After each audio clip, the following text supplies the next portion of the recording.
Dude, I tried to throw like Ngaro.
Hello, everyone, and welcome to AnimEVO 2020 BBCF PC EC East Coast Edition.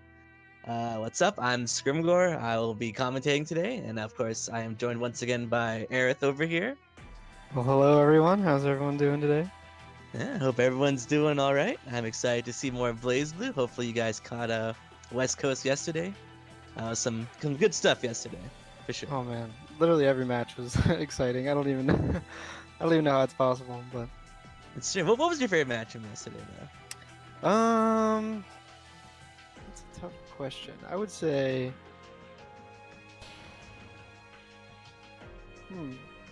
anything to do with Kyo is always really interesting to watch. I think she's a really talented player, so I think that goes without saying. It's fair. Even though I don't typically enjoy Mai, I think she's the one exception to that.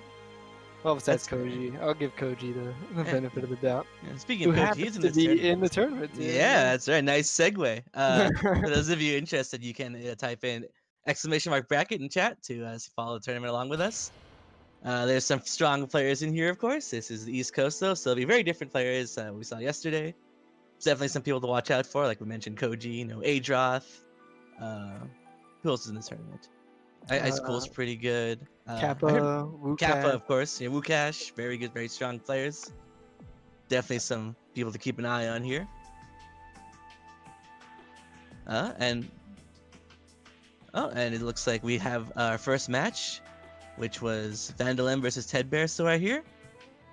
Though, to be honest, I'm actually not too familiar with these two players. Yeah, I don't think I've ever played against either of them, so it should be interesting.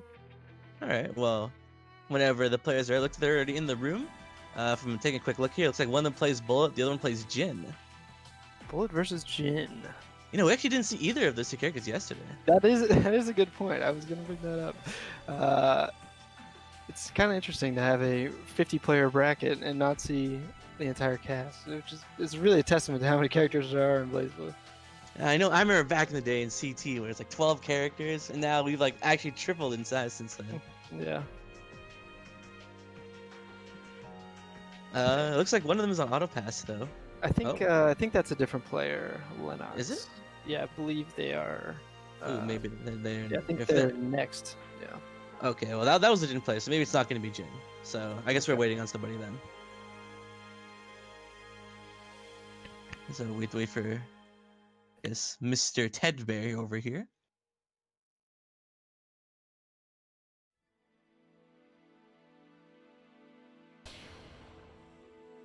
So the winner of this will there we be go. playing against Ereth, looks like. Yes, I am actually familiar with Ereth personally. Yeah. Acquaintance of mine. He plays Ragna, very solid Ragna player. So big up and comer, I think. Well, maybe it looks like Tedbear will be playing Jin either way though. Because, is that the case? Jin Ragna looks like. Was that just the big brain read? I think a little coincidence there. Well, looks like now that both players are actually here, feel free to start whenever you'd like. There we go. So here we are, starting our first match of East Coast BBCF PC Edition. Covering the Azrael. Okay. Oh, alright. yeah, well, so maybe no Jin. Maybe we're just way off. Yeah, I mean, I was just going off his decode. I don't know who he plays, but Azrael, assuming he's gonna play Bullet here. Oh, maybe not. Oh, maybe so. This is the commentator mix-up. Throwing us for a loop. All right, so here they go. Bullet versus Azrael, we're locked in. Bullet considered one of the lower tier characters for sure, though no character is unplayable in Blaze, but I'd say it's fairly balanced. But from what I've heard, actually, Azrael kind of doesn't like run all over Bullet as much. Most people would kind of expect Azrael being like this is actually one of her better matchups, I'm pretty sure. Yeah, how come? Why do you think that this Azrael has a bit difficulty against Bullet? Well, I don't think he has a lot of ways to keep Bullet out, and because both of them want to be in, right? And both of them are very strong in a scramble situation. And because of the tracking on her drive, I think she deals with a lot of Azrael's movement pretty well. And Yeah, and she could definitely just low profile Azrael DP, and you know, as soon as I'm about to mention it, he just lets it rip. And the round start DP actually ended up paying off there. But Mhm. yeah, actually, one of the things I really hated about this matchup personally on the Azrael side is the fact that Bullet's drive actually catches his backdash. It's very frustrating. Yeah. Ooh, that was a interesting OD grab punish there out of the TCL. Drops the combo though, but goes for another grab. So it's the Kyo setup. Oh, suspending another grab.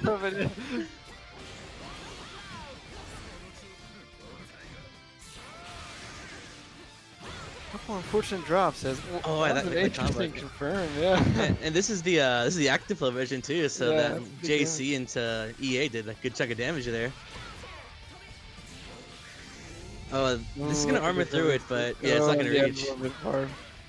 I believe in CF2 they changed Blackhawk Singer so that it has armor on it now, but you can do still take damage, so kind of stop there for a bit to take the damage from Flint Shooter.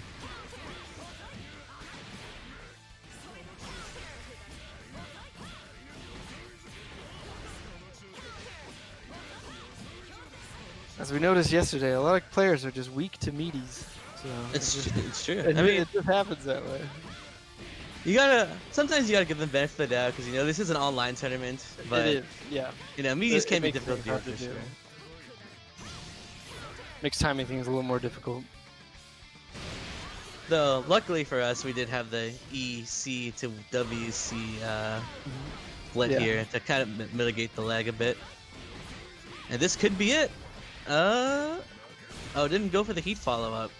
Look for the grab reset, but Ooh, landed the raw Valiant, but ended in Blackhawk Stinger there. Goes for another raw Valiant, but unfortunately, Tedbear does die with his burst there, giving Vandal the first win of EC right now.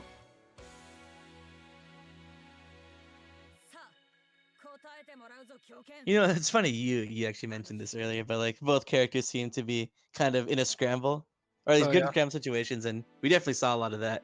There's a lot of scrambling going on.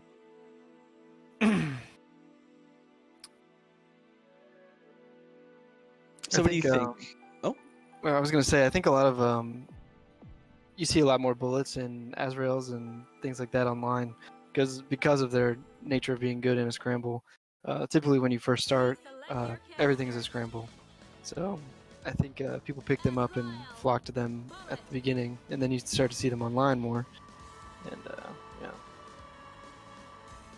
You know, what were you mentioning? Well, I was gonna ask you, what do you think Ted could do to kind of even out his play here? He's playing a very committal style. He's going for very hard reads and trying to react to things, and he's flubbing the execution a little bit. I'd say just play it a little bit calmer here. If the execution is the issue, just for this scenario, maybe it's the nerves. Just take it a step back and say, like, you know, there's other ways to go around this. I don't need to punish every time she throws a fireball out. I don't need to go for Valiant. I could just go for like a 6B or something, you know, trying to anti-air. For sure. Though, you know, funny, you mentioned hard reads. I remember the very first round of last game, just the hard call out on that DP. That was great. Yeah. I thought that was pretty fun. That was a good crouch confirm. Though actually, I believe that also works on counter. So it was a counter hit crouch confirm. The option select. There we go. Ooh, nice EA. He's gonna get him his active flow. Gotta respect the EA.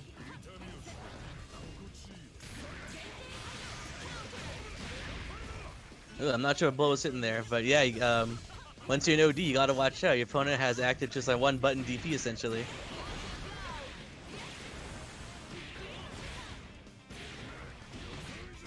Oh, here we go. Even if this isn't a full combo, that's still almost 4K. Yeah, so Bullet definitely does a lot of damage, but both these characters are actually prone to doing a lot of damage. There's the burst off Ted. He actually managed to OD and burst in the same round. It's the power of active flow. The Hail Mary Blackhawk Sting unfortunately did not pay off there. So now Vandal on set point here. Oh man, that circle gets so big when Bullet's on the ground. Yeah.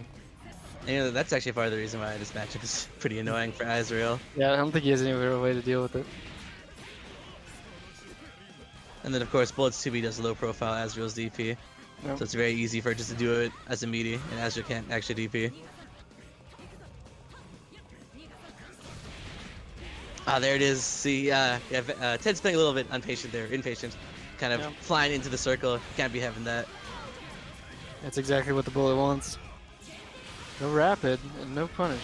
Interesting. Oh, but the armor on Valiant coming clutch, but 6Ds into the 720. This It she won't should be able be to. death. No, she can't do the follow. Oh, Oh, she can do the follow. yeah, Never mind.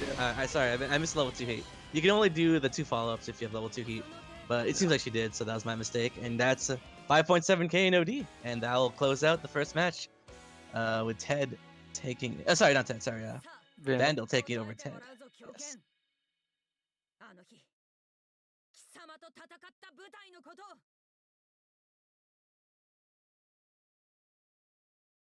That was an interesting match for our very first match. What did you think of that, Ereth? That was a no holds barred, very action packed match. So it's a good way to start the tournament. It really sets precedent. Yeah, for sure. Both characters being very in your face, and as you mentioned, it was very in your face. Yeah.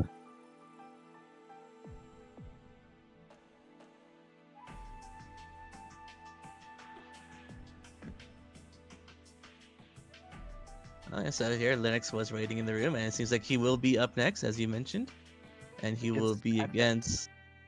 Oh, who'd you say? Advent. Advent? Yes, Advent versus Lennox will be up next. Once again, though, I'm actually not familiar with these two players. I feel like I've seen Advent around on PlayStation before. I Okay. can't remember who they play, but Well, I guess we'll be finding out pretty soon here. no. Maybe my S. S Okay. versus Jin. Yeah. And from what I hear, Jin players don't like this matchup. Just like they're fighting a better Jin.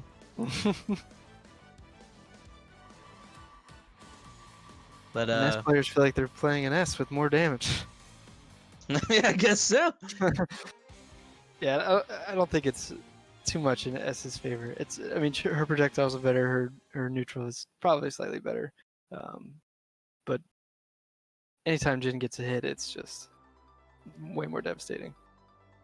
It's true, but you know what they say, like even if your character has like the ability to kill you in one hit, if you can never get that hit, it doesn't matter, right? It's true. It's very true. The wheel of fate is turning. Rebel 1. Action. Guess we'll see what happens. Speaking of projectiles, we're starting off with a projectile war here. Oh, I think you won a 2C there. Unfortunate. Yeah, Jin 2C is his anti-air. Not exactly the best anti-air, but it is serviceable for sure. We got the early burst from Lennox. Doesn't want to take that S pressure. Oh, the 3C counter hit. Unfortunate. Oh, yeah, the 2D does have a dead zone in front of it, so he did kind of micro dash 2D, which left a bit vulnerable there. I think the first time he did it, he did 60 and wanted the 2D, and then that time he wanted the 60 and did the 2D. Unfortunate. It looks like Lennox got the DP, but then got DP'd in return by Advent. Gotta watch out. I do find that when you DP somebody, they're more prone to DP you back because they really want to keep their turn. Yeah. It's something to look out for. A nice side swap here. Ooh, with the overhead. This is That the is- micro dash. That has the 25 feet overhead.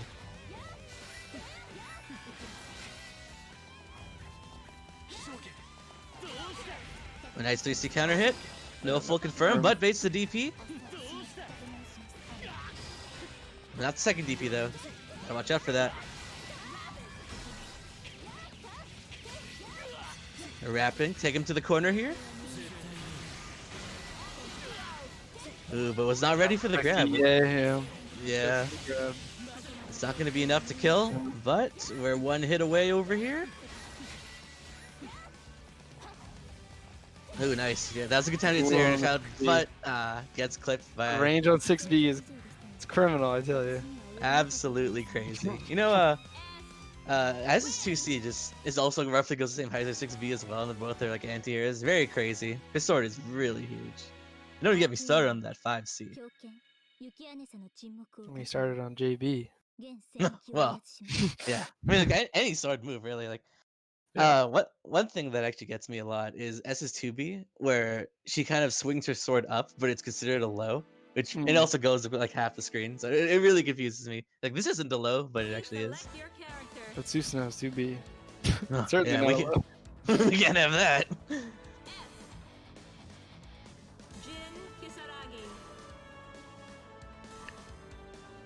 This is a Susanoo sympathizer stream. I apologize for everyone tuning in.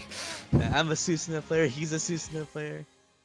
But yeah, that's how it goes. You know, sometimes you're just not allowed to have any lows. But Susanoo is not in this match. We do have a continuation of S versus Jin here. The wheel of fate is turning. So far, from my opinion, I think Lennox has been doing alright. That was a very good 5A or J encounter in the Try to air, though. confirm it into the OD, And not a full confirm, but this is actually what I was just about to say, though, is I think Lennox could afford to be a little more consistent with his combos. He's getting the hits he needs, but not the full combos into the proper Oki. yeah. What do you think? I mean, that's exactly the case. And especially, I just don't think he knows how to deal with the pressure very well. And he's DPing in strange spots. And yeah, I just think it's a little bit of, I think he feels uncomfortable in this match. And it could also be the tournament nerves, you know, because that affects everybody really. But That's true. see the OD there, it was just in an awkward spot. Yeah. I mean, if you're like a master seasoned knowledge. tournament player, maybe you can get over it. But like right now, especially being on stream, everybody's watching you. It can definitely get to you mentally. Be weird if it didn't. Oh, good leg spike. This is more than the leg spike. Oh, usually when it lags that long, it's somewhat disconnected, but yeah, that was pretty rough. Yeah. Able to confirm off that though, and gets the side switch. Lennox now in the corner, baits the DP, punishes him with the DP. I had the boars though, got the confirm. Oh, that's a 6B counter hit, forcing the burst off Advent, but he's still in the corner here over here. To get his burst back though.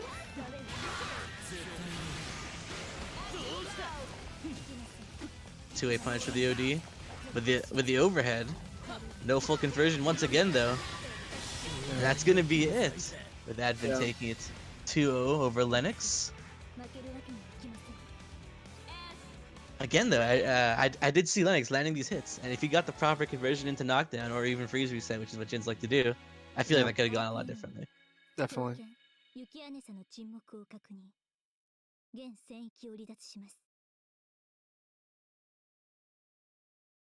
Ooh. We have a stellar match coming for you guys. It's going to be a free game, no complain versus Eltonite. That's right. For those of you who are unfamiliar with the lore, these two players, they know each other, at least, like not like in person, but they know each other. They play against each other a lot.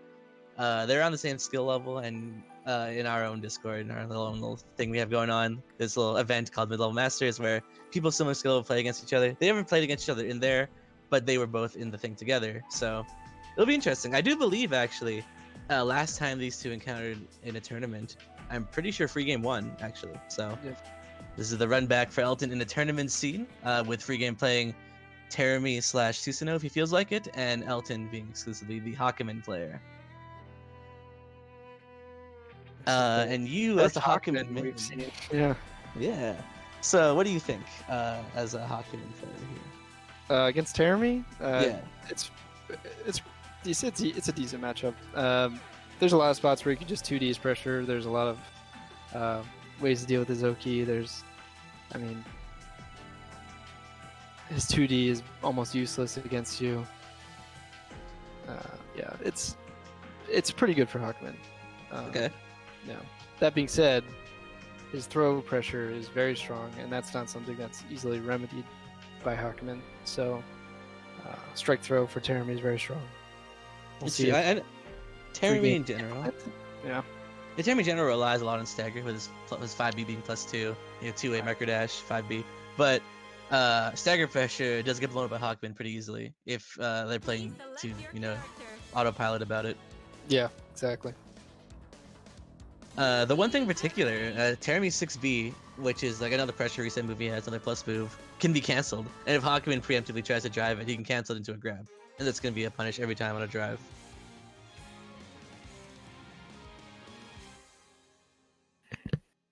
And here we are, we're getting into the match. And he's starting out with Terramy.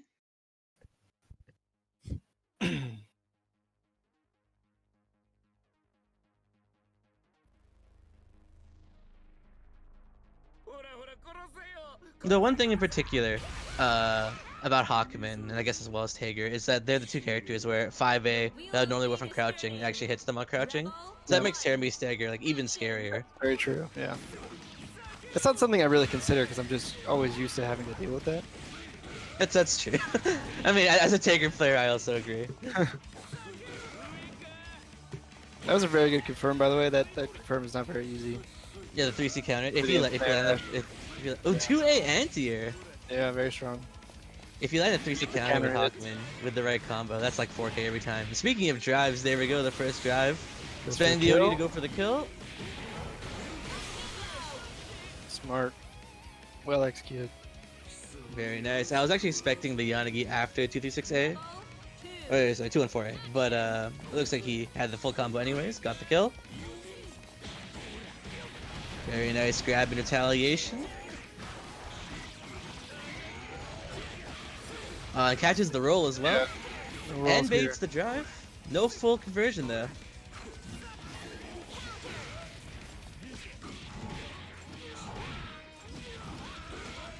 We got the mash out. It's going to take free game to the corner over here. That's for the grab reset. I'm not sure that was the best option. Gives him a free out of the corner. The 5A unblockable. Out of all the 5A anti-airs in the game, I'm pretty sure Hawkman has the best because it's actually unblockable while being fire frames as well. We got the OD wants to close out this round. Free game with no defensive options left, but does bait the 2D. Yeah, spies the 2D downtown. Oh, goes for the reset. Into the reset grab. He can convert into a kill off this. Just distortion right here. Oh, right here. No, no distortion, and he loses the match for that. That's a heartbreaker right there. He had that round, but he opted to not go for a distortion, and that actually ended up costing him.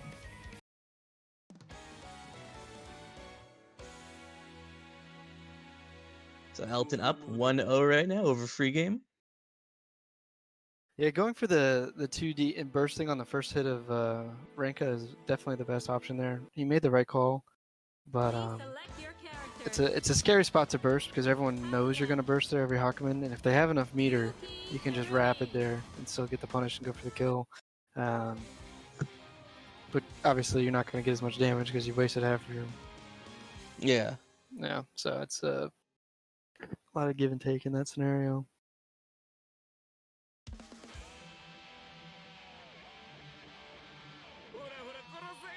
It's like free game is sticking with Terramy. I know he's been prone to switch characters, but it's like he's sticking with his main over here.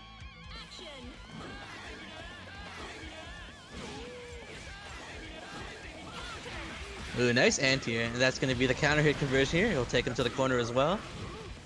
Oh, but not close enough to get the 6D. Yeah, you have to know the distance to get that 6D to connect for the wall bounce. But Terramy showing off his meter gain over here, almost at 100 meter within like 20 seconds of the match.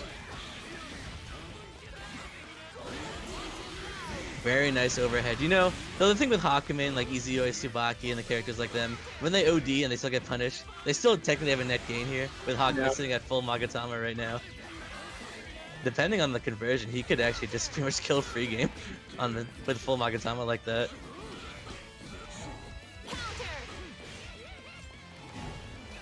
Oh, the Yanagi, but does block it. Well, when the second hit of Renka didn't hit, yeah, that's just instant death. Yeah, I believe if you bury your Renka, doesn't it cause the second hit to whiff? Yeah, depending on the distance, you might. A lot of times you just have to instant barrier block.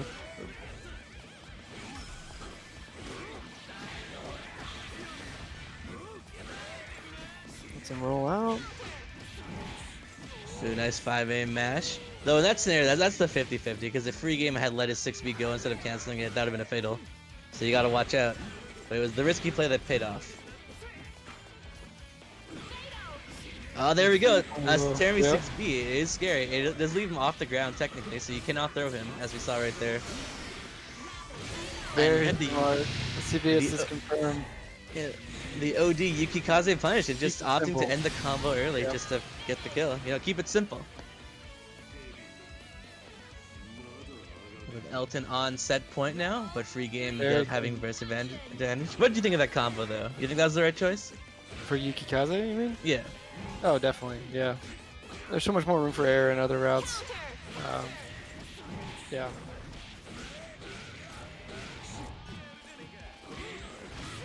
Oh, the Try to air hit pick the 6 roll speed. there. That's a pickup.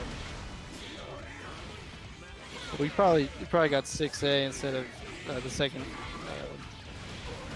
hit for Enma. Yeah, 63A. There, that's the right distance from the corner, allowing for a full conversion here. Nice tech. We got the OD out of pressure here. It should be a punish. Oh, I This think he could be pressed something it. else. Oh, but does drop it. Yeah. Counter assault, Terry's counter assault, not the best in the world, does whiff, but does get free game out of the corner there. But does get hit by the JD, and that will close it out with Elton taking a 2-0. Good stuff, though. He's gotten so much better over since I guess it's been over a year now. Well, It's true, yeah. I mean, these players, they've all started around the same time as well. You know, they've grown together, and you know, as someone who's been watching them this whole time, it does bring a tear to my eye to see how. But that's a little bit of a commentary bias here.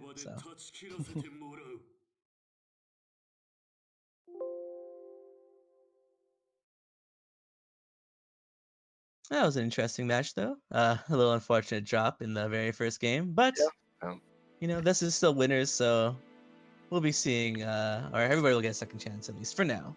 That's true.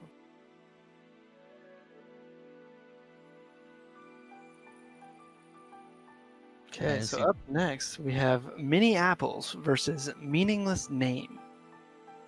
Do you know either of these players? I do know MiniApples, my player, fairly solid my player, Okay. but I don't know the other person, so Yeah. this will be news to me.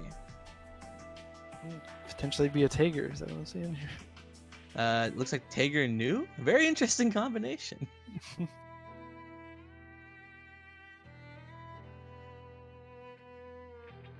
Can't beat the zoners, you gotta join them. You know, a little bit of backstory here while we wait. I used to be a Jin main, and when I started learning Blazblue, my friend was also a Jin main, but we both couldn't beat Tager, because, you know, Tager blows up people who are newer to the game. So I learned Tager to defeat Tager, and I ended up maining him, and he learned in V13 to beat Tager, and then he ended up maining V13. So, the two different mindsets. Yeah.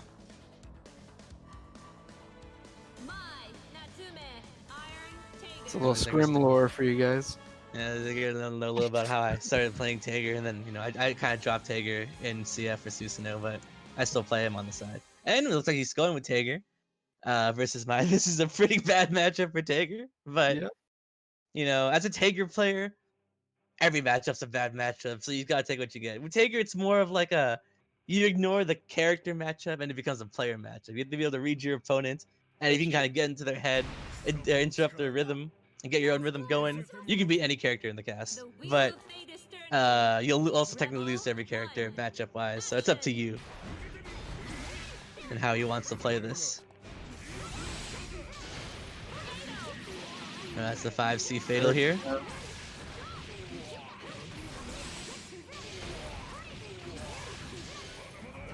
Drops the combo. Let's take her get out here.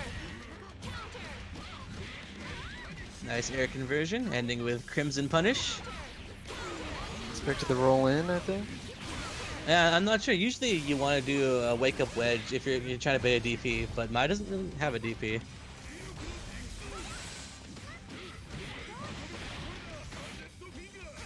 What's the answer? This is Oh, what? He didn't hold it. I think he could have. technically that would have worked, but when the distortions actually leave you locked in place more often than not, so the negatives didn't affect Mai during her stance there. Baits the spark ball, very nice. Oh, and goes through the little awkward part where 6A doesn't have armor. to punish Mmeaninglessnamee for round 1.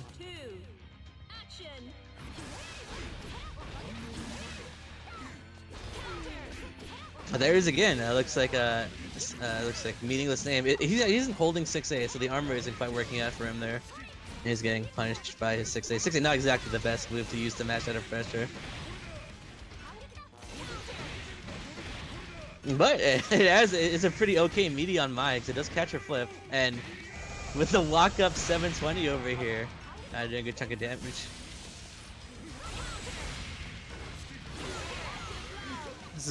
Could be a good comeback scenario for Mai here with no magnetism, no spark bolt in sight. There's the burst.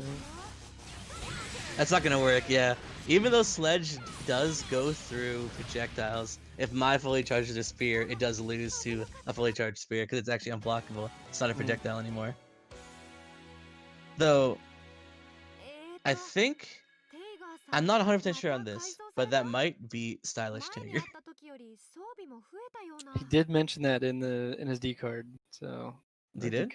Yeah, stylish mode Tiger is what it said. Oh, okay. Well, if he did say that, then that might be Stylish Tiger. I mean, it's not against the rules or anything, but I just noticed that now because there's one thing in particular that stood out to me that match, which I didn't comment on, but 720 for Tiger does 4,620 damage with no modifiers, so like no active flow, no OD.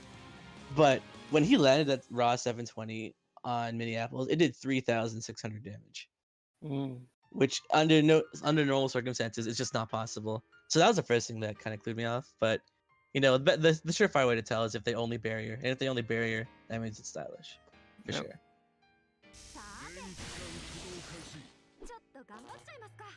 The wheel of fate is turning. Rebel 1, action.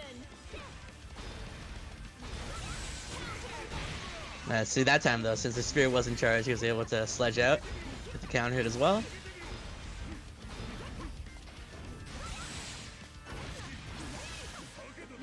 Oh, tries to read the Himiri. A nice sledge. Just for a knockdown. And Tiger's JC is a full body hitbox there, so he does hit behind him. You know, I would ask you, what do you think Mmeaninglessnamee should do to adapt? But if he is playing on Stylish, it's kind of rough. But at least, you know, he won't drop his confirms. That's true, yeah. Yeah, I think Stylish is a bit limiting in a lot of ways, so it's going to be difficult for him to adapt that way. But you know, here's something I've always thought. Technically combos, while they are important at a high level play, if you're good enough in neutral and you just land like a 2-hit combo and get a knockdown, you can beat a lot of people as long as you're good enough in neutral. So technically, if Mmeaninglessnamee plays neutral right, even if just by playing Stylish, you know you won't drop your combos, you can win, sure. It'll just be difficult.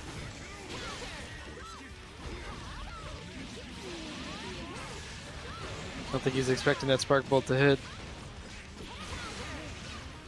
Burst out. Back in the corner though, he does have 100 meter. What's he gonna spend it on?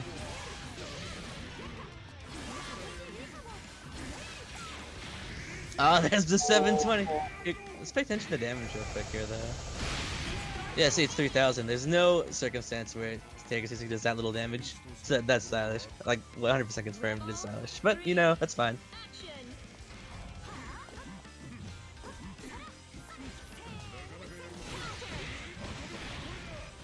The 6-day counter hit. No gadget finger ender though. You know, actually, when I was watching the Tigers play in AnimEVO Japan on Friday, I noticed that a lot of Tigers didn't go for gadget finger Oki. I couldn't really tell you why, maybe it's just a preference, but they would at least wait until they were magnetized before going for a different ender. Yeah. But not skipping out on magnetism for Tiger is yeah, it's a mistake. Yeah. Guards.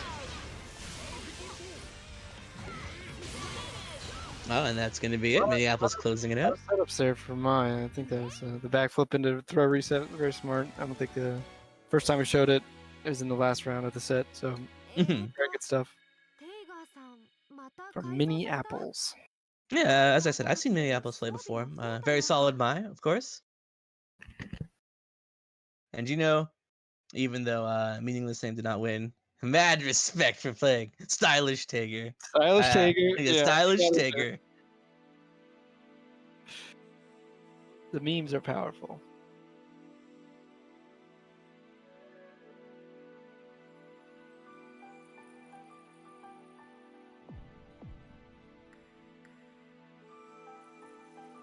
Looks like we have our next match, which is RiptideMaurader versus Athanacia.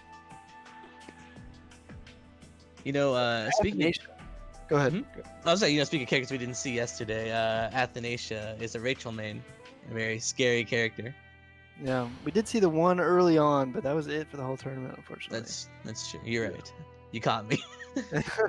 I commentated those matches and I still don't remember. But yes, we do have Athanacia on Rachel and RiptideMaurader. Okay, sure so Termi player? Is that who I'm thinking of? I don't know. So I know the name, and I'm pretty sure I've played RiptideMaurader, but I don't remember who they play. So I was hoping you'd remember. It's either Termi or Kagura, I believe. It looks like it's Termi V13. Okay, so I'm thinking of a different person that plays Kagura. So Okay. similar-ish name. Please select your character. Rachel Alucard. Okay, so what Is this the throwback to CT? It is. In Blazblue Calamity Trigger with V13, Arakune and Rachel being the highest tier characters. You saw them a lot, and they have this little triangle going on where each of them kind of beat each other. But yeah, so this should be interesting. You don't ever see V13s like this. Is even a more rare character than Rachel. Yeah, that's true. There's one player who ever plays her that I know of recently. Maybe two actually, but yeah, it's very, very rare to see. A lot of people switch to Lambda. I mean, people who like really love the dedicated zoning style will gravitate towards Mu, but usually the general consensus is Lambda's the better Murakumo, and then Mu's the better Murakumo between all three. But Yeah. I think Lambda's actually the most popular from what I've seen. Yeah.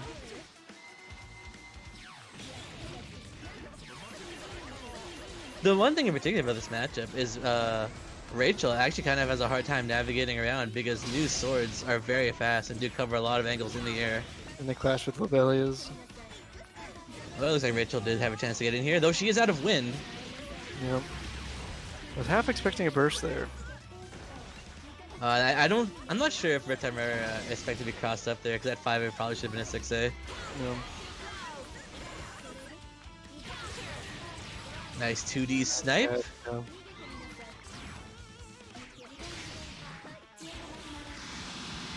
Oh, nice punish. That's gonna take him all the way to the corner here. That's gonna be a decent chunk of damage too.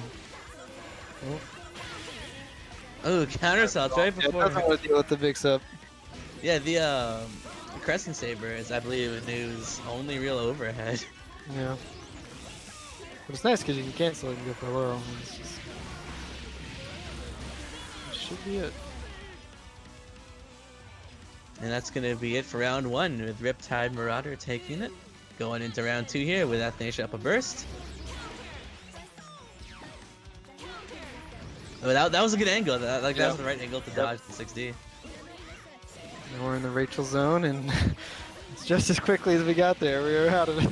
I mean, no matter who you are, you don't want to be in the Rachel zone, right? It's very true.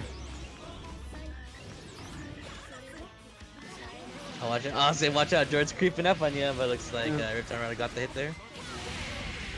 Greasy counter hit. This is going to be a full conversion.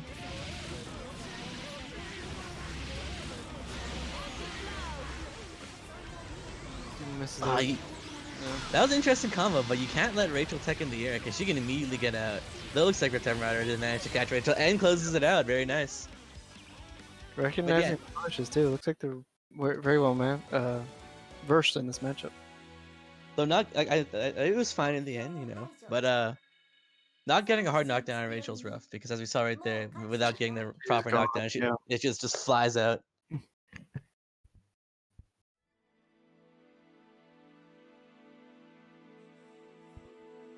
And one thing I learned again though from watching AnimEVO on Japan on Friday was while once you burst in the air and you can no longer move until you touch the ground, Rachel can actually control the wind. So I do remember there was a match where Hakuin, he landed his 623A counter hit, and Rachel burst in the air and it whiffed. So Hakuin went to go punish with 5C, but she used her wind to blow herself backwards again, and she was safe. That's interesting. I've never encountered that before.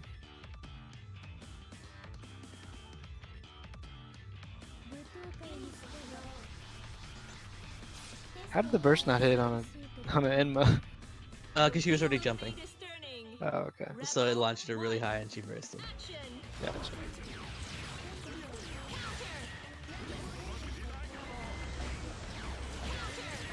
Oh, you gotta watch out for, I forgot what the attack name was on that, but that's a new attack for CF. The replacement for Spike Chaser. It's a risky burst there. Yeah, there it is again. That the 214D does in fact track you. So that's the one thing you have to be aware of when you're gonna be moving in the air. There's no angle that's safe once that 214D is already out. Just goes right for the EA. Doesn't want to risk it. Yeah, cause she New can charge it, so better be safe than sorry.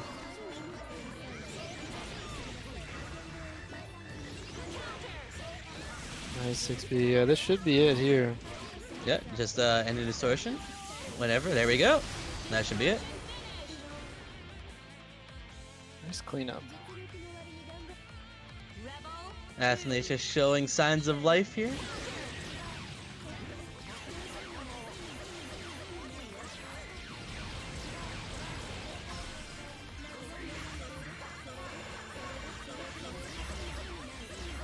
Good blocks so far. Oh, maybe I spoke too soon. Anti-air dash into the 2D as well.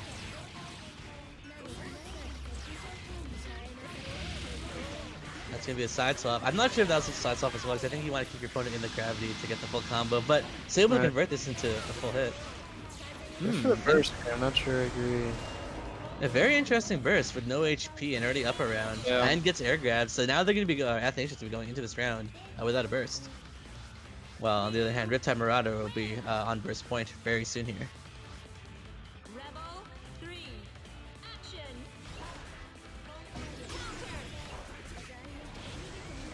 Though, I mean, to be fair though, bursting against New, it's kind of hard because most of her combos, she combos you at a very safe distance away. So maybe Athanacia feels like maybe not even need it. You can only hope, right? That's the dream, not needing New verse. Like right now, like even if Athanacia had a burst, you wouldn't be able to. Yeah.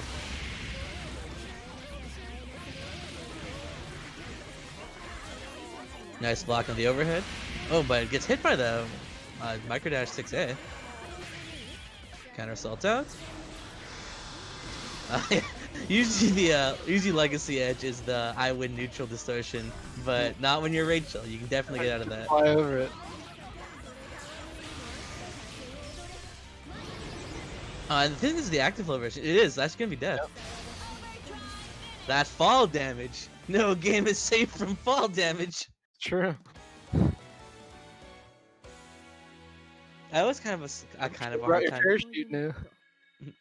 I kind of have a hard time telling between the active flow version of Rachel's EA, but I think it's the one that has like lightning inside the tornado. Yeah. Well, it just takes longer too, I think. Does it? I haven't actually noticed that.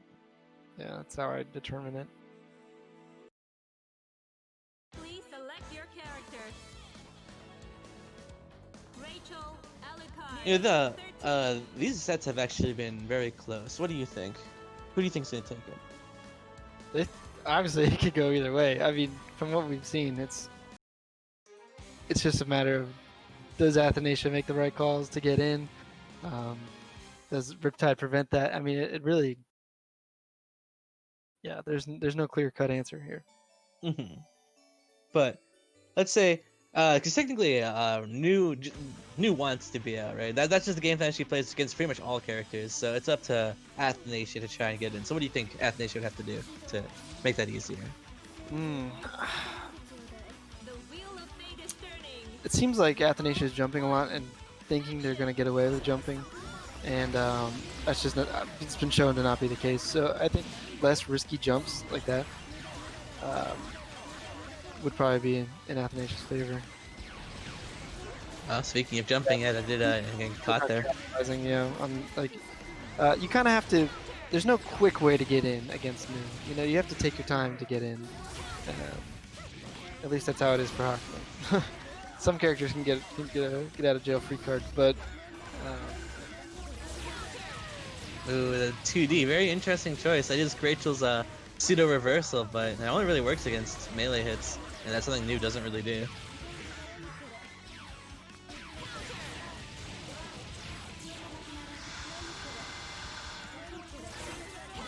Once again, going for the 2D and bursting out. Interesting choice here, but is able to close the gap because of the bats adding block stun. And now Nu is in the Rachel zone. Never mind, counter assault's out. Oh, that's gonna be it for round 1. Yeah, I do feel like Athanacia has gotten in a few times, but Athanacia hasn't been ready to check Nu's defensive options, or also just how much Nu really doesn't want to be here and is just willing to do anything to wiggle out. Oh, hey, that was a good Lobelia. Nice clash, saved her. So I think the real trick here for Athanacia is to burst early and try to take advantage of that. Because it seems like every time he's bursting late, it's just not paying off. He's down a burst in the next round, so I mean, too little too late now, but it seems like we might have a round. Ooh, a pseudo reversal again. Yeah, actually, V13's sort of calamity has a dead zone in front of her, so by backdashing, Athanacia put himself in the range of that move. But it's fine. That was the first we've seen of the Rachel lockdown in the corner. Very scary stuff, and that was all of RiptideMaurader's HP there.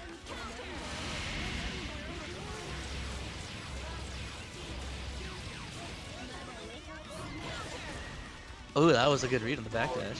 Alright, too. That was the J2C level 2, I believe. There are 3 levels. Oh, very nice call out on the jump as well. I was gonna say I see a burst soon, and there you go. Yeah. Typically, you don't want to burst on a throw, but in a situation like that, I think it's a little difficult for Nu to do much. Not checking George here. Decides not to spin on the wind meter. That's a punish, kind of, not a full combo, but RiptideMaurader on the last bit of HP here.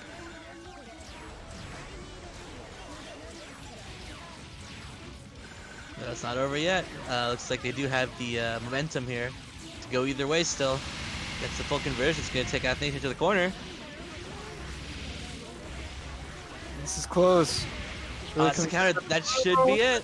Yep. That was very, very close. The closest match we've seen so far, but RiptideMaurader does edge out, beating Athanacia 2-1. Good stuff to RiptideMaurader. Yeah, I mean, you're right. That could have gone literally either way. It's really down to the wire.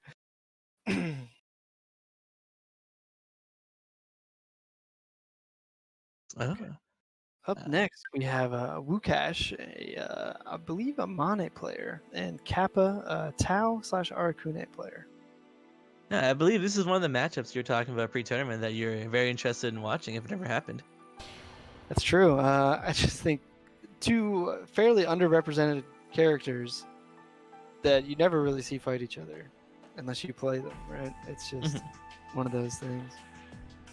So it'd be interesting to see how the match goes. It seems like, from what I've seen, the East Coast side have a lot more of the underrepresented characters, as you mentioned. That's true. Yeah. Yeah. Are we saying that the West Coast is sellouts? Is that what you're alluding to here? I mean, I didn't say it. I mean, that's what I'm playing.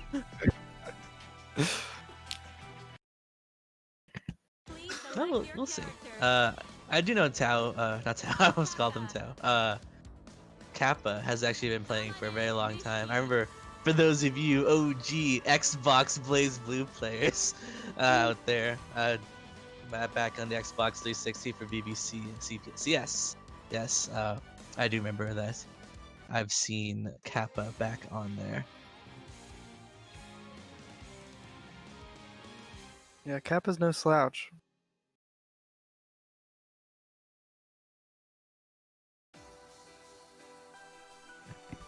But you know, I don't have like the first clue of how Tao versus Amane goes. I could say that Tao's drive probably clashes with Amane's air normals. Be interesting to see. Okay, just gonna throw a bone at him. Nice jump out there, very smart.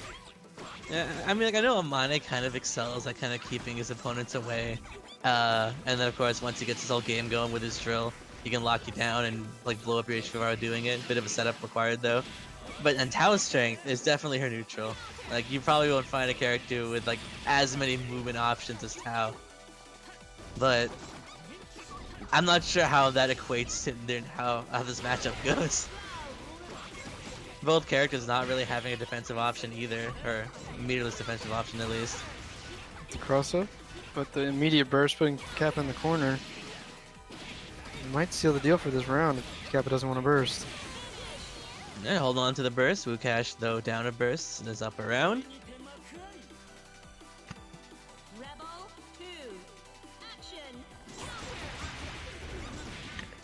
That is a hard call out. A very high committal move.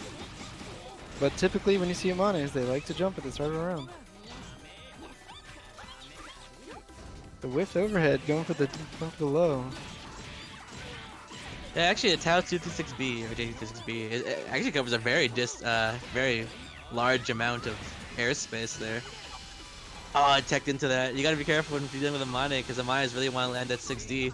If you want to avoid it, you gotta delay your tech a bit, because that does guarantee level 3 drill.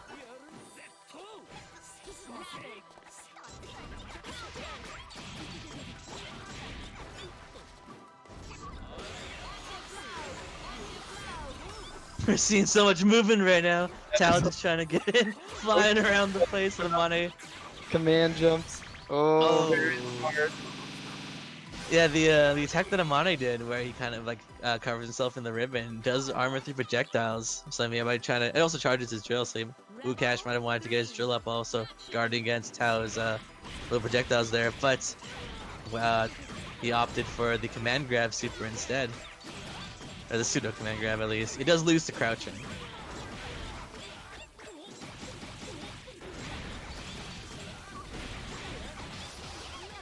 Oh, interesting reset attempt. But Woocash is ready for it. Maybe Woocash knows a thing or two about this matchup. But I mean, I couldn't say whether or not I tech it, but I can definitely say that I did not see that reset coming. Oh, immediate grab as soon as OD activates. Yeah, that was a very Kappa quick turnaround there. Yeah, we had Capa losing round 1, and then kind of even round 2, with then the Capa blowing him up in round 3.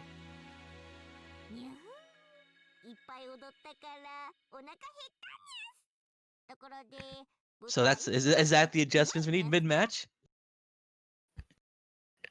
Seems like it. I mean, I think Woocash is a little bit more ready now, especially for command throw super. Maybe we saw early on some smart ways of dealing with Tao pressure, jumping out when you saw the overhead coming and immediately punishing. You know, it's just like things like that are really gonna make a lot of headway in this match. I mentioned it before, but both Amane and Tao don't have reversal options outside of like the system mechanics. So if one of them gets the other one locked down, then they'll have a huge advantage. But it's just kind of hard with both of these characters. That's true, and we see both of them actually choosing to go for a lot of resets instead of just going for Oki. Yeah, the proper knockdown. Yeah, and that's something. I mean, there's merit to that, especially in a first to 2 setting, where it's hard for people to adapt. And if you have enough setups, people won't be able to get used to any of them. That's true. You know, that was actually the awareness on Woocash there, where Tao not exactly known for her damage, but he did burst the 6C starter. So that's actually where Tao does decent damage. Speaking of 6C starters, this was a 6C starter. Not a full combo though.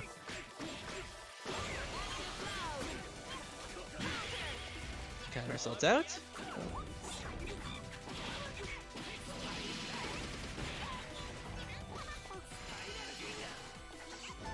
Nice jump out of the tornado. We have the sticky kitty, but does end up getting I don't know what the attack is, the 63C. Trying to bait a burst.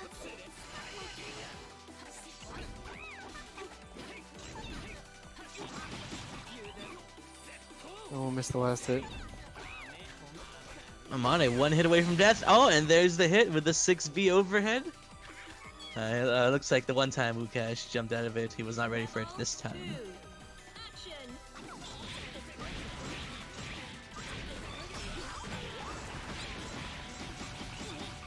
And actually, just one mistake in neutral at mid-screen. Woocash is in the corner. Tao actually has pretty alright corner carry, it seems. Yeah, with the cross-up setup too. Very smart. I hate that setup. I can never... But speaking of cross-ups, but you know, as Hawkman, can't you just like, doesn't your drive go through cross-ups technically? That's true, but you'd have to commit to 6D, which means you're open to a low, right? That's true. And if they delay in the slightest, 6D doesn't have that long of a active. Woocash here. Okay, I was gonna say. Gets hit by the last part of it. I was gonna say no defensive options right now and down a verse, but with that, it does look like Capa takes it 2-0. That last hit of J236V. I told you, it goes pretty far, pretty wide. Yes, does cover a wide range.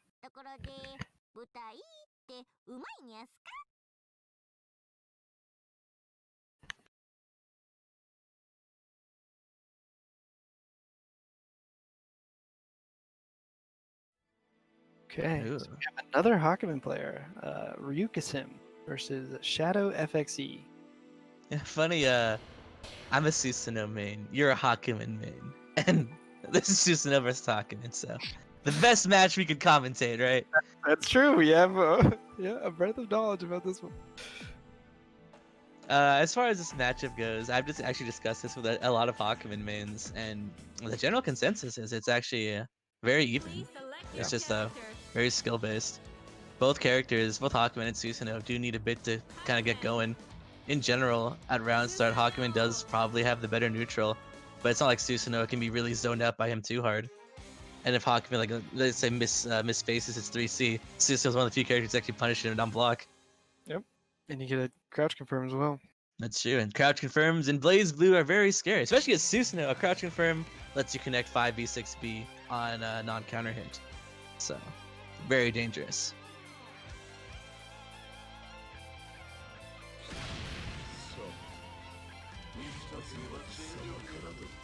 The wheel of fate is turning. Rebel 1. But I do know that ShadowFXE is a very aggressive, very jank Susanoo. Ryukasim also definitely aggressive, but also very reset heavy. Oh yeah.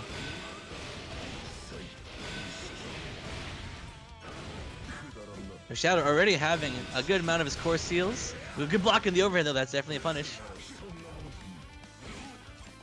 The cross up JB.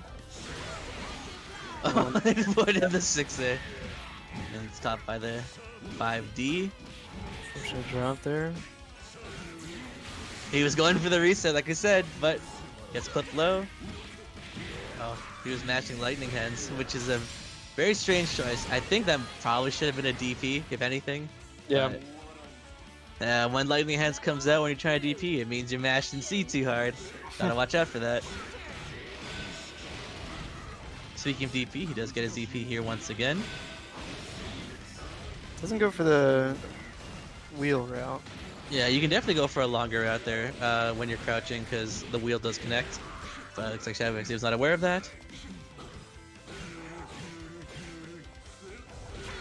Good block on the Zantetsu though. Yeah, 5C Zantetsu is a telling sign. Good recognition. There it is. That's the fraudulence I like to call it. When you whiff a grab and you cause your opponent to whiff a grab and you punish them. It doesn't work if you do 2D. But Susanoo does have a lot of damage, so even if we aren't getting any full combos, the damage is definitely adding up here. This could be it though. Oh, he doesn't have a lot of meter. Is that lowest kill? I don't think it will. No. Yeah, it's gonna be a lot of damage, but it's not gonna be death. We should have went for the fire day there, I think. That was a very interesting punish. He went for a 60 punish on the whiffed second hit of Lotus there, which I think you'd have just punished with like 2B and he would have won, or won the round. But regardless, Ryukasim does take game 1.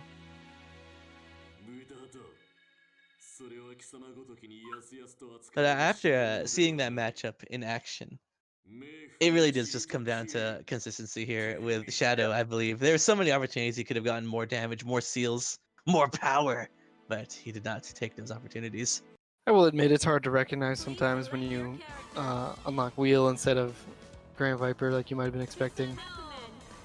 That's true. I mean, it happens. Just yeah, to look out for him. He's been playing a lot of series, as you can see, with almost 6,000 games there. Yeah. But sometimes even that amount isn't enough to fully grasp when the right time to do something is. With a character like Susanoo or Platinum, where you kind of have to adjust your combos on the fly, depending on what options you have available to you.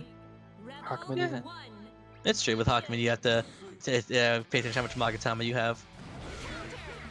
And adjust your combos accordingly, depending on how much you can afford to spend. Thanks for the reset.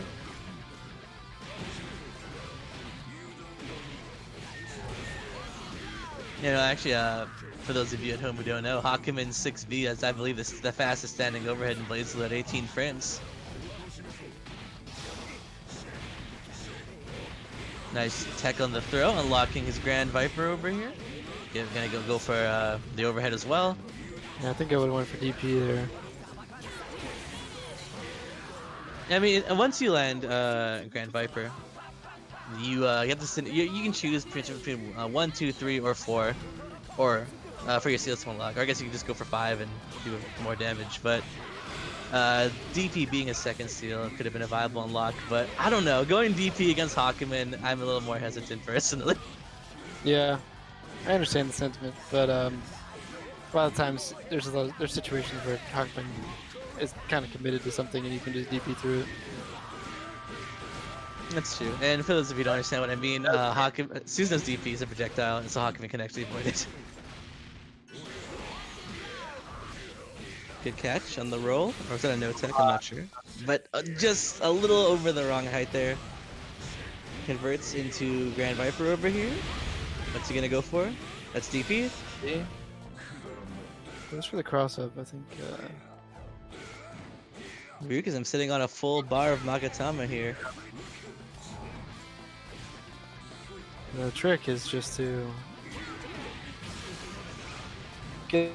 unlock Sand Kick and then use that for Oki. That's true, because Sand Kick is a projectile, so he can't really drive through it properly. Oh, but hits him with the low high. Which will close it out for Ryukasim here.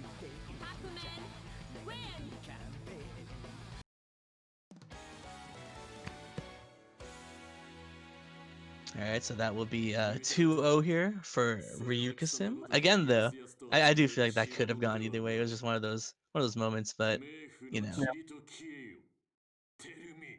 But oh, here we go. Let me just exit out of this room. So, before we move on, though, I would like to give a shout out to Kaiten Books, one of our sponsors. Kaiten Books just recently released some of the new titles. You could actually give them a follow at Kaiten Books, or you can just head over to their website. So, yeah, I mean, they've been, I believe they've been localizing some manga, releasing their own releases. Very interesting stuff. For those of you yesterday in Top A, they also got some free stuff from Kaiten Books. Very interesting. And I believe the same prizes for today as well. Top 8 will get some stuff from them. And of course, we also have other people to shout out, if you would, Ereth. Oh, of course, because we'd love to hear how you guys talk to P-Cube and Axis Games. We want to thank them for helping us make this possible.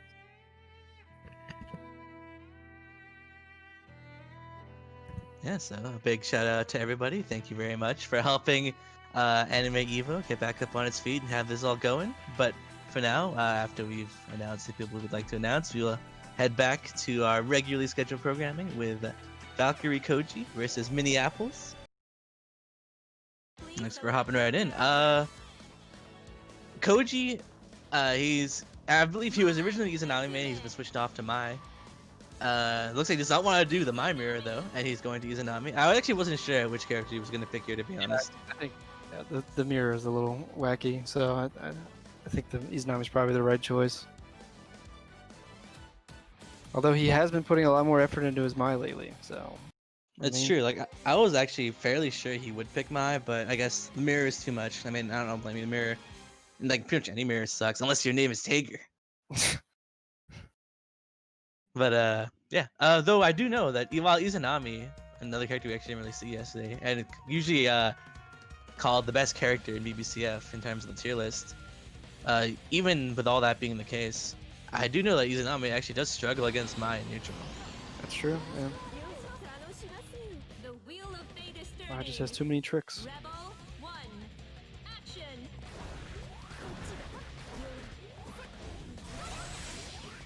Yeah, with the ability for Mai to redirect her spear like that, and with Izanami unable to block without her ribcage being on and her D being active as it is right now, it does make it easy for Mai to poke her out. Plus Mai's unorthodox mobility does make it a little difficult.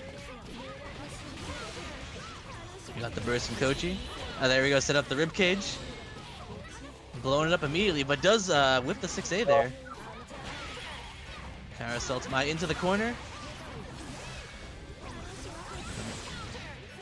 Ooh, that was some good movement. It was able to dodge the spear, and that should be it for round 1 over here. Whoa, wait! Did you see her? I have not seen that kind of movement from Izanami before, even if the round was already over.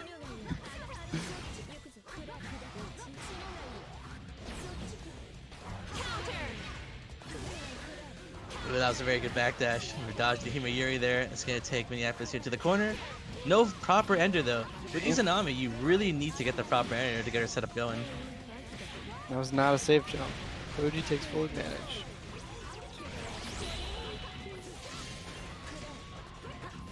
The Bear's gonna run out there. Yep.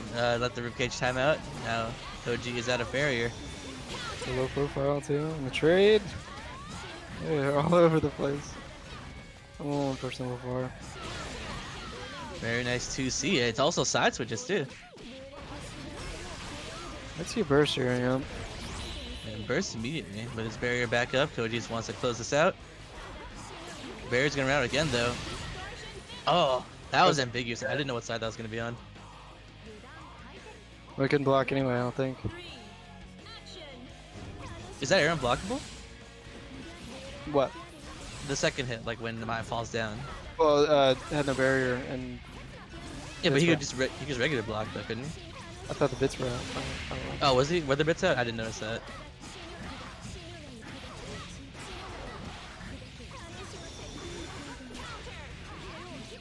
That was a very interesting option. Up 2C. Yeah, actually, you're probably right, since that was like a 3C there.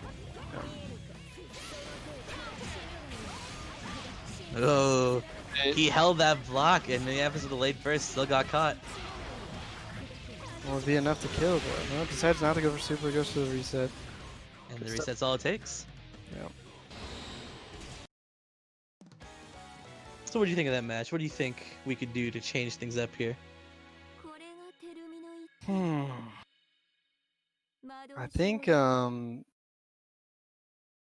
for going for JD, trying to punish Izanami, and then recognizing when Koji goes for the slide, right? We noticed that scenario. I think that scenario is probably pivotal to this matchup for MiniApples, and I think maybe going for the JD close to the ground, right, and releasing it early or canceling it by landing and blocking might be the way to go. But we'll see. Yeah, before the match started, I did say that one of the things that Mai can do in this matchup is she definitely can annoy Izanami in neutral, and I think we need to kind of see a little more of that. Yeah.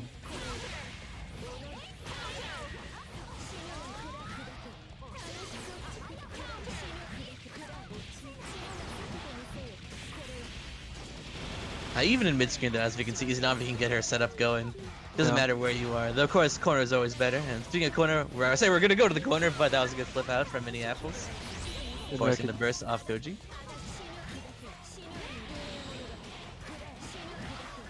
Good overhead. Now we're gonna be. This is the true Izanami zone. As soon as we get the ribcage going up here after this. There we go. Now you have to take this mix up. Well, Oh, I got the hit, but it was just a blue beat and it dropped. yeah. I think Koji is a little too hasty there on doing the spinny move with his fist. Actually, it's gonna be death.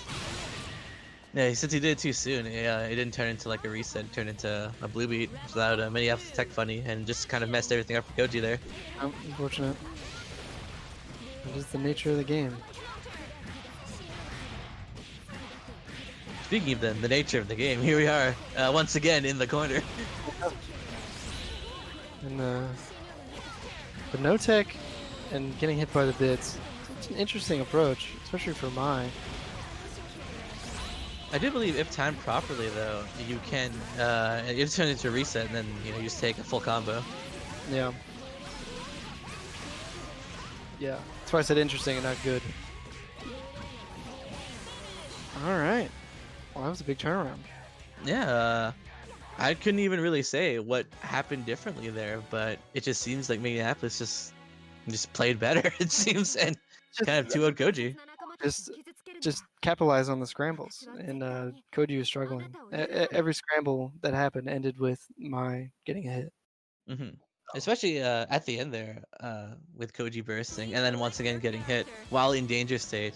The additional damage modifier while being in danger. Opts to say with Izanami. Maybe he really doesn't like the mirror.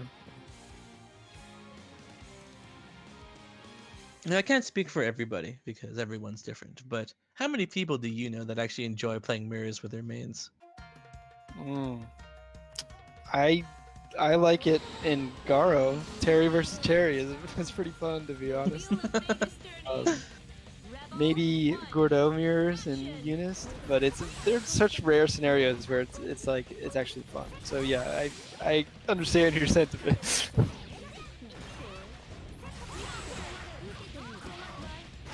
Very nice conversion here. It's gonna put MiniApples in the corner. It doesn't set up the ribcage. I was gonna say we actually saw 2 counter hits, and then MiniApples actually finally on the 3rd counter hit mashed 5A and it actually worked. Facing a lot of wiggling from MiniApples. A lot of drops here, a lot of resets. It's Scramble City. Oh, I caught the flip. Yeah, That's gonna side swap as well. yeah.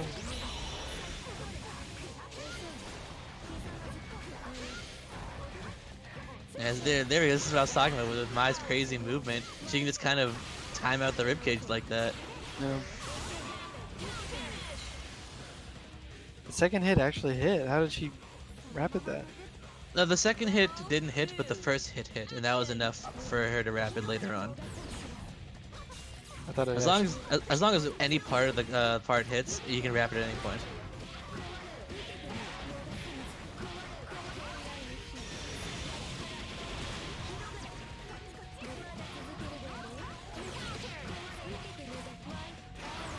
I think Koji right now needs to take advantage of the fact that MiniApples isn't actually trying to block, and it looks like MiniApples is mashing a lot. Like, look at these counter hits. Yeah, this is exactly what Koji needs to do. Another counter hit. The double cross up. No, this is okay. Yeah, see, there we go. This is what Koji needs to do with MiniApples not trying to block here. That was the perfect, just getting the Izanami Oki over and over again.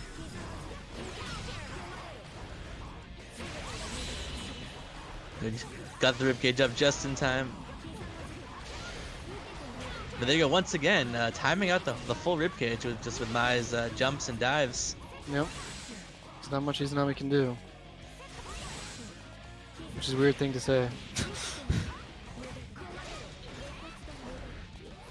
but actually because of all the neutral they're playing there as well. Mizunami managed to get her barrier back before anything really happened as well. Oh, good OD, that's a punish, but not a full conversion. A little too high. Yeah, it does charge a little bit faster in OD. Yeah, so there you go, Scrimgore of yesterday. It does charge faster in OD.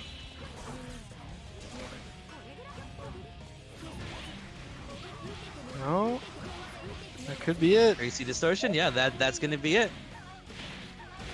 There you go, with Koji taking it over MiniApples 2-1. Good job, It's a close set.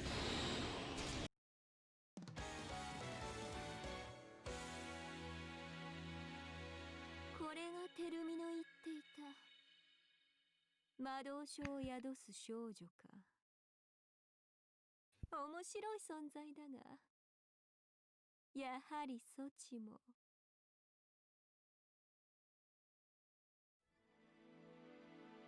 And it seems like we'll have a quick commentary change here for a second. It looks like Ereth has some business to attend to. Hi, it's me, your commentator. Hello, fellow commentator. This is CHFiNaL, the streamer and also sub-commentator for now, while Ereth does what he needs to do. Hello, everyone. We got so up next we got Noctis versus Ivy. Nice. Yeah, we're moving into the winners' quarterfinals, so that's exciting. Ooh.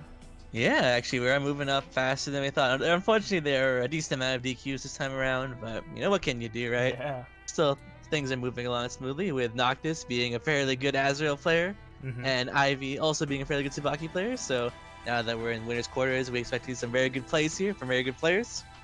You ever heard? Do you know who Ivy is? Yeah, very solid Tsubaki. Tsubaki? Okay. Yeah. I haven't played him before, so I wouldn't know. Yeah, actually, looking at the bracket, like you can see, like Ivy has actually defeated some prominent, well-known players such as Adroth. Wow. Okay. Now I'm excited. I love Tsubaki. Yeah, you know, Tsubaki, another underrepresented character. I was talking about with Ereth. So happy to see some Tsubaki players. So how do you feel about Tsubaki versus Azrael? You know, that's a great question. Theoretically, I feel as though Tsubaki might have the slight advantage because she has nice ways to sort of zone out Azrael, but so far it looks like what we're seeing isn't quite the case. She's just going ham. Oh. I mean, at her heart, Tsubaki is a Shoto character. Yeah. You know, Shotos, they can definitely just like, go in. Right. Like, she has the tools necessary to sort of lock out Azrael. But the thing is that, you know, she might struggle once Azrael gets in. We got Growler coming out. Yeah, that growling through the bananas there does give him 3 stacks, but there's the first Phalanx cannon. Really, Oh yeah. I'm really liking the movement from Ivy right now. Yeah. Despite right now taking a full Valiant combo, but that was a bad OD though. ODing through a move that's plus will almost always leave you at disadvantage unless you're going straight for DP. Definitely. And that is not what that's not what Ivy wanted to do, it seems. Yeah. With Azrael having a lot of plus moves with his 2A, 2D, 6C, and Gustav all being plus. Ivy had to just instantly EA there, but unfortunately they didn't do that. And being in the corner against Azrael, very scary. Double weak point, delayed neutral tech, uh-oh. What is going on? Look at that confirm, my goodness. Yeah, I've been seeing right now that Ivy does like going for resets. Yeah, that was also potential 2v reset there, but they didn't. Man, they couldn't confirm off that one, unfortunately. But another reset, another reset. So what I've seen, like, another reset. Calm down. Every single hit has been a reset attempt. What I've seen, trying to DP the DP as well. We're going crazy. What is going on? Calm down, guys. Relax. No, we gotta go in. So many things happening at once right now. Ivy sitting at full meter. Oh, this is what? Why'd you dash back? What?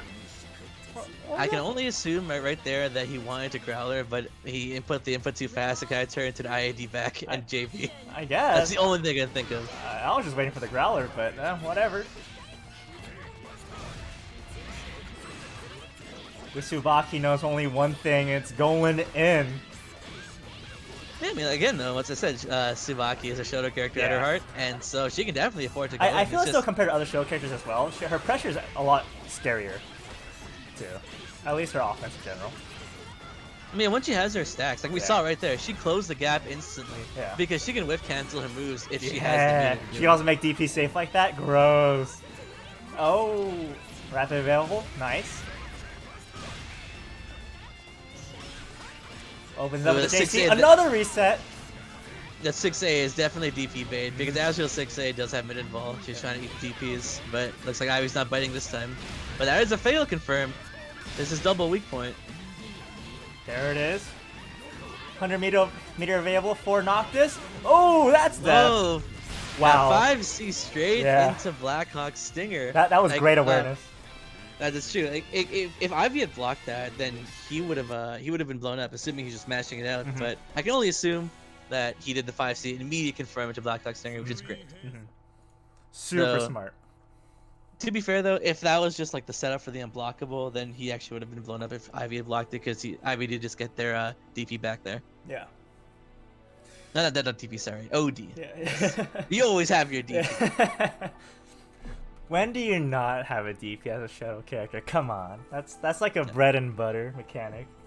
That's true. There are some characters with situational DPs. Trust me, I know. But as a shadow character, you do have a DP available at all times. Here we go, going into game 2. This is actually really... It's a little too intense for me.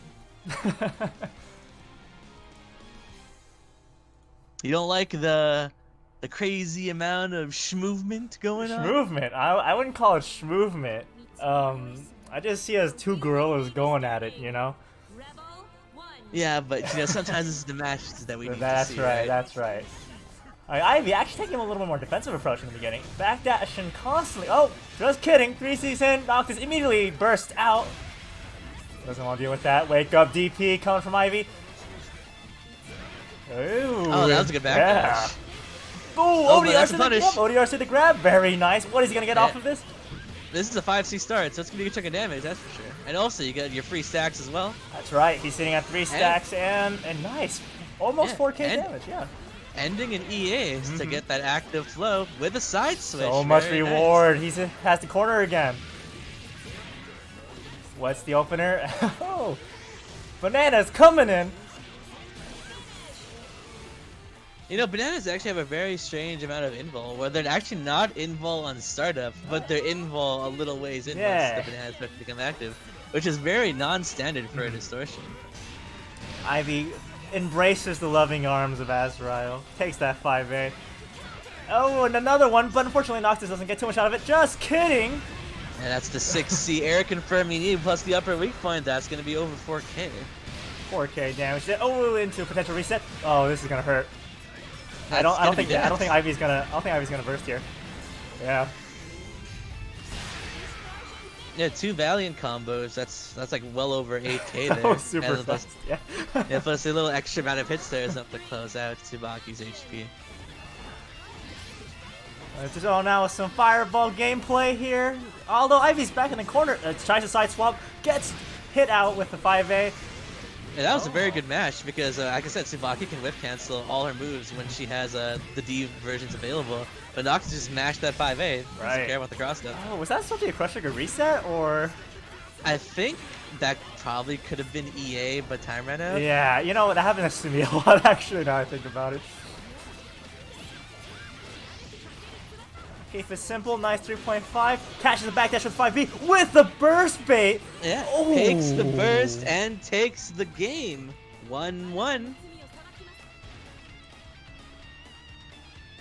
Well, we certainly have a match in our hands. My goodness. That's true. The Ereth missed out on a really good match.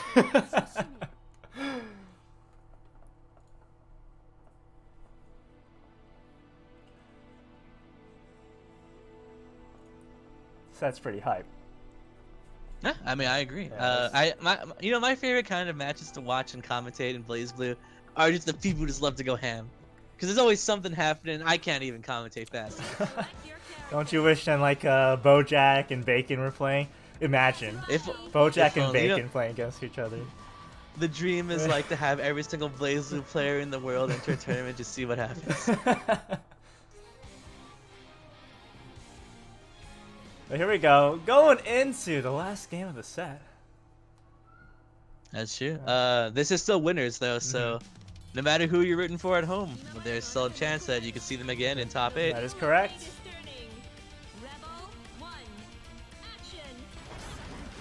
And again, Ivy taking a little bit more defensive approach, trying to get some stacks going. Oh, Phalanx available for Noctis, but doesn't get too much out of it, unfortunately. Eats a DP instead. That was a good dash up Growler, but...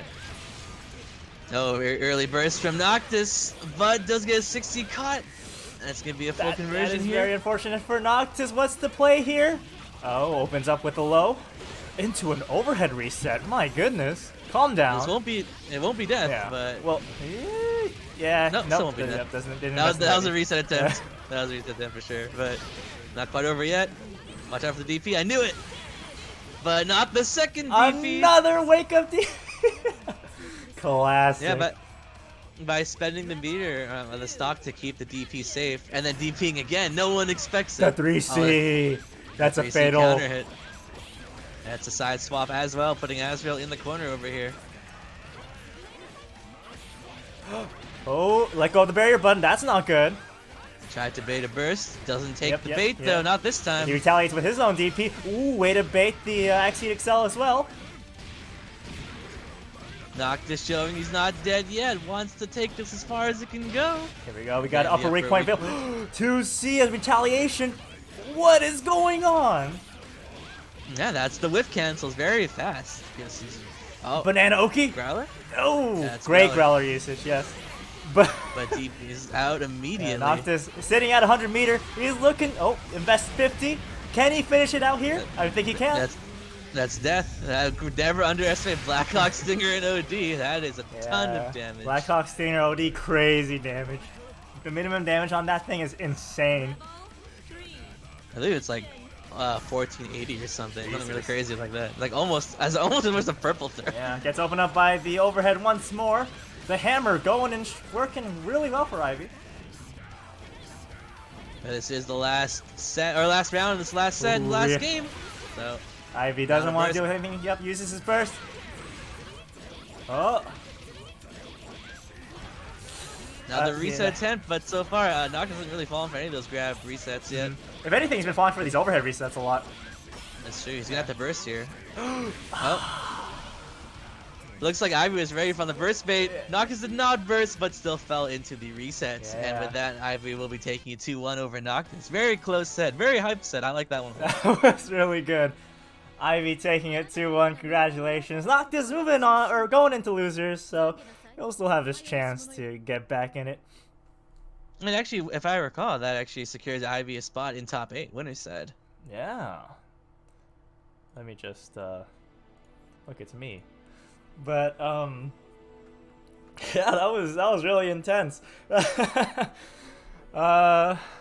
Well, Ellen, looks like RTL already gave us the next match. We got Advent versus Icecool in winners quarterfinals. So we have seen Advent a little earlier on today with very good. No, I've forgotten. Sorry, it was Advent versus Lennox in round. Yeah. Okay. So they've advanced the bracket quite far now, as this is winners quarters, and they're fighting Icecool, who I believe is a ShadowFXE player. Oh, all right. That's your area of expertise. That's true. I do believe Icecool, from what I've heard, is one of the better PSN ShadowFXEs. Of course, this is the PC side though, and he is playing on PC. So we'll see how that goes. I've actually never really fought Icecool before, so it should be interesting to watch. Oops.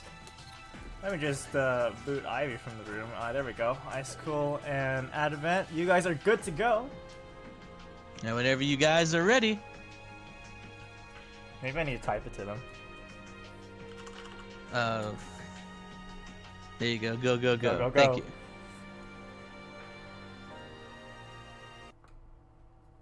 Please select your character. Susanoo. S versus ShadowFXE. See, this is what I like to call at home a bad matchup. Wow, just another day at the office for Susanoo, right? That's right. But I've said it before, and I'll say it again. Where technically matchups are just it's a theory, right? Technically, any good player That's can just outplay like any bad your matchup. opinion, man. I kind of guess deal, so. But here we go. Icecool versus Advent. Susanoo versus S. Be prepared to see Susanoo get out neutraled, potentially. Because, you know, I know you and I play a lot. And it's Jin versus Susanoo. And, you know, Jin's neutral is pretty good. So sometimes you have a hard time coming in trying to beat me up. I can't That's imagine true. how worse it is against S. Hey, but you know how it is, where if he does get in, he gets the Yeah, seals that's right, going. that's Doesn't right. matter. Doesn't DP matter seal who you unlocked are. for Icecool. He's, you know, want to play it safe a little bit. Ooh, opens up Ivan, or managed to catch Ivan with a 5B. We have Pocket Sand, as I like to call it, unlocked. Great way to extend pressure. We got the overhead as well, but he ends off his combo when he actually had his sand kick unlocked, which would have made it safe, but regardless, he gets that 2C anti-air, unlocking Grand Viper. Yep, Advent decides to use Burst there. Deep, rapid, deep, yep. Classic S. A nice block on the DP. Oh, Icecool managed to block the 6B. Actually, I think that was a punish, but he didn't really go for anything there. Oh wait, 6B? Hold on a sec, calm down. That was a very all-in approach right there. DP once again. I think Icecool needs to be ready to bait these DPs. Wow. Very nice 5A though. Wow. He can convert off the kill here. Yeah. Oh, chooses not to. If he did Hedgehog into rapid distortion, that would have been a kill. But regardless, edges out here and takes the win for round 1. You know, Icecool is actually playing really clean, right? Picking his options really well. Oh, but that was a little too risky. Well, you say that. He took 2K for that, but he didn't unlock his DP. And you know what? I think that's worth it in this match. That's a win in my book. Oh, there it is. Gotta watch out. An OD Susanoo doesn't have all his seals. Ooh, with the lightning hands to extend the combo, that's hard to do. I can't do that. It is pretty hard to do, but you actually could convert the combo a little more. Yeah. But And he can also tend to go for regardless, DP bait there as well. he's got his core seals now. This is where he starts to become a character. Look at these instant blocking. Oh man. That's the cross-up overhead into death. Icecool taking game 1. Who is this guy? Look at him. Instant block and everything. My goodness. You know, sometimes instant blocking can bite you with the butt. Because if you instant block Tager, Yeah. it turns its purple throw setups into actual throw setups. Yeah, I mean, for me though, it's like, I love instant blocking. Instant blocking is my life, right? But there are times when I mess it up and I get opened up because of it, when I normally shouldn't have. It's definitely a high risk, high reward type deal, you know? You know, but instant blocking actually used to be better back in CT/CS, where you actually had, when you instant block something, you got more, or less blocks done, I should say, than you do now. Gotcha.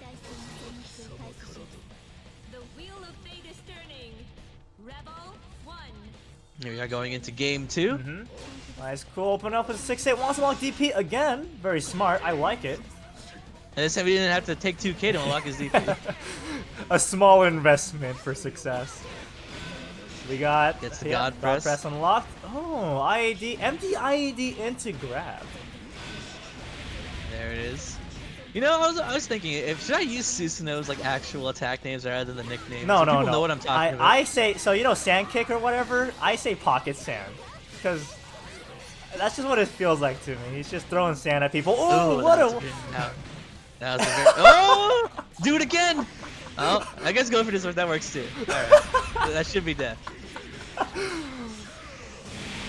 You know what? I respect that. Good for you, Icecool. Looking cool, Icecool. Looking cool. Yeah, looking cool. Very nice. Yeah. DP. There he is Yep. at the DP again. He's just. You know, this is one of the things that Susanoo really hates about this matchup is the projectiles. There Yeah, I it is. know. I was gonna say like S can just fireball him to death, right? Yeah. Yeah, if S is just sitting full screen, she shouldn't be taking those 6s. But now it's like, Advent remembered that he has projectiles, so he was taking advantage of it. But the Susanoo does close the gap. Yeah.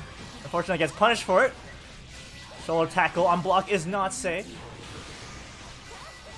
Oh, more instant blocking. I love it. Or half a cancel into a grab. Nasty. That's true. There is actually a very small gap in between like the dashing part and the kick. So if you wrap it there, it'll turn into a green grab rather than a purple throw. Manages to bait an ODR and a grab. Oh, Play neutral with a double JA. So J, the yeah, low-key best move of Susanoo. People think JC is the best move of Susanoo, right? No. JA, 100%. Yeah, people don't like JC, they don't like 6B, but in reality it's JA. Don't let anyone tell you otherwise. I was gonna comment on the fact that he tried to unlock level 2 Grand Viper rather than going for a level 2 Hedgehog, but regardless, he did edit the win, so in the end that's all that matters with Icecool taking it 2-0. My favorite is level 2 Thunder Lightning Hands. Really? I like level 3 Lightning Hands, where it covers the full screen. Oh yeah, that's my favorite. Sometimes level 2 God Press is pretty good, in my opinion. Yeah, where he chases you into the air. Yeah, exactly. This is a cursed conversation. Welcome back, Ereth. Yep. Alright, so Ereth will Thank be you. coming back. I shall return from whence I came. So, see you guys later. Thank you. Yep. All right, looks like is it gonna be Ryukasim versus RiptideMaurader? Looks like it. This is your area of expertise, with Hakumen being up once again. Yep. Yeah, against New. I remember putting in a lot of time and effort into learning this matchup because I had to fight Yoshiki back in Otaku 2015. Yeah, 2015. Oh, how did that So- go? Oh, horrible. Well, at least you're honest. No, it was a great experience. I won't lie. He's an excellent person. He's fun to be around, but definitely destroyed me in Blazblue. You know, funny enough, this is actually also a matchup that I spent a lot of time learning back in CS. I'm back earlier when I gave you a little bit of Scrimgore lore. My one friend who learned New. Yeah. He got pretty good at New, and I was learning Hakumen. I was like, hey, help me learn this matchup. So, but that was back in the day when Kishi went through projectiles. Oh. Don't remind me. Look were at the old days. days. But now we have Yanagi, and you know it's okay at best. It is acceptable. So what do you think? How do you think this will go for Ryukasim, the Hakumen player? But with it's New, pretty much gonna like, come down. Oh, go ahead. I was gonna say with New, like she plays her game plan the same against most characters. So That's as true. Hakumen, what is he gonna have to do? Pretty much what he's doing right there. Cutting swords, especially the delayed one. If you can get that one cut, it really interrupts the path of the other projectiles. So it's gonna come down to who does the better neutral. And right now it's seeming like it's Ryukasim. And he went for the reset, and it was good recognition that he didn't use his double jump there to roll out of the combo. Ooh, unfortunately missed the. I think he's going for Enma there. Yeah, it's funny He's caught by the because wheel. Hakumen versus Lambda I'm very familiar with, but with Lambda you don't want to take the zoning approach. You want to play offensive and do the zoning. Or not, sorry, the rush down approach. But New can't do that. So she has to commit to the zoning, which makes it very easy for Hakumen to just void all these projectiles. And when Hakumen voids a projectile, he does gain 1 Magatama for free. So he's actually gaining a lot from voiding these projectiles. It's true. And with the active frames of J2A, I mean, Ryukasim's making the right call here. I feel like we could afford to see like some dash up Supra from Riptide. That would be a way to deal with J2A. Yeah.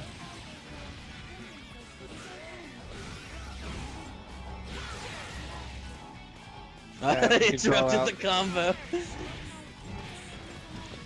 The void still being active interrupts the combo. That was unfortunate. Oh, reverse Wataru there. He wanted Renko when he landed, but that was a side switch. But there it is, the Ryukasim special. Can you kill off this? It's possible. He's in active flow. Ooh, Oh, no he missed it. He missed the. Yeah, he missed the Kishu. I'm pretty after that That's you enough. can Kishu Enma, right? Or just Kishu. Yeah. But regardless, so he does close out game 1 there, 2-0. I think with the amount of meter, yeah, I do want to Kishu and then go to 6A, 6B, and hopefully go for another Shippu since he hit with the wave instead of the sword. The sword will still do full damage. Oh, is that how it works? Does it count as a different distortion? Yeah. especially in Mugen, there's a big distinction. I remember back in the day when using the sword would just end your Mugen, right? Well, yeah, but I just know for CF, the game we're playing in particular, they added SMP to distortions, which was never in any game. That's true. So- Yeah. So I mean, it still does 200. So the only the difference for Hakumen is So if you use Shippu outside of OD and then you use it while you're in OD, it counts as 2 different supers. Yeah, So you still get the minimum 1,000 damage each time. But Yeah, I do know that it's like that for every character. So if you happen to like OD, Shippu, continue your combo, Shippu again once OD runs out, that's a huge chunk of damage, though. Very rare scenario to be in. Yeah. Typically you'll do it in OD first, then wait for OD to end. Instead of using EA, you'll Shippu again. Oh, that was another grab reset. Oh, 5C counter, does not want to take that. But actually, a 5C counter hit, if Ryukasim OD'd immediately, you can actually block bursts. That's true. Burst safe. Yeah, see, this is where I think, in a matchup like this, I think the reset playstyle tends to fall apart. Because you really value the knockdown, this matchup. He's spending a lot more time in neutral than he has to. Unfortunately, dropping the super, but from what we've seen, other than, I guess, right now, he's actually been doing pretty alright in neutral, so maybe it's not the worst thing in the world. That's true. Yeah, he just happened to close the gap there and just immediately remove RiptideMaurader's HP and what was left of it, putting himself on set point here.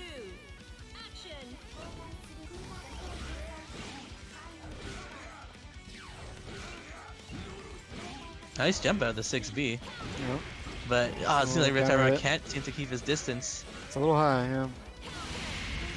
3C counter. What's the combo? Oh, drops the combo. Just a little too far.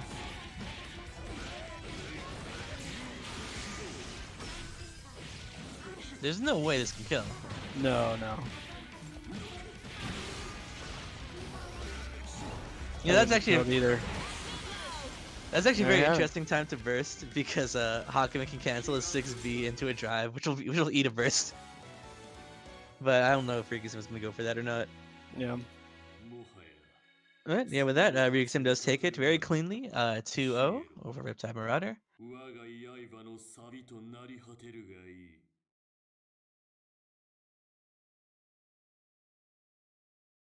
Alright, looks like we're gonna have Koji versus Capa for winners quarters. Yeah, this is the fight to get into top 8 winner's side as well. Yep. That should be a good one. I think these two have played a decent amount, especially coming from the Central Clash tournaments and things like that. I'm not sure historically how these matchups go, but it should be interesting to see nonetheless.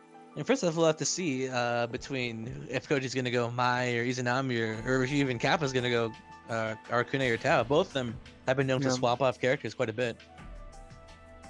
Dual mains.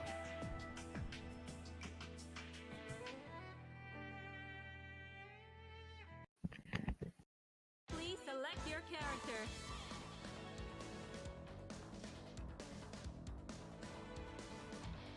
As you can start off with Arakune. Oh, looks like he's locked in. But what's Koji's answer to that? I think the textbook answer is Izanami, but the comfort pick might be the Mai. Well, yeah, I mean, I guess, like, technically, both against Tao and Arakune, I believe Izanami is probably the better choice, but it's not like Mai's a bad choice. No, definitely not. Yeah. Well, picking characters like Izanami and Mai, I just don't think you really have too many bad matchups. Yeah, I said it yesterday, but don't be like me and be Tager Susanoo. Yeah.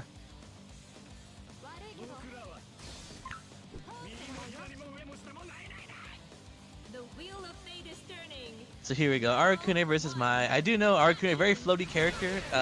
He would definitely wants to kind of float his way around, try and get one hit, or maybe 2 hits into a curse. But Mai actually deals with floaty characters pretty well because of her air mobility, plus her huge JTC. Sorry, just 2C, not JTC. Yeah. Koji's a big fan of the Himiyori Dipper, so you can look out for that. It is invuln after a certain amount of time.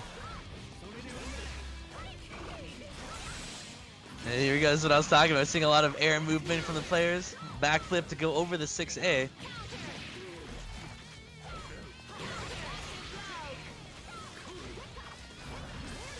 Trying to keep our distance. Oh, that's gonna. Okay, well, he didn't get hit, but that's like half the curse right there, 50 meter. Arguably worth, depending if he can get the full curse or not. We'll have to see. He can't afford to get a hit though. Let's see underneath the Mmeaninglessnamee there. Oh, but does get caught by the dive. Yeah.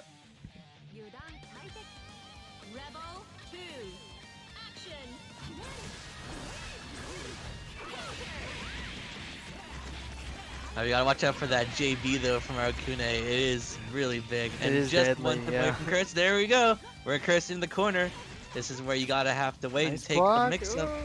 Below. Cross up. Yep. Chicken blocking is definitely the answer. If you can get away with jumping. We didn't block it all, but it was a very good attempt. They only took very minimal damage. That was good.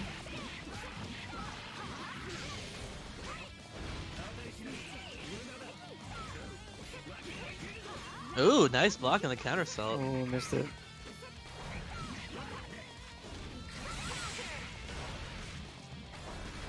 Not too close to the ground for a punish or a confirm.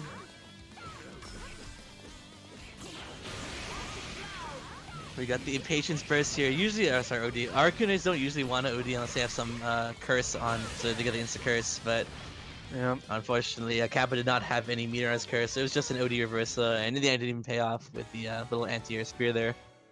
Koji taking it 1 so far.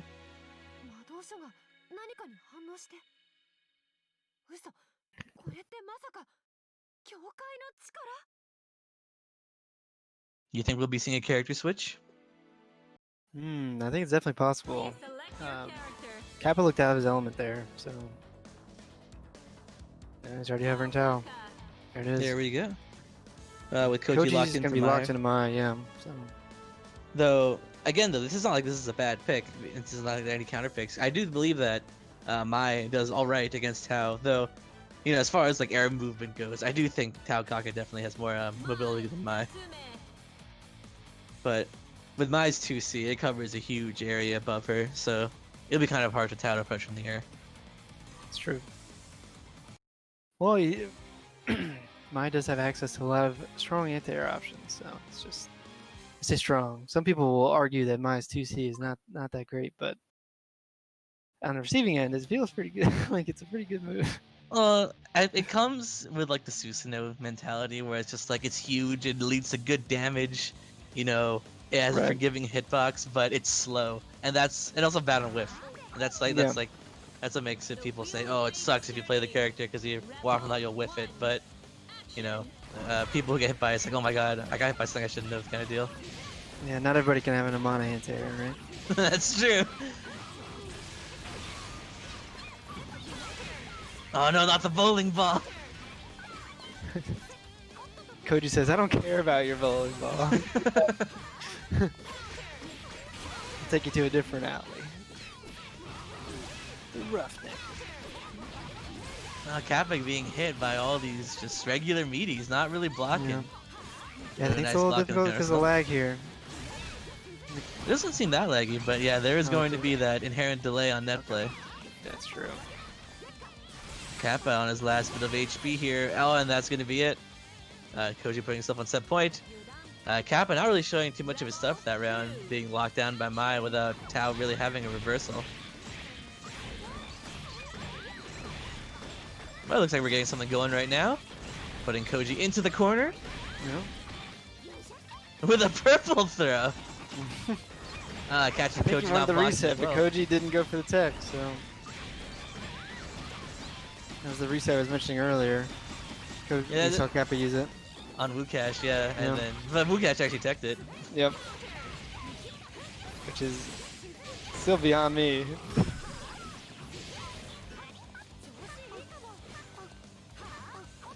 Oh, that was a cross-up. I'm not sure how Capa knew that was going to cross up, but that definitely hit me. I think the JC pulled it out of the corner. Maybe his experience with this kind of...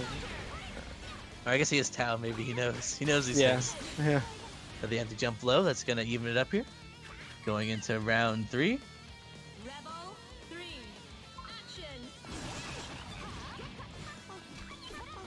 Big burst advantage though. Oh, he didn't do the follow-up for the spear. That was interesting. Usually you want to do the follow-up to make it even slightly safer. Yeah, it could have been misinput.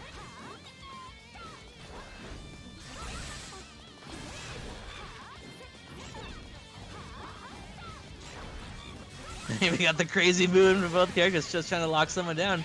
With Mai getting the first hit. Putting Tao into the corner over here. Oh, nice roll though. Yeah. It's the power of the human Yuri Dipper right there. I was gonna say, that's not a punish, but looks like Tao's expecting to hit a button, so he ended up getting grabbed. This won't kill. But this will. That, yeah, it did drop. But Koji managed to edge out a little bit of damage at the end. Capa not getting his burst back, allowing Koji to secure his spot in top 8, along with Ivy and Ryukasim and Icecool for winners. 私の知ってる家族のことはだいぶ性格が違うんだね。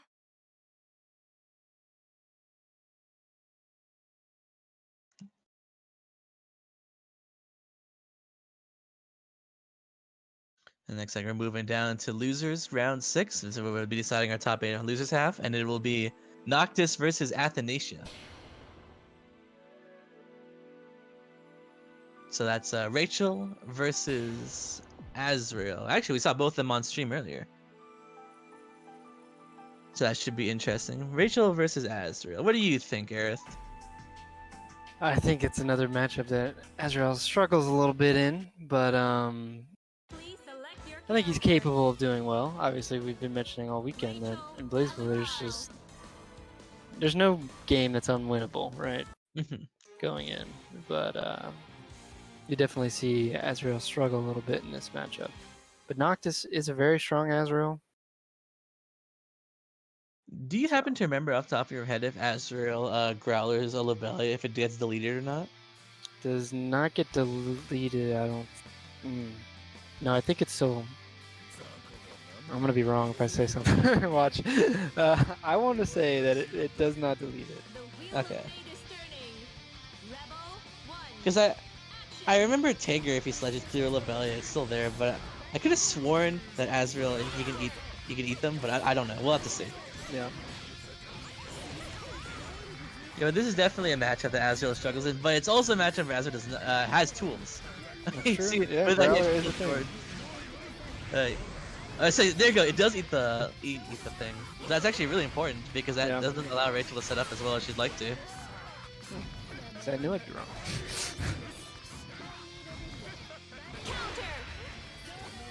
If Azrael's ready on the growlers, then it kind of dissuades her from trying to zone him out with the Lobelas. Instead, she tends to throw them out in neutral and set up the poles randomly.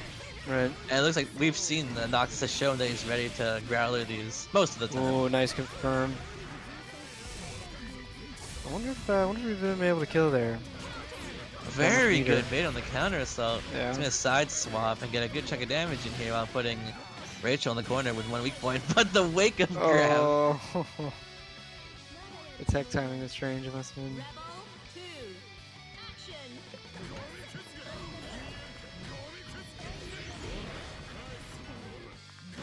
Yeah, that's actually so unfortunate that Growler eats the Lobelia.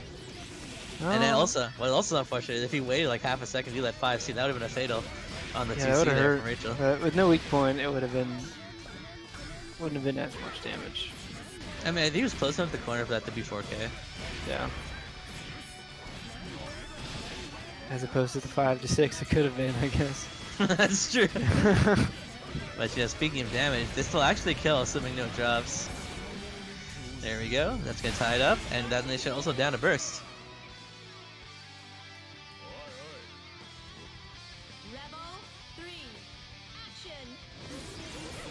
We got the round start 6C just saying, I don't want any neutral, I just want to keep you locked down. Smart. That's exactly what you need to do as Rachel. See, the benefits of having a projectile Loki like that is that you can block while also keeping them blocking. But it looks like Rachel didn't take advantage of that and got hit by the DP from Azrael. But it's okay because we have Azrael in the corner again. Just in the other corner. This corner to corner, the Rachel special. It might. Okay, no. I overestimated the bottom lily damage there. Yeah. But Noctis on the edge of his life, but still hanging in there with that cross up TCL. It's an overhead reset. Forcing the burst. He's all in on that 5D.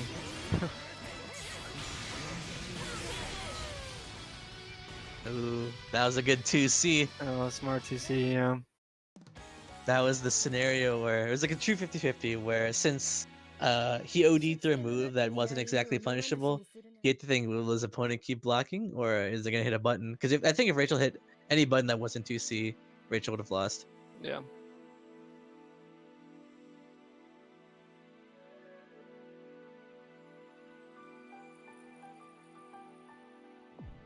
So with that, okay, we're hopping right into the next match here. No, I don't know either of these two to play any other characters, so yeah. Yeah, I've never seen them play any characters at least, and yeah, that's fine. You know what they say? You gotta fear the man who's played like 1,000 games of one character than like 500 games on every character or something, right? Practice one kick 10,000 times versus 10 kicks, or 10,000 kicks one time.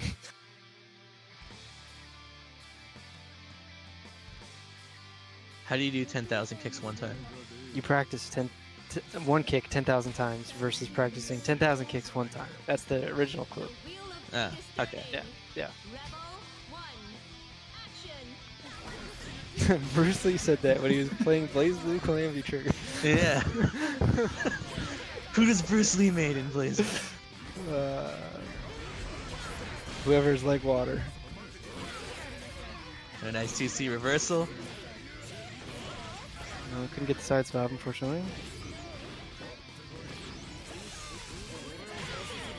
Counter assault. You actually don't see counter assaults from Asriel very often.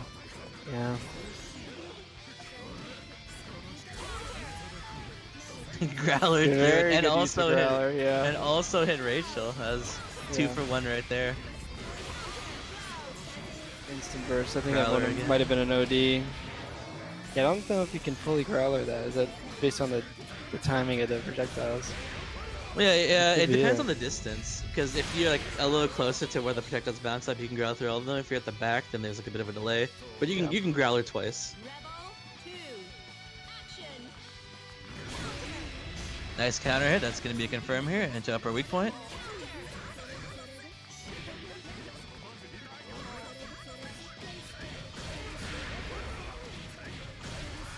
He went for the double TCL. Oh, this is a double weak point. He dropped it though. He missed it though. That's unfortunate. What's the risk you take with a setup like that? Yeah, with Azur's double weak point combos, the most common places to drop them are also the parts where if you drop them, you'll like definitely be punished. Oh wow! Did not see that coming. I think he was not confident in that. It's to OD like that and in that scenario is. I mean, I was like, that was gonna be a really smart OD because even if because the Rachel panic burst was coming up, but yeah, the purple throw is something I did not expect. But if Athanacia was ready for it, he would have wasted his OD. Yeah. But looks like, I mean, I didn't see it, so. Yeah, that's not something I foresaw. So. And here we are. Yeah, this is the final set between these two, and this is loser side, so one of these two, unfortunately, will be eliminated. Both very solid players, so I hate to see them go. That's how it's got to be.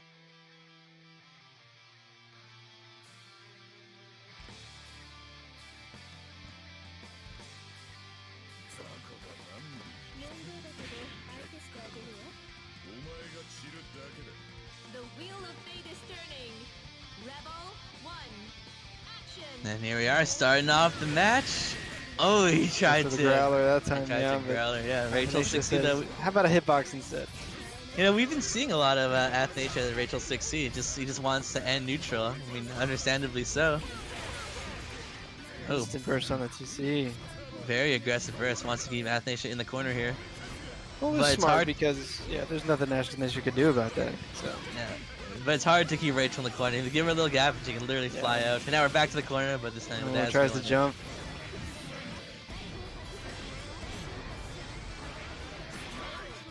Ooh, tried to back dash. Still gets hit, unfortunately.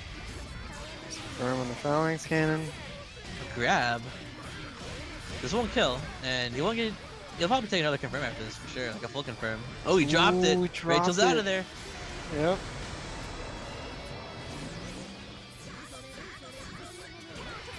Baits the Ooh, counter baits the assault, counter though. assault again. How many has he baited this set? I mean, it's funny because like I don't want to like discredit any players here, but I'm pretty sure that's not even intentional bait because Adroth will always jump cancel their 5Vs. It's how he senses pressure.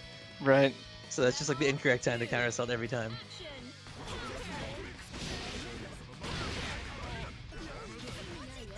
Oh, that was a drop combo. Switching sides here, but gets the counter hit. No confirm though. Yeah, wasn't ready for it.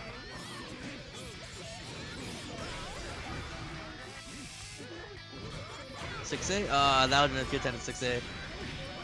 It's alright. We're taking the corner. Never mind, it's a little too far to land the Valiant.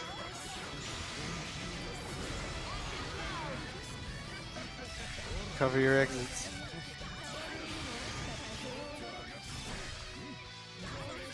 The first hit of TCL isn't that punishable, so I don't think EA would have worked there, but it's alright. But on punish. Turn to neutral here.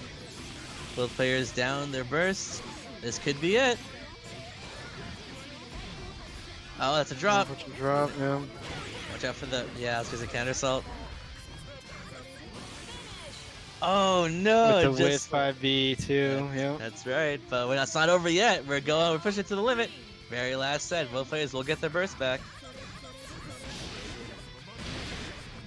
Already have double Both weak point. points. Yeah, this is not looking good. It's not gonna be a lot of damage if it's like an A starter, but you know, it's adding up. Oh, Rachel's out of there though.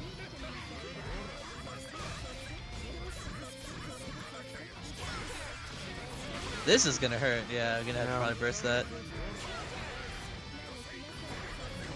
Very good use of the Growler, I said.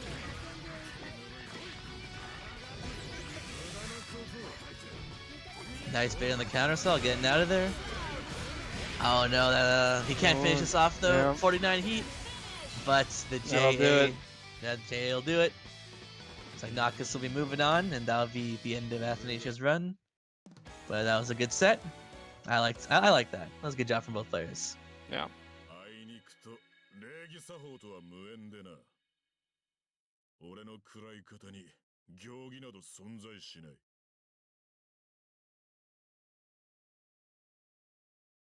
All right. We're gonna get MiniApples again. So I've seen a lot of them today, and then against Advent, another player we've seen earlier today. So should be a good match. Yeah. I want to say S versus My. Is that? Yes, that should be S versus My. Actually, I think we're at the point where we've seen every character or every player except for one on who's left in this tournament now. Just actually kind of like yesterday. I'll try not to give it away this time. Well, I think with the way the TOs are running this, we'll probably be seeing it. So I think every match now will be streamed. So. Yeah. But for now, we are doing Advent versus MiniApples. And it's S versus My. Actually, we saw this in Grand Finals yesterday. Obviously not the same players. Right, yeah, but indeed same matchup. I wonder how things will go different this time. As for those of you who caught West Coast Grand Finals, it was in fact S versus My, and it was a great set. All the sets were great. So different players, same matchup. We'll see how it goes.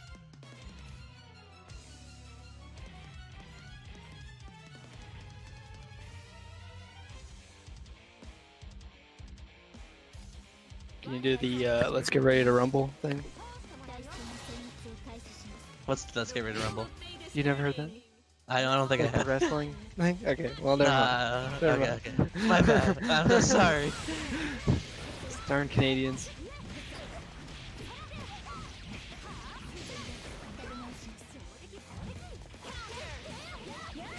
Oh, Maya's put herself in the corner now, Yeah. so. Wanted to air dash into them, ended up air dashing over. It's a bad feeling. Oh, but we do know Maya can definitely switch sides pretty easily like that with that Yeah, dive. that's true. Very hard to lock down as well.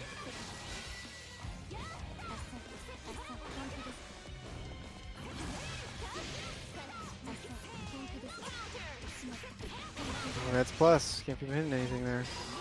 Run up DP. Well, I guess with the 50 meter it's safe, but Yeah. still end up getting caught at the end. I'm at the tip or two. This might That's be cheap. enough. You gotta watch out with Mai when she does her dashes like that. If you get hit by the tip, it does break your guard if you're not barriering. And actually, you're right. That was it. I didn't believe, but Mai does have a surprising amount of damage.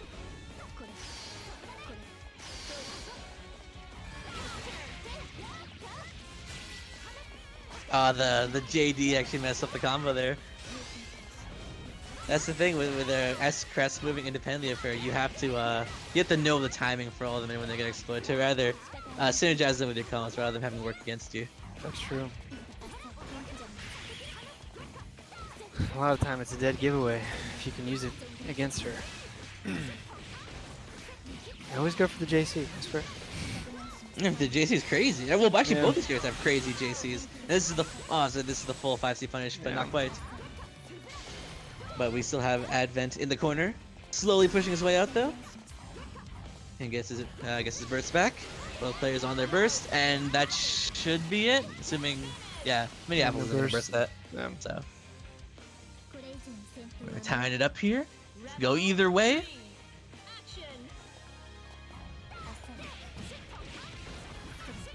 Oh, close. Oh, Oh, that was counter a hit counter though. hit. Yeah, that'd be some amount of damage. I don't know if Mai has like any like, oh no, this starter is gonna kill me kind of thing. It's more like she's very consistently above average damage. That's true. Now speaking of consistently above average damage, this is a very There it quick is. round. Yeah. That was like what, like an 18-second round.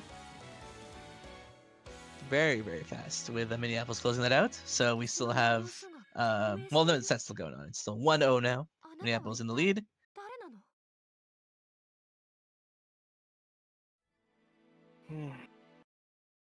Hopping right in. I don't know. I haven't enough to see if safe switch characters. I doubt it though. But Yeah, you I'm never pretty know. sure. Yeah, I'm pretty sure it's just one character. But like I said before, I don't know him that well either.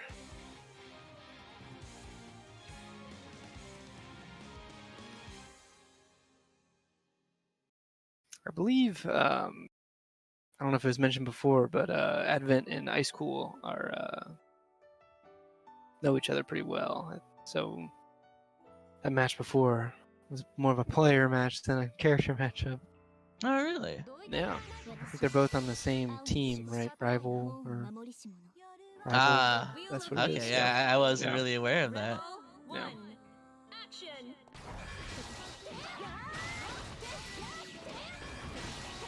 And here we are, taking Mai to the corner. I was like so sure that Mai was gonna dive out of there because she teched in the air. There we go. There's the dive. There it is. And Get it out of there. punished. Punished the That's a DP. fatal whip. too. Yeah, you gotta be careful.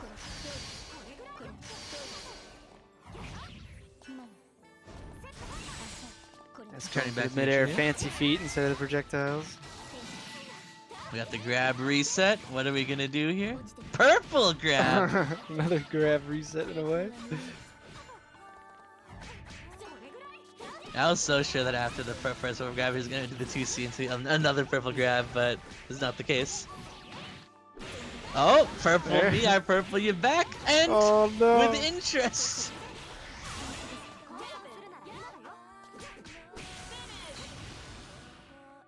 Hey, but you know what they say: That was- do unto that was a others what you want spiteful- unto yourself, right? Yeah, that's true. I mean, you brought it upon yourself. That sorry. You purple stuff, somebody, you better be ready to do it too. But I understand why you do it. I mean, it's 1,500 unscaled damage, so. yeah, that's more than most distortions in OD. Yeah. So, Yeah. and with two of them, that's an extra 3,000 damage on your combo.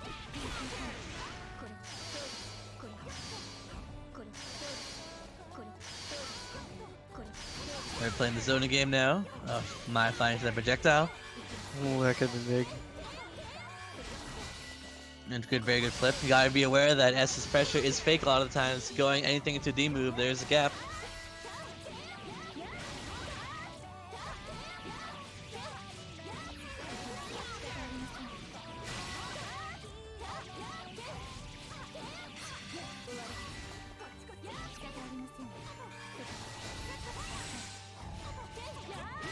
Oh, very good. Low into high. That's gonna. Oh, yeah. Yeah, that's the tricky mix, though. Advent very low on his burst counter actually. That's 2. So without active flow, you probably won't get it back. So let's hope for the active flow for Advent. Nice blocks. You think that was a burst bait? Not burst bait, sorry, DP bait? Could have been, yeah. Nice long range lows. My roll away turning to neutral over here. I haven't really seen any DPs out of Advent unless he has a meter. Oh, so. there you go. He was listening. Yeah.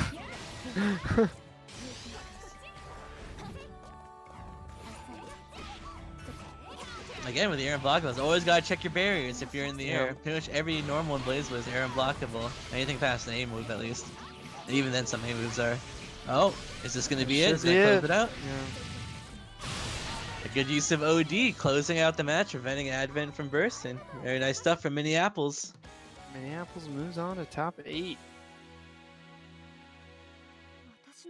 That's true. All these matches that we're seeing right now are people securing their spots in top 8 with now Noctis for loser side and MiniApples quickly following suit for loser side as well.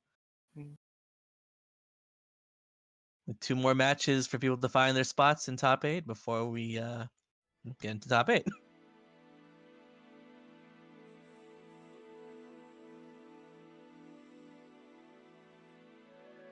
Alright, so we're gonna have Adroth versus RiptideMaurader. That's right. This is the ShadowFXE versus New. This is the secret player we haven't actually seen on stream yet. Adroth, my fellow Canadian Susanoo over here. Yeah. Though he's far more east than I am. This is the East Coast tournament, of course, but yeah, a very solid player, of course. Inventor of a lot of the Susanoo meta combos. RiptideMaurader, we've seen him earlier. Very solid new player. What do you think about Susanoo versus New? Okay, so this is a matchup that I don't have much practice in, but theoretically, it's actually not as bad as you might think. Like, it's definitely not in his favor, but 6A does help alleviate some of the pain. And once you get Sword, you open up this very scary part where Sword Super will punish New anywhere on the screen if she's trying to zone you. Like, even if just like 5D 40, the overhead, that will, there's a gap in there that Susanoo can sword you out of. So you have to be careful. Yeah. That is scary. That's true, and it'll be a counter hit most likely.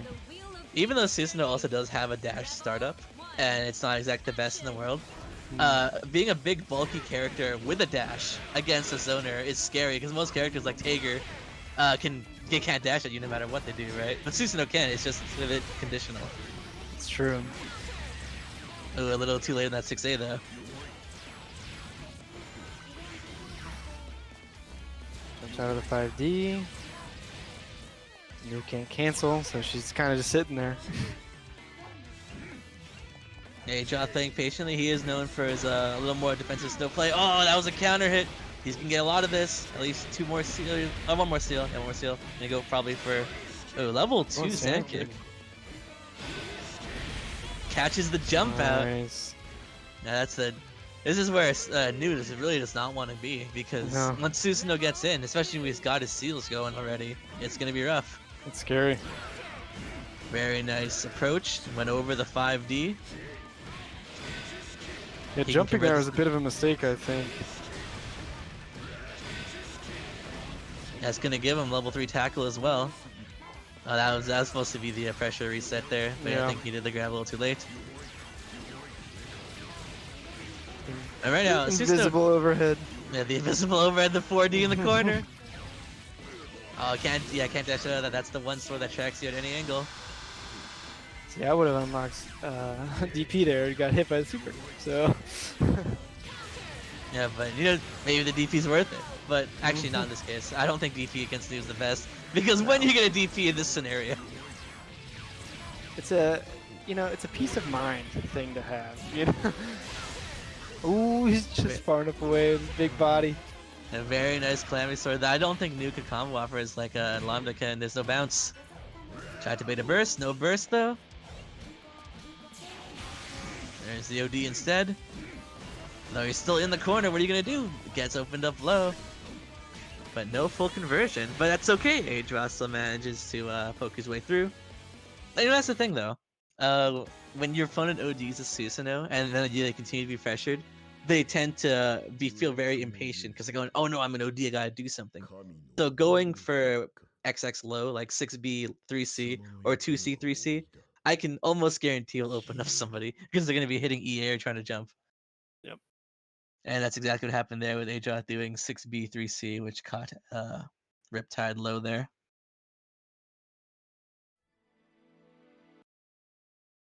Now 6B3C isn't airtight though, right?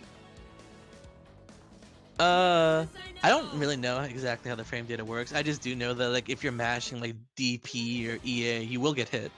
Okay, so then it has to be tight.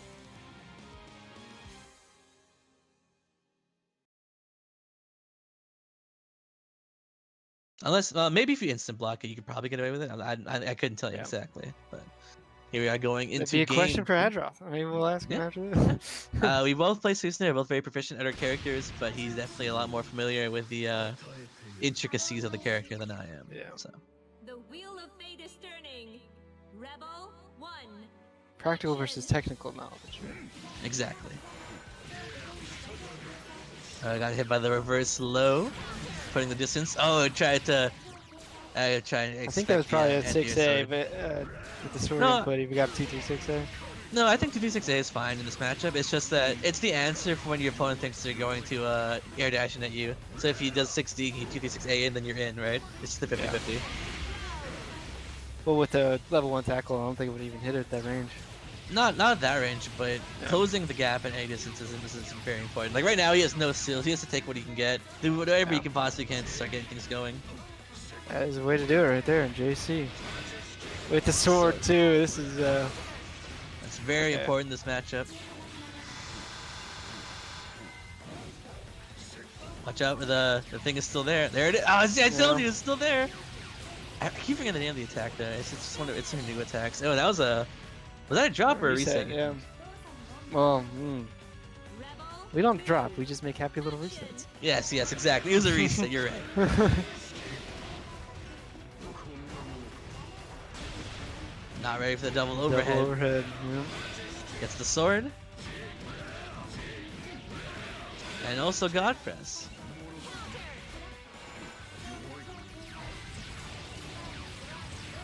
Yeah, can't dash over that. It'll track. Oh, they could try to match something there. Going a little faster.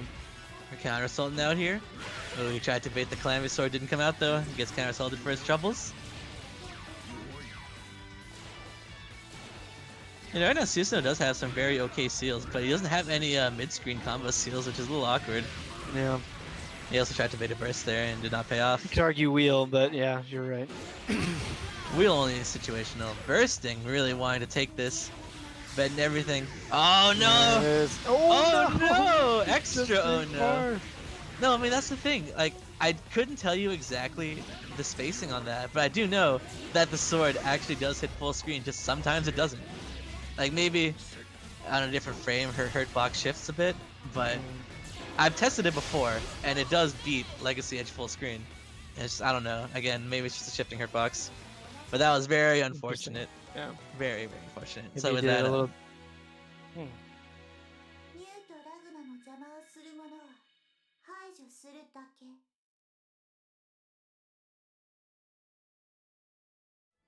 actually, in that exact scenario is something that happened to me before. Like literally, I was fighting a V13, and we are literally full screen apart, and I sworded and I hit her. So, I don't have an explanation for you there. Unfortunately, again, I can only just chalk it up to a shifting hurtbox of some sort on V13. So you're saying Riptide is cheating? Okay, got it. Yeah. That's what it is. Or Mori's cheating. You put a bad character in the game and make people play him. That's the bait. They make him so cool and make him the final boss, but it's the bait because he's bad. No lows. But yeah, this is the final set. Round starts 6B. Bold strategy.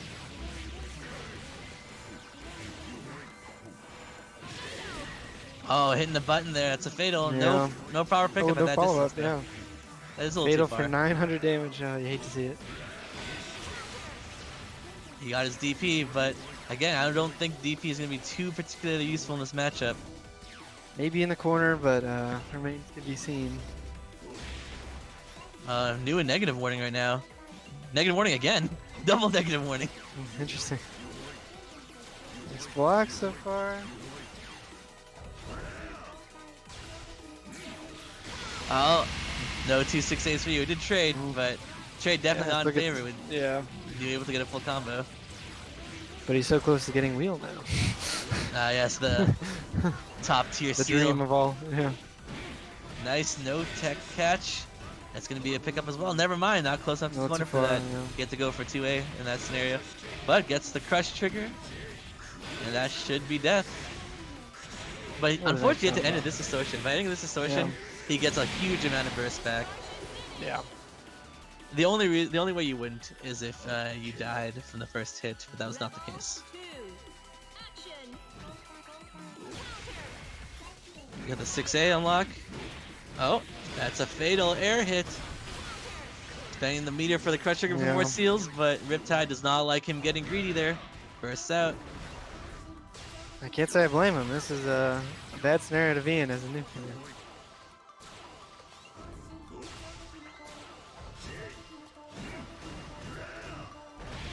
I was gonna say, watch out, he's definitely gonna do it. Now, is right. Susanoo is never gonna let you go, or tries best to not let you go as soon as he gets in, especially in a matchup like this. Counter assaults out. I like that Adroth's going for the meaty 6Bs because that would catch him and a backdash. Yeah, especially with no meters, no reason not to. And that's gonna be it. Then a JA Wow. counter hit, confirming into another JA. Gets stuff from Adroth, securing his spot in top 8.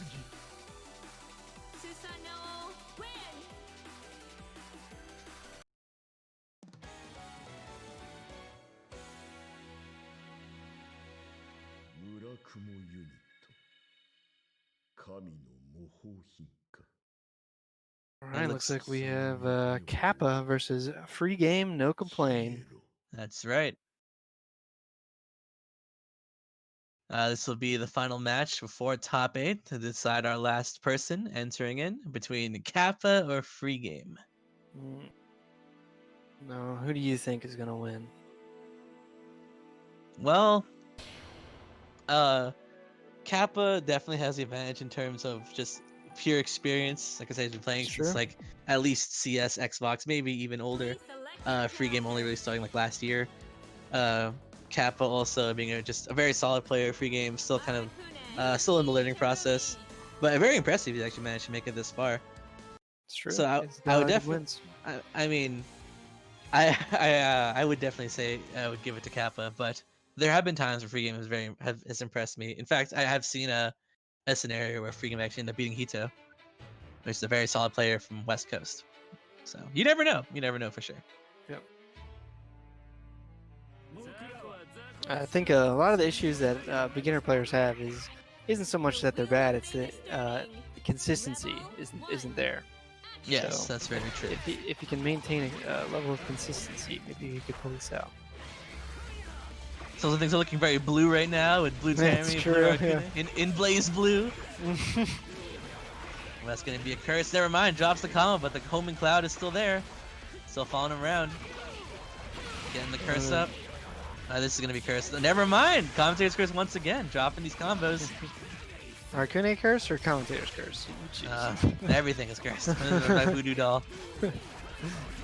Once again, very still close not here, cursed yeah. though. Like, this is close against. Like, there's no way the next hit of curse doesn't actually curse. Catch the Yeah, I no will tech. say in this matchup, I feel like Terami is very capable of punching backdashes and dealing actually with a lot of things that Arcune likes to try and get away with. That though. Oh, he's gonna curse there. Yeah, the cloud Yep. was coming down. You have to block this. With the cross up. This won't kill, and extra curse just expired now, but Arcune is still having 100 meter.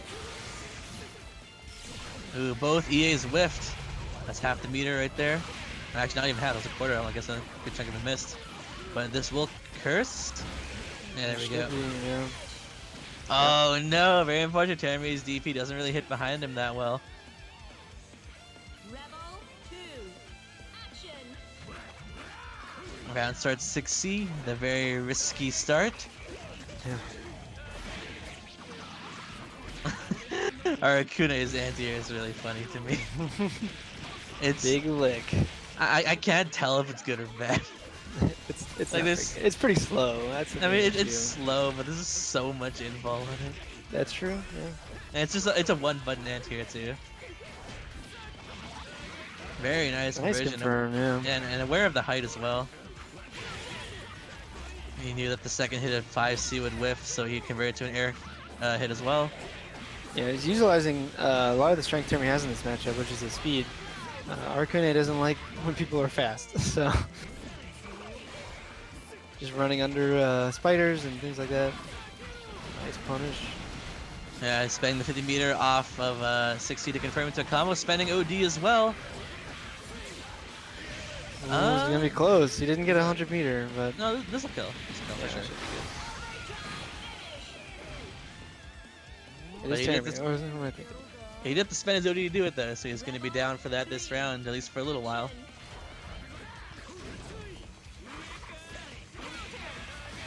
Very nice anti-air. Terami having one of the better anti-airs in the game. Converts into a full combo. Yeah, there we go. No drops. Very good. Catches the no roll as well. Yeah.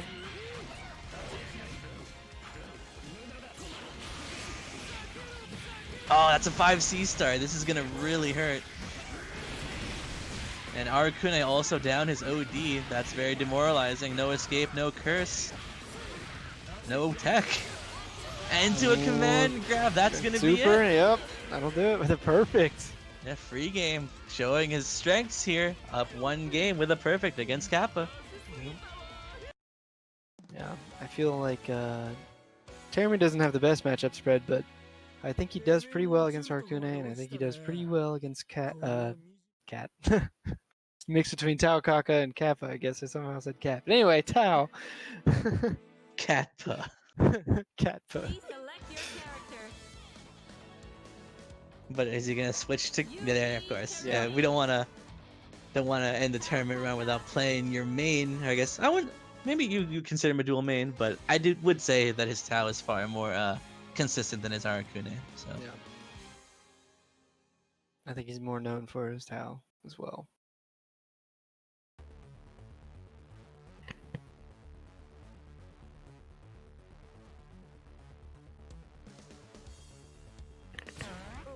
The wheel of fate the only is thing spinning. Terami I know has going from his matchup is his anti-air is ridiculously good against true, Tao. yeah. But besides that, he's gonna have to really play very catch me when it comes to neutral. And then I'm not sure if Free Game knows how to deal with Tao shenanigans, but we'll have to see.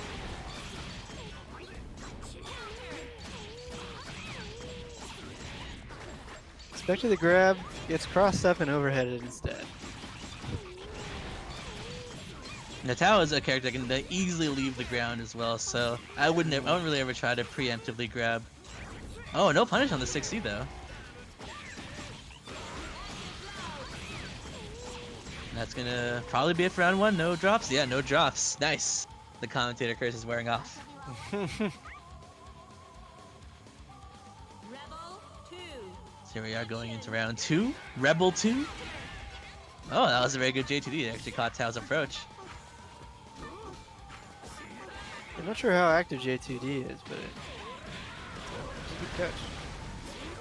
Very nice bait up there. This is the conditioning we need. Gotta force people into blocking. Terami stagger, very scary. If you're not ready to instant barrier out of it, or just He's gonna instant hold block the in bowling general. ball. Oh, the bowling ball Turn messes into up the combo. I remember back when CT the bowling ball was black. It was like invisible on some maps, and now they just made it bright red. Yeah, that's probably a good call.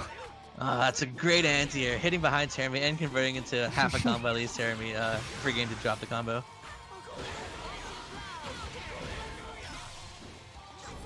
Well, you can convert all those hits into kills, but it's alright. Yeah, I Lands don't the think DP. he's- That's all you Putting need. it- Yeah, putting himself on set point. Terami's DP, being a distortion, does do a lot of raw damage, and you can actually combo up on a counter hit too. Rebel 3.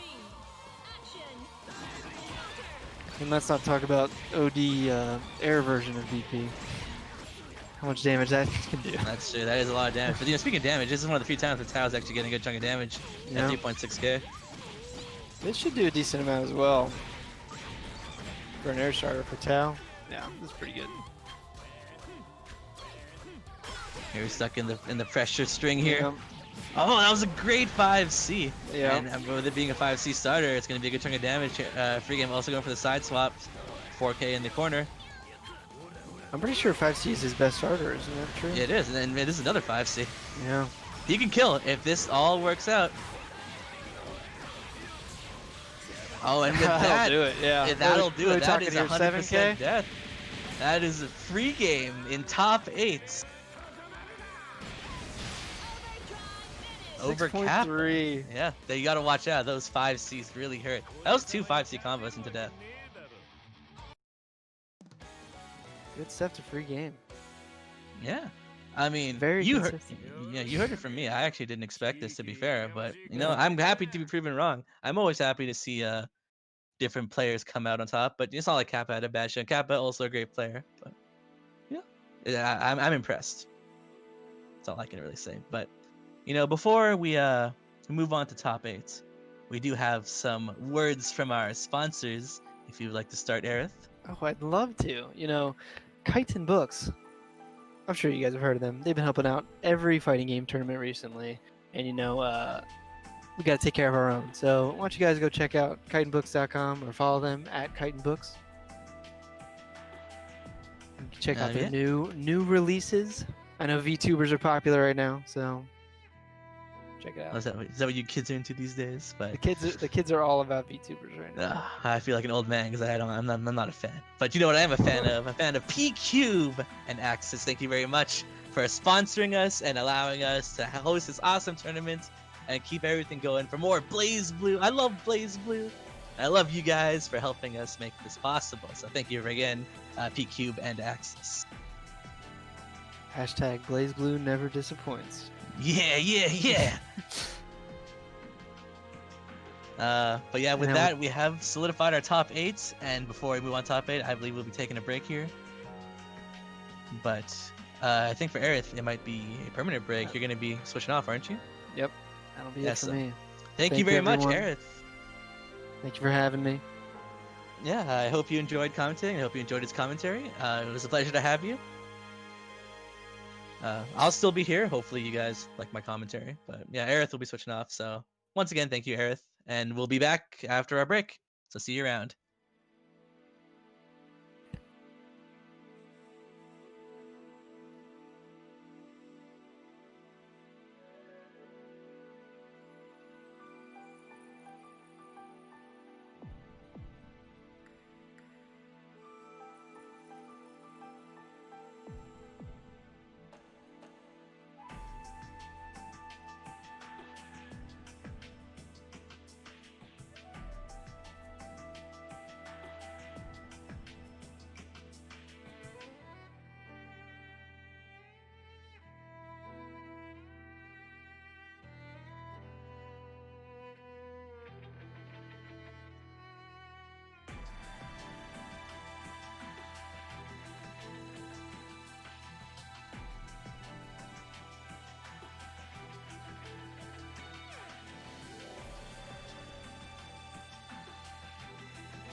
All right, we're back with more AnimEVO 2020 Blazblue Central Fiction PC East Coast Edition.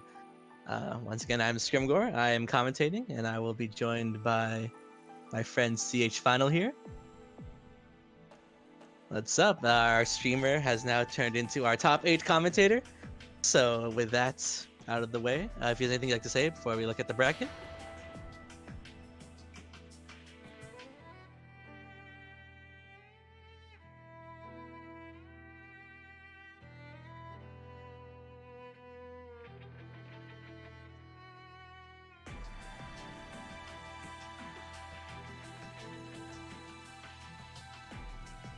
Yeah, actually, we have a fair bit of character diversity as well.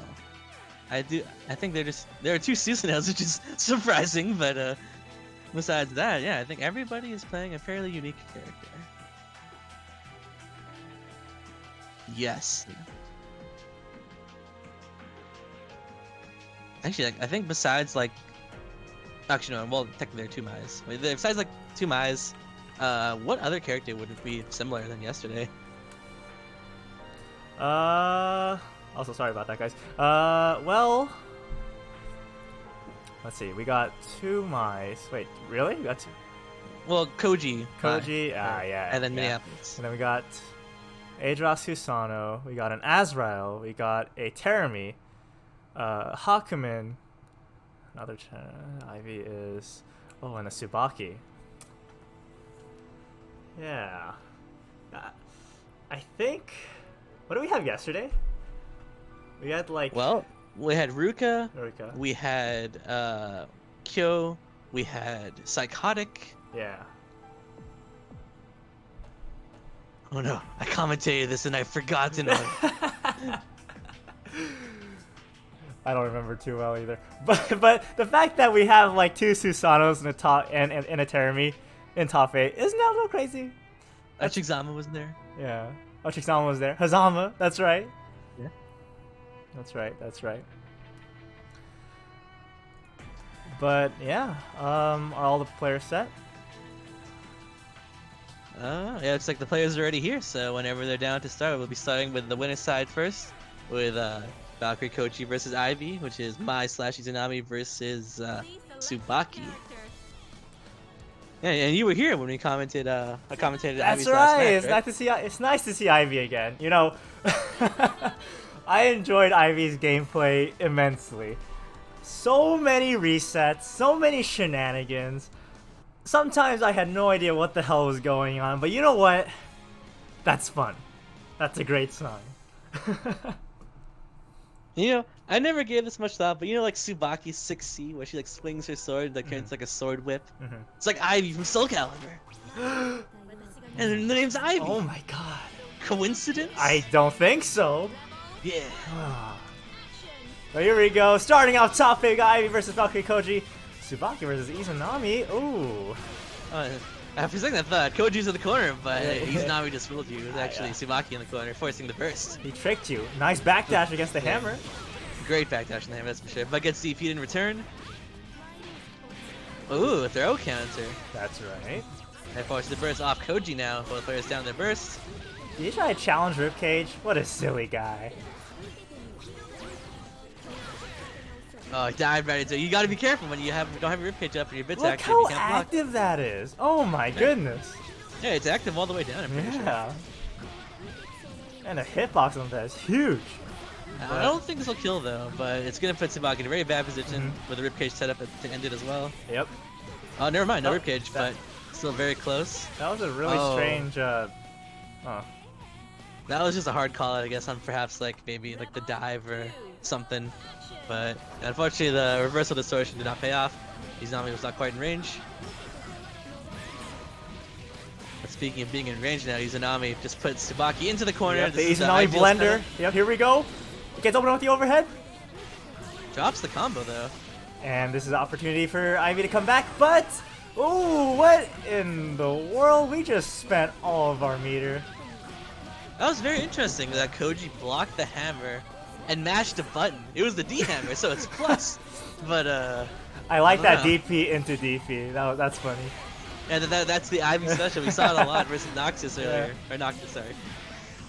I mean, that's going to be it for game 1, I'm pretty sure. Yeah. This should edge out the damage. That's a good chunk of minimum. There we go. Koji taking it to 2-0 first game right now in winners finals.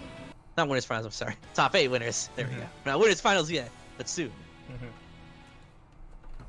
So what do you think? What do you think Ivy needs to do to deal with these Anami? I know dealing with these Anami is pretty difficult. Yeah, well, I feel as though she definitely needs to sort of tone down on the aggression, in my opinion. Because I feel the more you try to reset, the more you try to just push buttons, right? The more chances you're going to give the opponent to sort of punish you. And I feel as though that's what happened a lot in that last round, in my opinion, at least. So maybe tone down that aggression. Be a little bit more patient. I don't know. I mean, it's technically true. Like, I do agree with you, especially there. But like right now, I think it's time to be aggressive. She doesn't have a ribcage up, and she can't block. There's a time to be aggressive, and there's a time to not be, right? But it looks like that aggression certainly is paying off. Look at whoa! Oh my god, that dive. That was a good dive. I wouldn't have normally said that was good, but I guess shows me, right? That did definitely end up working out. Blows up that ribcage. Gets again DP another out, DP. Yeah, there's a lot of DPs that are just able to go through. Koji isn't. Whoa! That was the magnetic grab there. We got a little bit of Tager in there. You know, Blazblue air grabs, they're so jank. Yeah, I feel like any part of your hitbox in the grab range, you're gonna get like sucked in there, and it's really jank. It should be This that. actually should be it. Yeah. Ending off with a distortion, keeping it simple. Very nice by Ivy.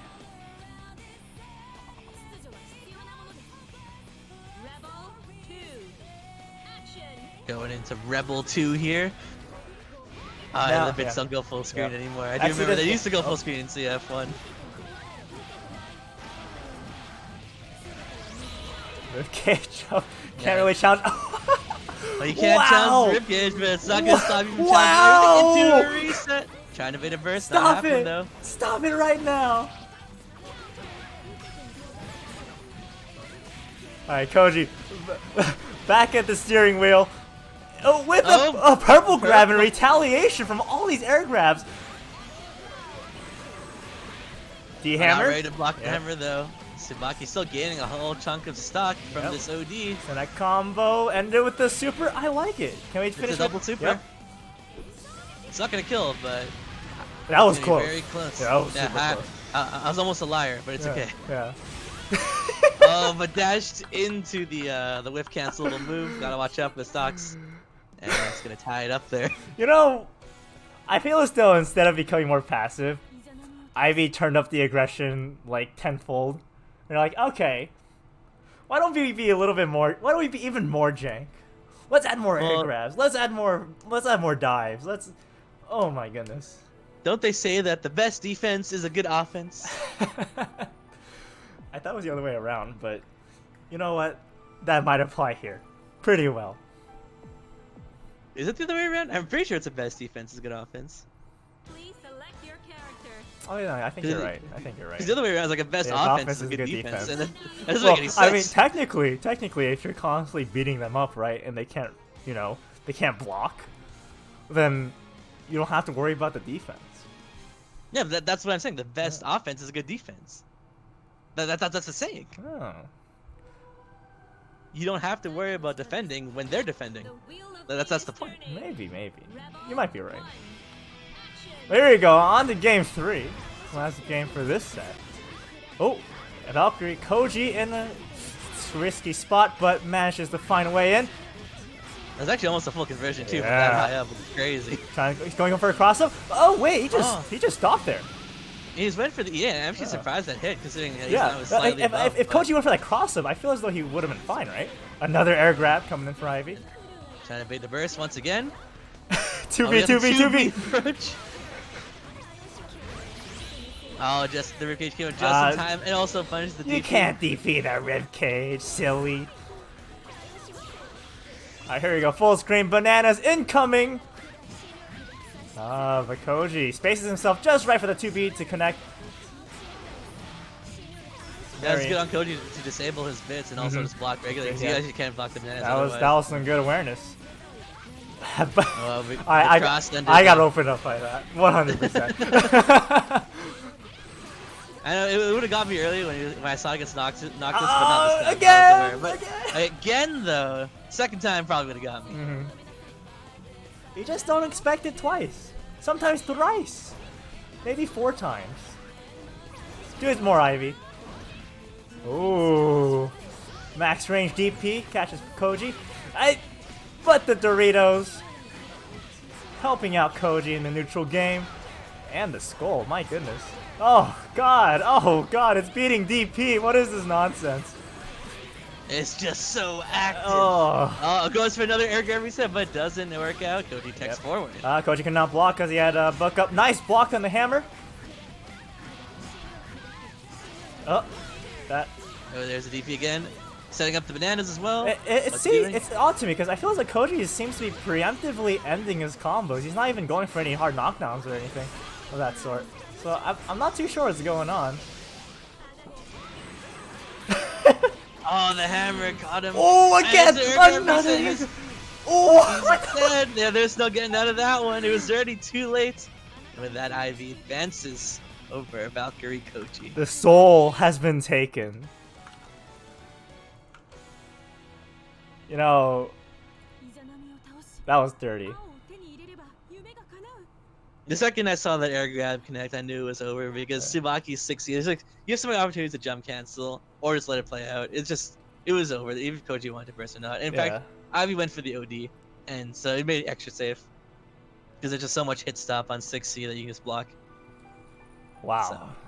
wow, just wow. Just the awareness to get those air grabs consistently, because that wasn't just 1 or 2, right? That was like 5, 6 air grabs in that set. That's crazy. A lot of them are counter hit air grabs too, now that I think about it. Those air grab resets were insane, and I feel as though that's definitely what helped Ivy out a lot in that match. But here we go. Moving on to the next match. We're going to be having Ryukasim versus Icecool. Ooh, this is another Susanoo versus Hakumen matchup. I was talking about this with Ereth actually earlier on in pools. So I think this Icecool guy, you know, as his name implies, his Susanoo is pretty cool. I have to give it to him. Icecool. Yeah. Yeah, we did see this matchup, except it was Shadow versus Ryukasim. But this time it was Icecool versus Ryukasim. Both of them ending their names in 99.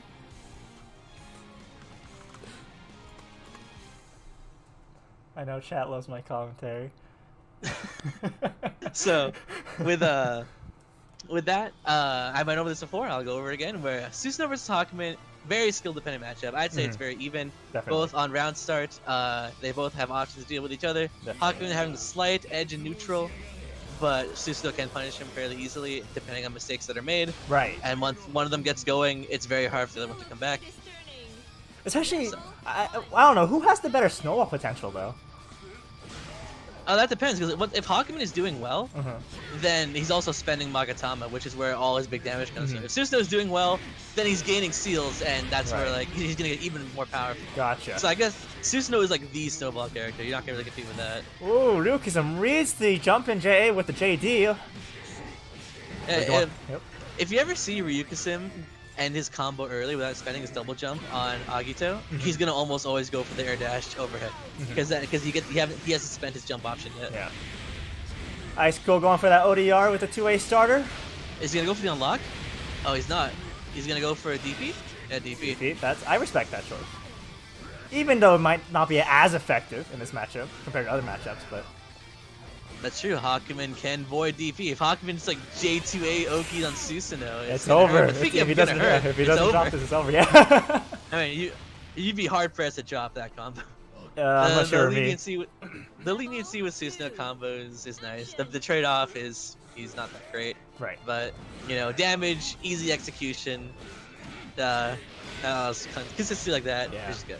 Nice spacing on with that 5B. Oh, Ryukasim tries. Did he? I guess he tried to go for a counter hit grab, I guess, but. Or maybe he was expecting a grab. Maybe. I'm not sure. Oh, that 2C just didn't work out there, unfortunately. Spending the extra Magatama for the side swap, putting Icecool in the corner. Not close enough to get the Agito. Yeah, didn't get the knockdown. That's unfortunate. Alright, now we got Icecool in the pressure. do you got for us? Ooh, baits out the 2D, but doesn't get too much out of it. There we got some J pressure coming in. Trying to catch a back tech with an air throw. Doesn't work out though. Oh no, it's a tip. And that's okay, that's the reset. Okay, well that's a Ryukism special, you know, always going for resets. Only resets. Speaking of resets, Icecool retaliating with an air grab of his own. Oh, the reversal hit on the 2C.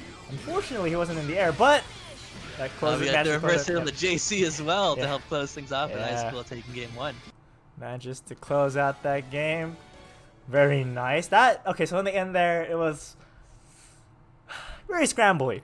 There was a lot of nonsense going on.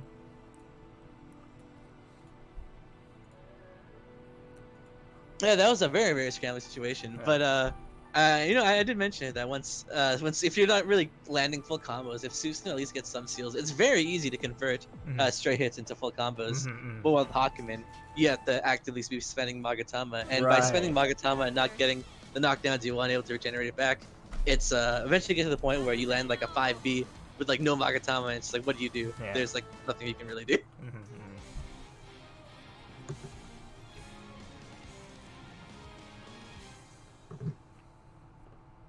So yeah, I do think Susanoo is the better snowball character, but like I said, Hakumen definitely edges out when it comes to neutral. Although, like, one thing about these two players specifically, I feel like Ryukism, he's going for these resets that just aren't working. You know, I feel he should just go for that hard knockdown, call it a day, and then go for some form of Oki, rather than going for these resets that aren't working. That's the thing, like everybody says it, like how Ereth is saying it, I say it all the time, whether it's on this stream or off stream or on previous tournaments, but I don't know, Ryukism just really likes his resets. Yeah, I guess, but because of those resets, right, Icecool is able to get out of really bad situations. Yeah, but you know, when you land that 5C air hit, when you have OD and like 5 Magatama, it's like, oh, this AK, it's delicious, you know? Yeah, I feel you, Oh, doesn't get any unlocks, unfortunate, but ooh! Grabs Ryukism, grabs Ryukism on his OD with the purple. Into a purple. Another purple? Oh, no, another purple, okay. Full Magatama from Ryukism, but I don't think he'll be able to use it.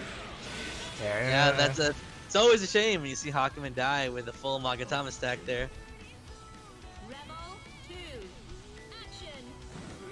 Also getting hit by that purple grab. Yeah. It put the mental damage. The mental damage. Gotta do those push-ups. Punish! Very nice. Oh, he had Grand Viper, but he didn't spend it there, so he opted for the 2-3-6-8 knockdown. Maybe he wasn't ready. He was like, oh shoot, that's a 2C on whiff. Rapid cancel? Yeah. Oh, never mind. He did rapid.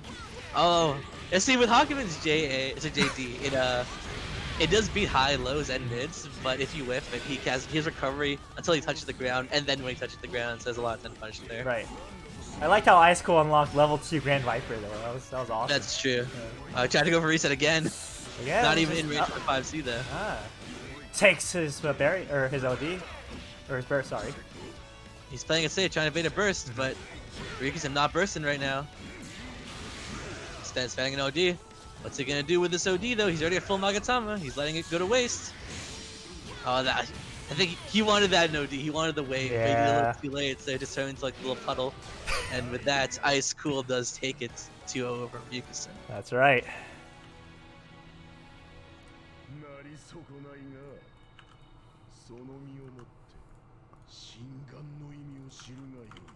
By the way, what was the score for Ivy versus Koji? Was it 2-1? It was 2-1. Okay. Yeah, I'm pretty sure you recorded it right on the bracket. Yeah. I'm assuming we're going to losers round 1 now? That's what I'm assuming. It depends on what our TO says, but... Alright. You're not actually the leader, you're the... No, I'm the shadow leader.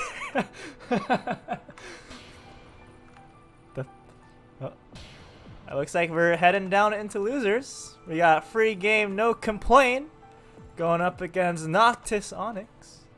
That's right, the Azrael versus Terry matchup.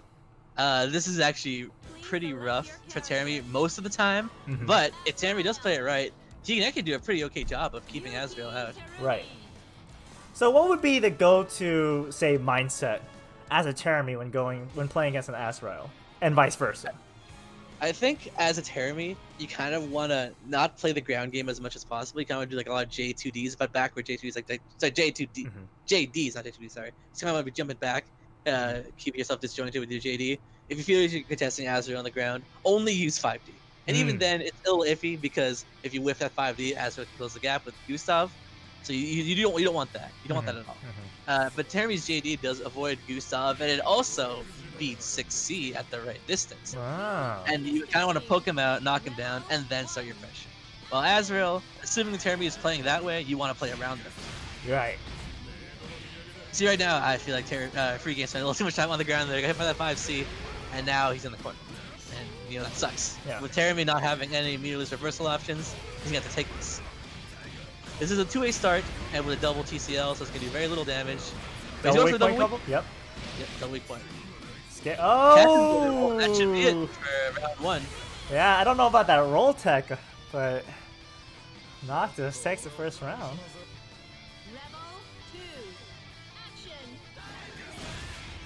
Ah, see, that's what you're talking about, yeah. You gotta be careful.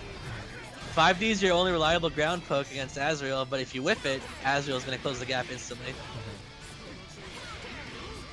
Ooh, nice cross up. Yeah. That's me. Okay, well, that's a free game special where he likes to do 60 to continuous pressure and then rapid because he doesn't know what else to do. That's alright, game 50 meter back. Putting Azrael into the corner here. DP? Noctis taking no it, DP. yeah, He's taking the 2A, yeah. Whoa, what's no, nothing again. backdashing the 6C? Whoa. I'm not sure if he expected the 6C because backdashing would be most of Terrami's Oki options there, but not 6C. Because, I mean, to be honest, like that, if I were Azrael in this exact scenario, that would have caught me too. Yeah. Because I would not have expected a 6C to start your Oki. But there you go. Free game thinking on the next level, catching Azrael's backdash. Very nice. Counter hit 5A coming from Noctis. That 5A worked so well as an anti-air. Yeah, 5A hits above him, air unblockable. Only slightly worse than Hawkman's at 6 frames rather than ooh, nice conversion, half combo though. Azrael, sorry, I was gonna say Hawkman's 5A is 5A frame, 5 frames though. He doesn't have any unblockable. No options to deal with that. When you have both weak points, a Blackhawk Stinger becomes unblockable. However, you can OD through it, or you can counter assault if you have the meter. Unfortunately, Free Game having neither of those options, he was dead. Yep. There's no escaping that. Yep. Please select your character. So Free Game definitely needs to be a lot more careful when he's traversing the neutral game. Noctis is able to get the advantage really quickly. No, I mean, it's actually very easy for Azrael to close the gap, especially on other melee characters. Assuming they don't have like S normals or something. Yeah. And Terrami is definitely not one of those characters. That's why I said Terrami has to really abuse like the 1 or 2 things he really has going for him in neutral, and kind of keep Azrael out. But we haven't really been seeing that choice option for Free Game right now.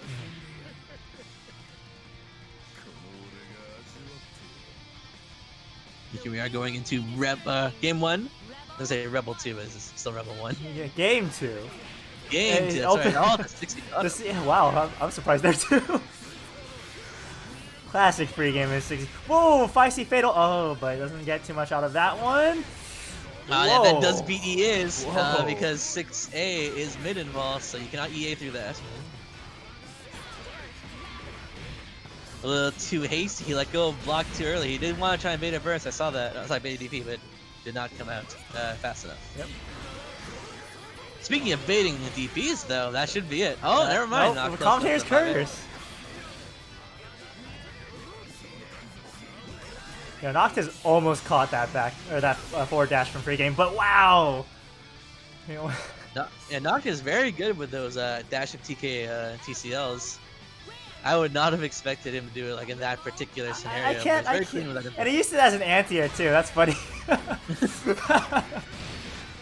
Well, when you dash, you can only cancel Azrael's dashes into specialty if you if you TK them, right? Right. And out of like all the specials you could have possibly chose, I guess that's the best one. Maybe. It worked out for him. Yep. Nice. There it is. There's a double weak point. A lot of damage. Free Game going for the ODR. But that's gonna be it. Assuming no drops. There we go. With that, Noctis eliminates free game, and it'll be moving on.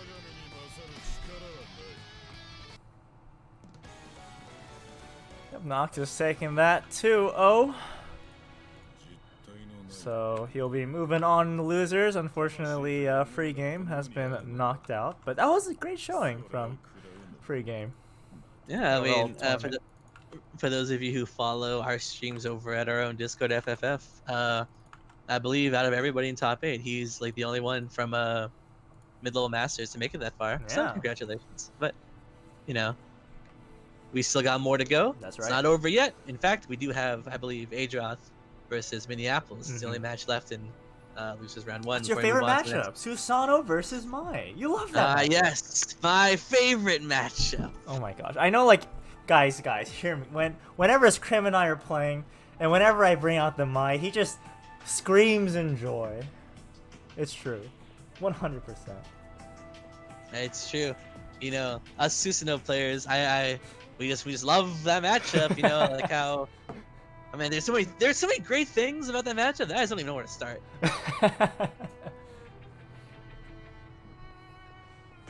But hey, we'll see how Adroth will circumnavigate this matchup. See That's how- true. Again, though, matchups are one thing, player skills another. It's always got to come up because it's really important. I've seen it too many times now, actually, during commentating yesterday and today, where matchup advantage doesn't necessarily mean win. That's what I like about Blazblue. Is that matchup advantage doesn't make or break the game. I mean, I'm exclusively a Blazblue player, but I've always felt that way. Like even in like older Blazblues, like where the games were more broken, there's still like a chance like the worst character could win. But Yeah. that always felt normal to me because Blaze is the only game I play. But I see some like the really weird fighters that are out there. Sometimes you like, actually have like 9 to 10 matchups, even like 100-0 matchups, depending on how jank the game is. Yeah. It's just like wow, it's just so strange to me. But yeah, here we are starting our match. Susanoo versus Mai.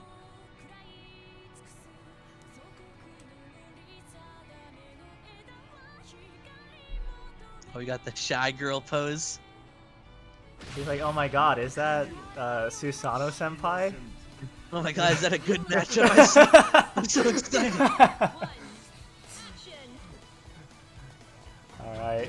Oh! Oh, kind of flew into the 2C there, yep.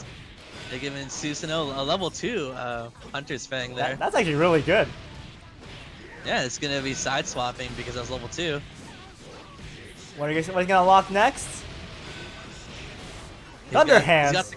He's got the components Yeah, to yeah. combo off Godpress. It doesn't Right. even matter because with that, MiniApples is actually dead. Super clean. I loved how he just utilized the headshot to just snowball his lead like that. My goodness.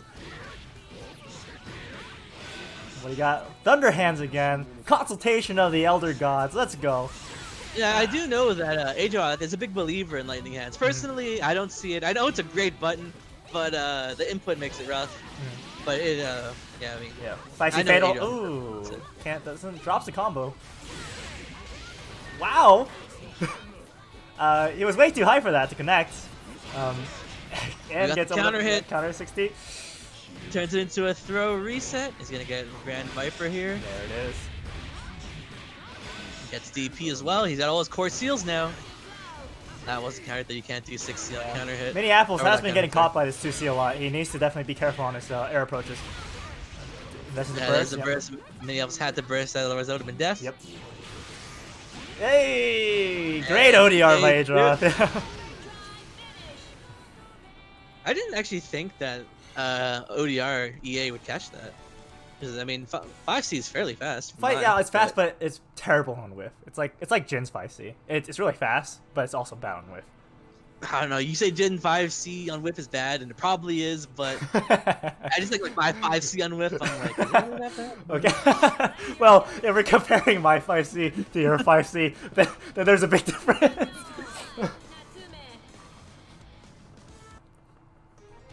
You're going into game 2 now. Adroth up around. Oh, hey, 2018 games on Susanoo. That's almost the year 2020, the cursed year. Oh no, we don't talk about that year. Pass. But you know, never in my life did I dream I'd ever be commentating EVO. But thanks to 2020, I guess I'm commentating. Thanks to COVID, I was able to commentate in EVO 2020.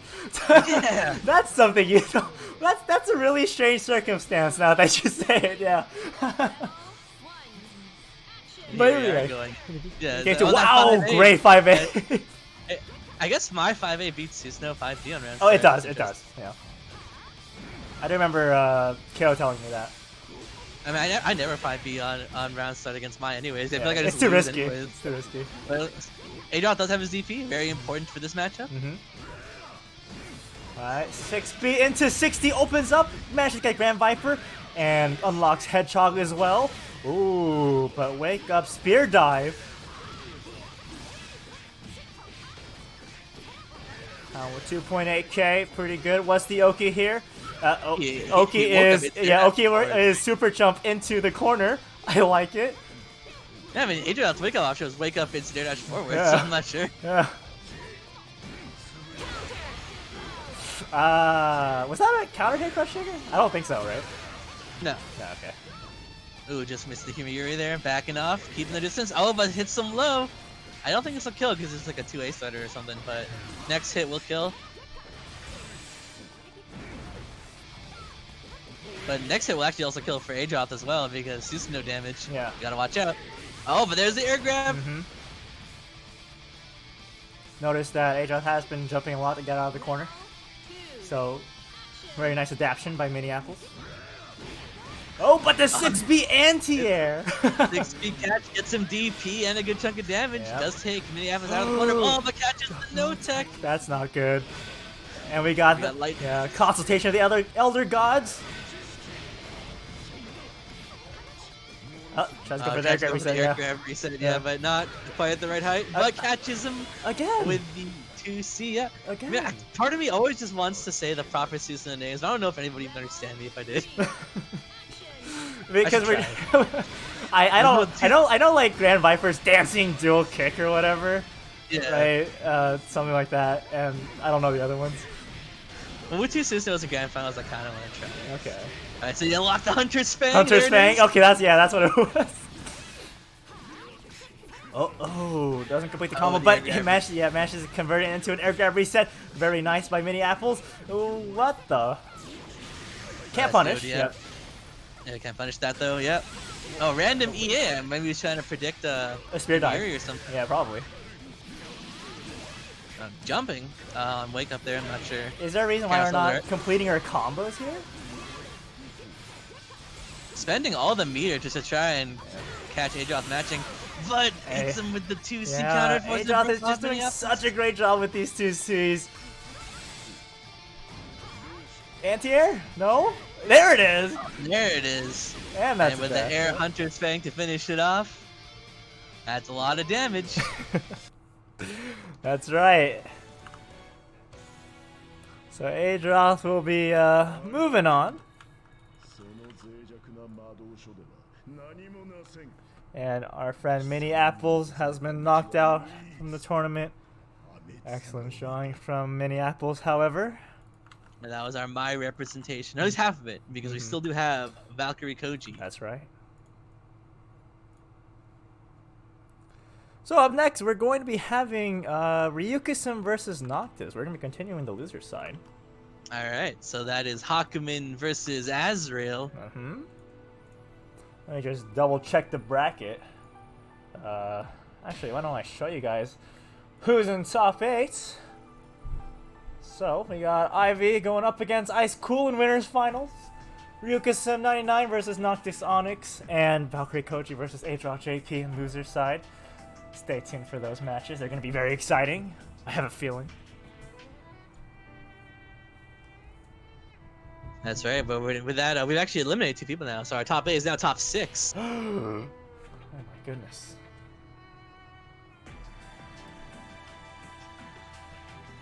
Both players are in, ready, good to go.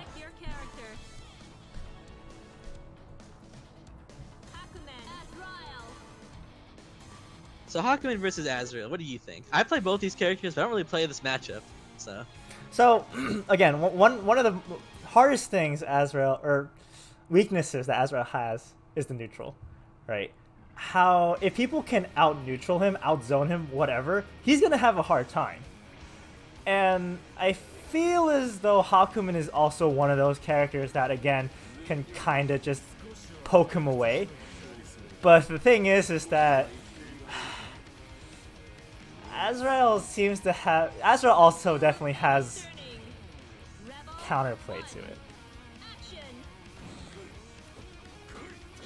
Both players backing up. I think there might be a bit of lag. That's what I feel like.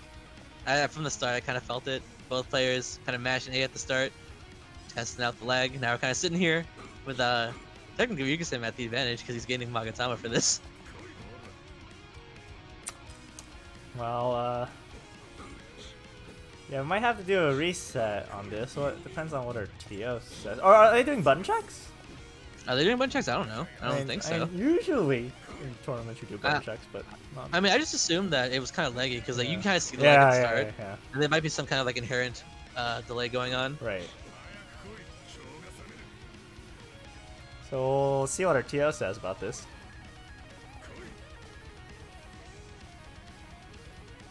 TO, save me. TO, guide us with your wisdom.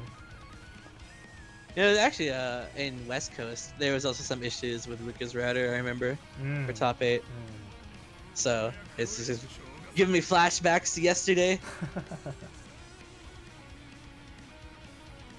But, you know, unfortunately, as a net play tournament, there's not much you can do. This kind of thing is bound to happen. Hopefully, it's we find some way around this, though. I didn't know I was watching Street Fighter, dude. I think the mind games are too much for Street Fighter there. You're right. My apologies. It's all easy mistake.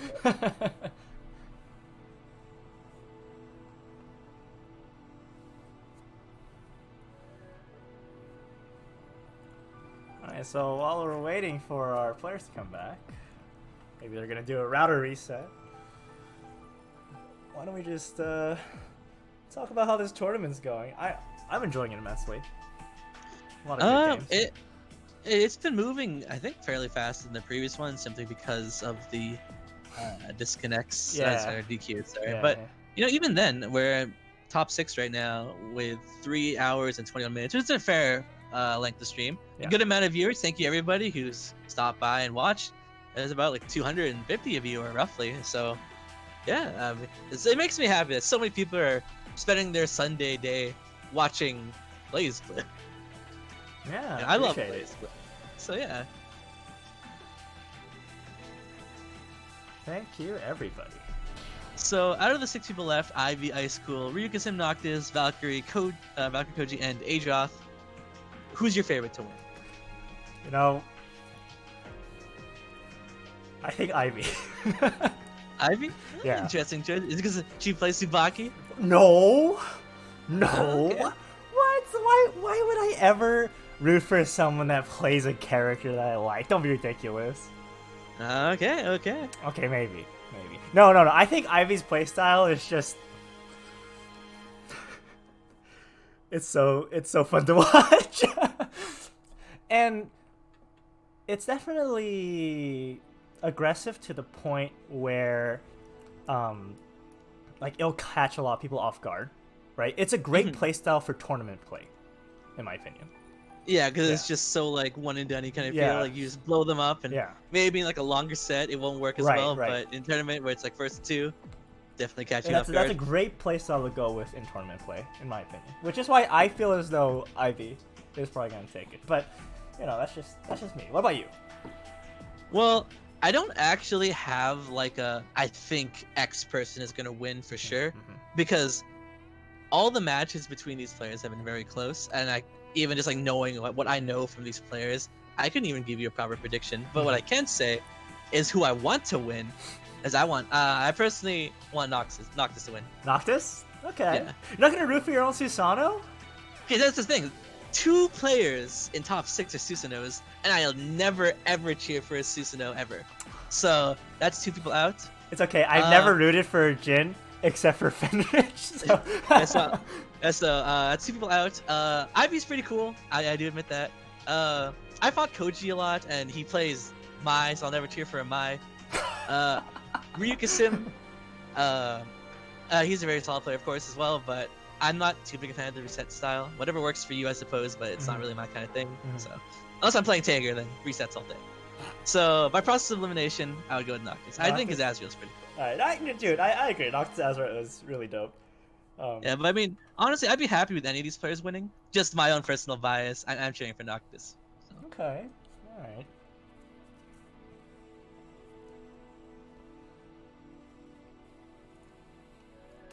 Looks like we're still waiting on a player.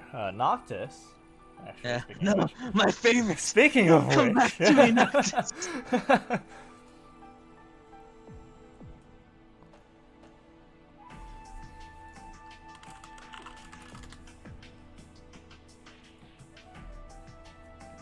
Yeah, but what about you guys at home? Who are you guys cheering for? Yeah. Actually, no. Let me ask you something, Scrim. What's What's a great way to pass the time? You know, like us. You know, we're just talking, chatting. But what would be another way to just move time along since we're not doing anything? Well, you know, when I find myself not doing anything and I just kind of want to kill time, I usually read visual novels and stuff. But, you know, visual novels aren't for everybody. However, reading any kind of media, whether it be a book or a manga or something, you know, stuff like that. But, you know, speaking of manga, we do have Kaiten Books. That's right. Yeah, that's right. Ah, the segue. You know she was going to do it, but that's right. Kaiten Books just recently released new titles. So don't forget to give them a follow at Kaiten Books. Or check out their website. And of course, thank you for P-Cube and Axis once again for the helping sponsor the tournament. And just in time, when we're back with Ryukasim and Noctis, hopefully we sort out the lag and everything's okay to continue on our tournaments. Right.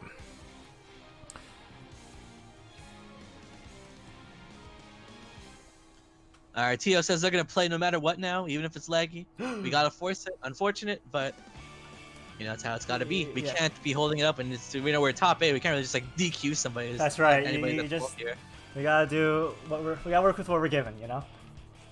Yeah, that's right. Or maybe we gotta fly them to each other and play locally. We'll stream with our phones. I'll see you guys in the U.S. Just let me through your border. Alright, here we go. Ryukasim versus Noctis. Noctis got C5. Oh, 2C catch. Yeah, opens up 5D. What is going on? Another 5D coming in. We should have a 5D counter. 5D is a great button, but it is kind of minus, so you gotta be careful. And Hakim can get away with just 5D'ing. He doesn't even have to 6D it. Yeah, won't be able to punish that. But hey, we're getting free Magatama for Ryukasim. The 5C actually punished 3C on whiff. That's rough. This won't kill, but it's gonna do a lot of damage. It's going for double weak point. Never mind, drops it. I guess because Kachak had to lag, but I think the 6A made it drop personally. He usually on 2C, 3D. Where did all his Magatama go? Oh. He went for the reset. Did not pay off though. So here we are, knocked us up around.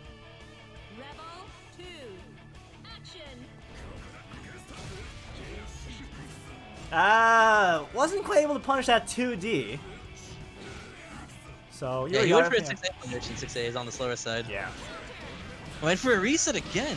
These resets are just it's not working out for Ryukasim. But it's Ryukasim, so maybe is he just going to keep doing it? Well, I mean, here's the thing: like, you could miss like 500 resets, but the 500 first hits, it's gonna really hit, right? 2D into 2D, time is classic. Yeah, I mean, 2D usually you do it to apply the weak point, but they already had the weak point, so it's like, well, I guess I'll just apply another one. I'll do it again, yeah. Ryukasim sitting at full Magatama. That's gonna hurt. I mean, he did wrap it to do a bunch of moves that would make it a little operation a little more crazy, so it's not gonna do that much damage. But I guess 4K is still a lot. 4.8. Oh, wake up, Tsubaki! DK's Tsubaki! It didn't get. He wasn't quite in range to get the full conversion, but that was still a lot of damage too. Bursting out immediately. And of course, like anybody with burst there, Zontet's very scary. Yeah. The reverse J2C! That's gonna kill! Assuming no drops at least. Never mind. Commentators cursed. You cursed him. I'm sorry, Ryukasim. I did this to you. Oh, but it's okay. He persevered through the curse. Hit him with that 4C. 4C showing or like we're just seeing that in that situation, that how Hakumen can sort of outrange Azrael in the neutral. And also, both their moves kind of like, charged them forward, as we just saw with Hakumen's having mid-invol does beat stuff. We're receiving the poke right now. Azrael just can't seem to get in. This is the part you were talking about. Yep. Oh, what a great JD read.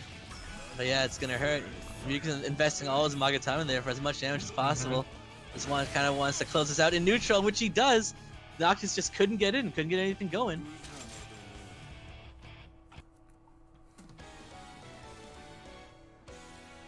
So yeah, Ryuka taking game 1. Those J2Cs at the end there, he got caught by like 3 of them? That's crazy. Yeah, it looked like in that third round, Ryuka just decided to forego, like even really doing combos. He just wanted to poke him to death, and it worked out for the better, because Noctis just couldn't even get anything going. Yeah. So what do you think Noctis has to do in retaliation? I think he's being a little too impatient with his approaches. Like he's committing too much to like Gustav or to 6C or just jump button. Yeah, I definitely He just agree kind with of has to use a movement and just a movement. Yeah. If anything. Yeah. Or if anything, he could just sit back and wait. Because while Hakumen does get stronger, it can be dangerous. If Ryuka is playing the away game, he kind of he doesn't really have a choice. If he tries to force it, he could get blown up. So. Okay. The wheel of fate is turning. Rebel 1. Here we go, game 2. Ryuka taking a little bit more defensive approach, back air dashing. Yeah, that's what was working out for him that last match. Oh, the 5C air hit that's gonna convert into a combo. Just swats him out of there. He's gonna go for the air dash. The 6B didn't connect. Noctis being very defensive, not going for any punish. Oh, as soon as I say that. That was a good backdash out of the corner, but 6C not slow enough to beat out the 5B. D. Yes, D. Oh, that was a nice 2B to catch that the dash.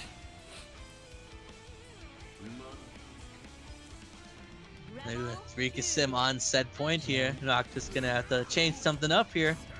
You know, I can feel the lag. Yeah, it is unfortunate, but I don't think we can really do anything about that. Yeah. If it were up to me, nothing would lag. Air grab attempt fails for Noctis, but it's okay. Manages to find a way in. This is a really good spot for Noctis. What's he gonna go for? Grab. Grab. Yep. Ryuka Sim is ready on the grab break. We got the side swap, putting Azrael back into the corner over here. There's the reset. There's the reset. It looks like he dropped it. He dropped it. Unfortunate, but he's still in a good position. In fact, that should be it. Yep. There we go. Ryuka taking over Noctis. But see, that's what I was saying. He's gonna go for resets all the time, and the one time it hits, it's gonna matter. So I guess that time it technically didn't because he dropped it. But you know what I mean, right? You're if you keep right, doing it, eventually it'll work. Yeah. So, yep, Ryuka-sim moving on to loser semis. And we got in a very exciting match for us up next. ValkyrieKoji versus AdrothjP.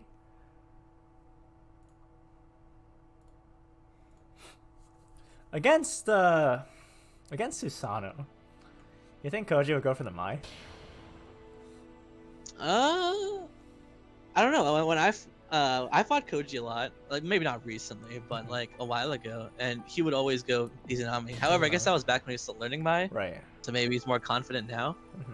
And the last time I fought Koji, he exclusively went Mai, but I also exclusively went Hakumen. So doesn't really mean anything. Yeah. So I don't know. We'll have to see.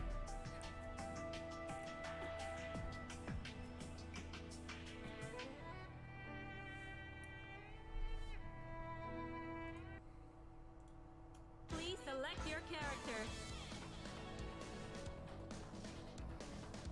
Susano. Alright, there is a Susano pick, of course, from Adroth.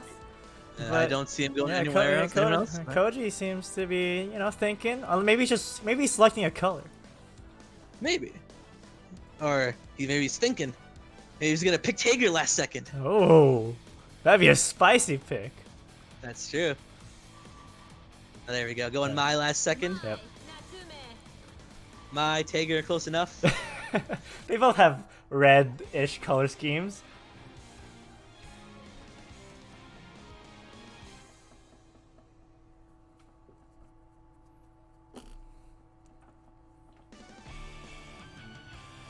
Well, here we go. Koji versus Adroth. Mai versus Susano. It's the second time we've seen this matchup in top 8. Yeah. But Adroth managed to prevail through the last one, but you know, let's see. Adroth, yeah, Adroth defeating the previous Mai, but can he defeat Koji's Mai? Very different styles of Mai play. Right. From MiniApples and Koji. The wheel of fate is turning. Rebel 1. Action. Oh, just running under that air dash. Yeah, I mean, just dashing forward as Susanoo is alright if you think your opponent's not going to try and contest you by running away. Unfortunately, Koji just air dashed forward though, so they kind of just completely nullified it. And we are in a pretty bad spot for Adroth. No seals unlocked.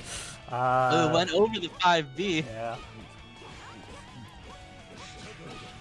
This is really tough for Susano. I almost said Hakuman. Oh, but managed to get out of the corner. This is just what he needs. Oh, no. Blocks the overhead. And we're out. Oh. Yeah, forcing the burst does not want to let Susanoo get going. Yeah. That would have been if you burst, you better hope you win the round because That's true, because now this is the worst case where Susanoo can now get going. And also you don't have a burst. Yeah. Look at that. 4.3k. Oh my goodness. Susano damage. It was 25 meters. That's true. But that's still a lot. Josh just slowly finding his way in.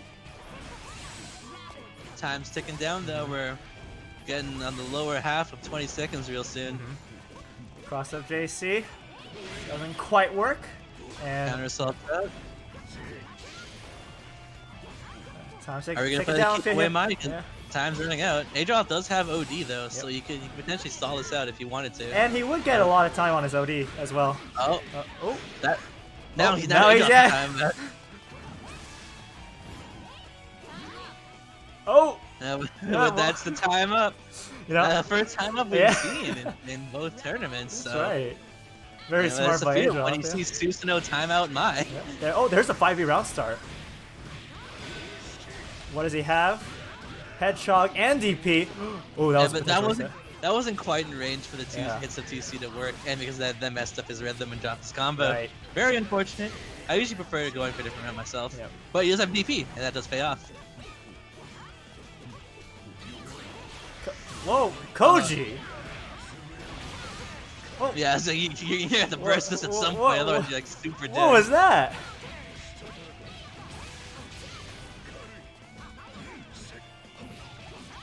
Oh, very nice 2C from Mai there. Watch out for the DP. Okay, didn't DP. Rapids into low. Adroth having his burst, but I don't suspect he'll burst. The delay ID, nice yep. He wants this round. He can kill off this. Oh, he didn't. He didn't kill. Okay. Alright, gets him with the overhead. It's fine. Yeah, what was the combo? Yeah, what was the combo he could have done to go? Instead of doing JD, he could have done air Hunter's Fang, rapid into super. He had 100 meter. But you know it's fine. He got the win, and that's all that matters. So. That's right. That's right.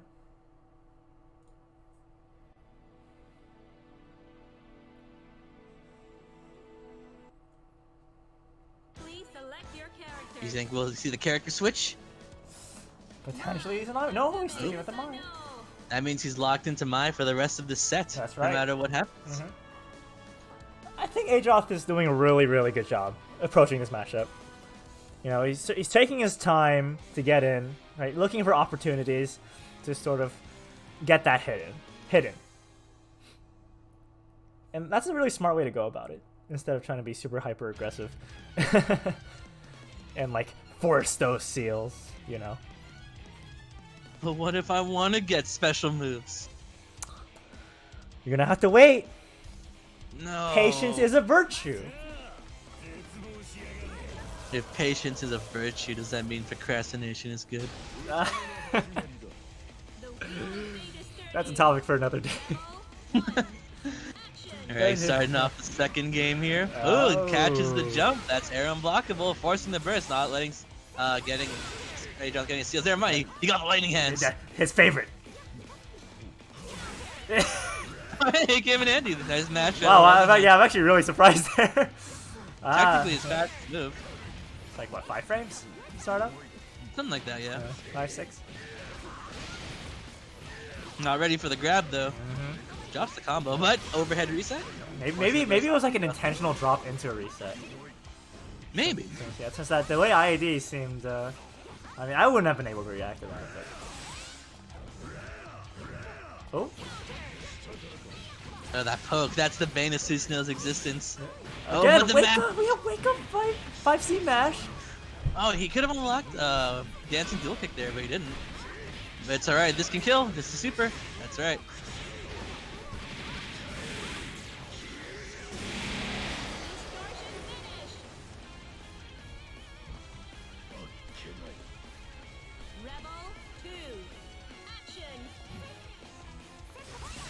Alright, Adroth just being zoned out by these drives, taking his time. Oh, poke 5 AC. That one is certainly annoying to deal with, yeah. That's the scary one. Yeah, but he's just chipping away at his health. Oh. Oh, yeah, nice bait on the anti-air. Susanoo's 2C, very, very punishable on whiff. Yeah. Oh, manages to get him with the spear dive. Gets him another grab as well. Yeah. This is the scary position in the corner, no seals, but does have OD. Is he gonna use it though? Just flipping away, taking his time. Doesn't want to commit to something too much or too hard. Keeping our distance. Oh, lands the 6A. But unfortunately, yeah, there we go. DP unlocked. Great. That will be really useful.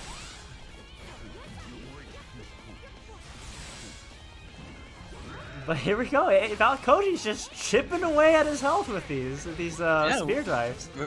We're playing the keep away game in mind. It's working. There isn't really an option Susanoo has right now against it. A nice grab, but that's going to turn into conversion, stacking up that damage. Tries to bait the DP, but gets an ODR instead. Ooh. Oh. This could be the big turnaround that Adroth needs. What was that? That's the Susanoo cross under that I know Adroth likes doing. He didn't quite execute it properly, but that's okay. He's gonna, he's gonna force the burst here. The amount of respect from both these players. But the spear dive gets Adroth. See, that was the thing where Susanoo's 2C actually moved him forward, so that caused Mai to end up behind him.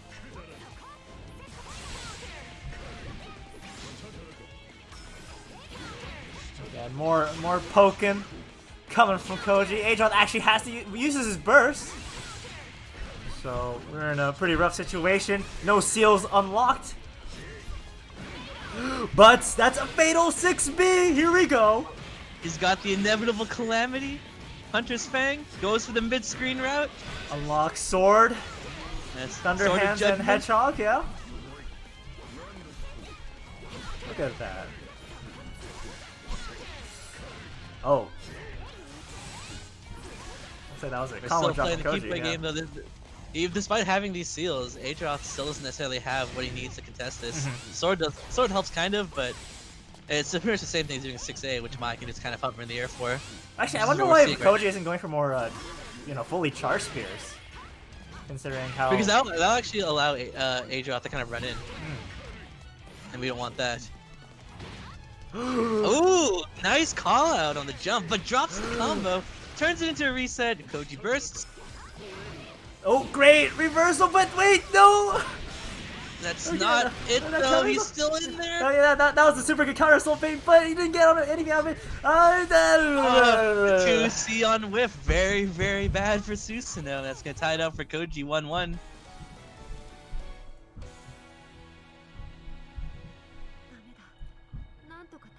Wow, that was like the edge of your seat. I didn't know what was gonna happen.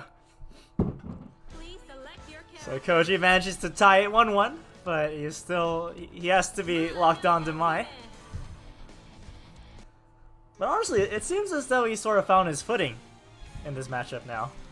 He's realized the secret of the matchup. He's got to annoy Susano to death. Because it's not like he can really do anything about it. Poke, poke, poke, poke.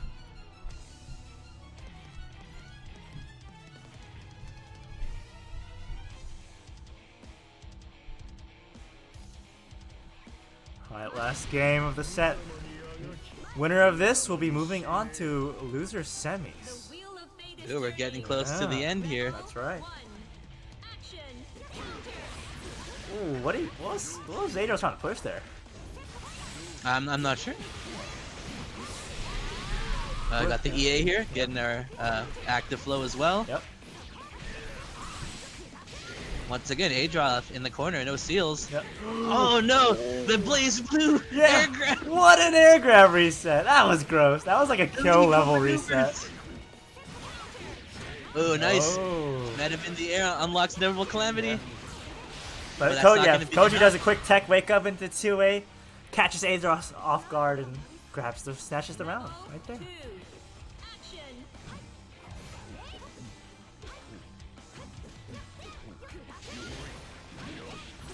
Oh, caught the jump. But hey, Oh, second hit that was 2C. good. Yep. We got the dancing dual kick. The Grand Viper. That was the all or nothing boxing. I really hope he gets hit by this, otherwise it's a punish.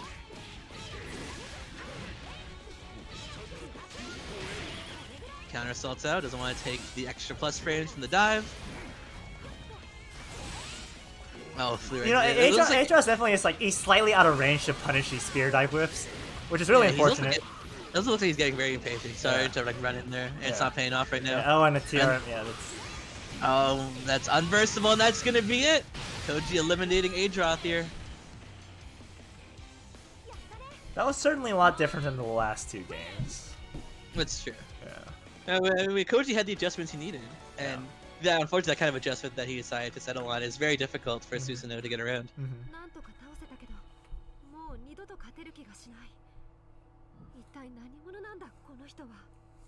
Especially the ending of the second game, like that was crazy. Like that literally could have gone either way. In like some alternate universe right now, Adroth totally won that. That for sure. Alright, up next, we're going to be having Ivy versus Icecool. We're going back to winners finals. Yeah. This is winners finals. That means it's first to 3 best of 5.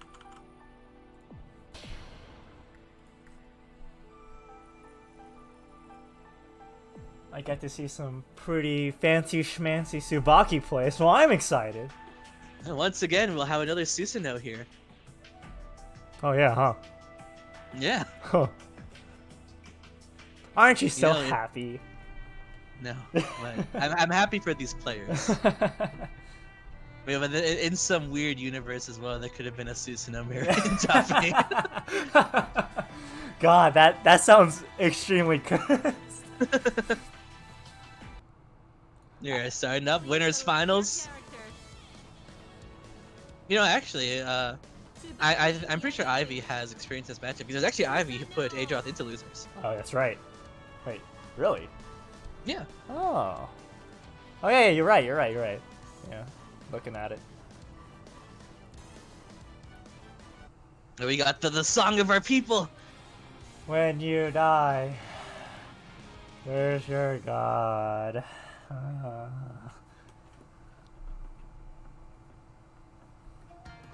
Woohoo, my favorite song. You know, me too, Final. I'm glad you have such a great opinion on this song. Yeah. But here we go, Yeah. winners finals, game 1.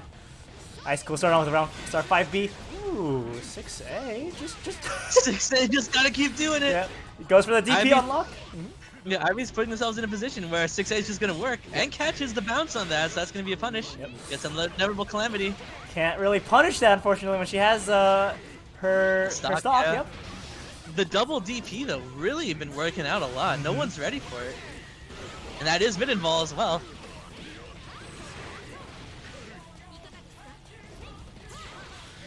And we got the bananas coming out.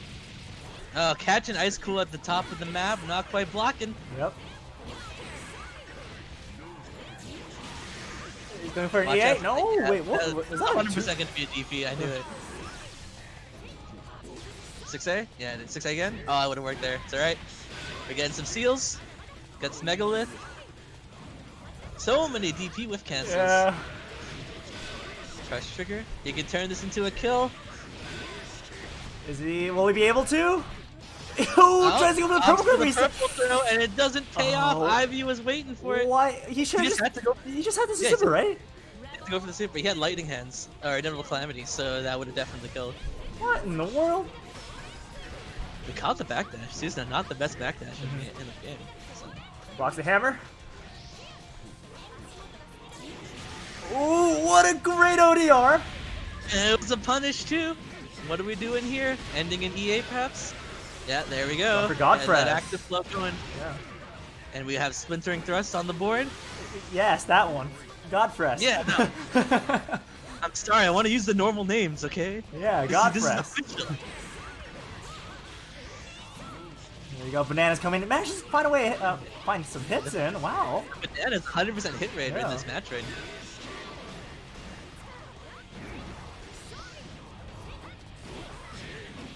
Nice. 5B anti-air.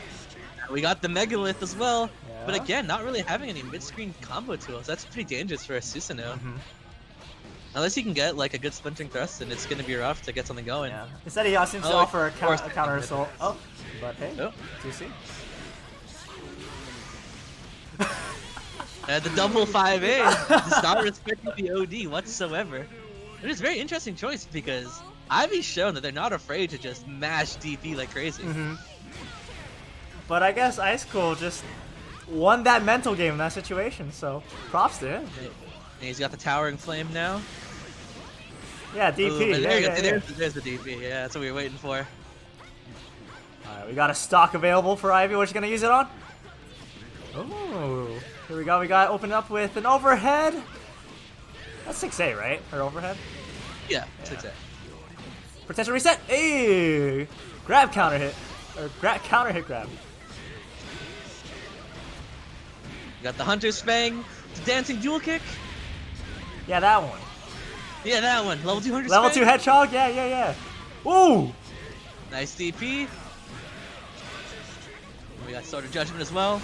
Can't punish that though. Gotta watch out. Yeah, he's just trying to find a way to punish it, but I think he should just, leave it. Hey, you got it. Here's your DP. Do whatever you hell you want afterwards, right?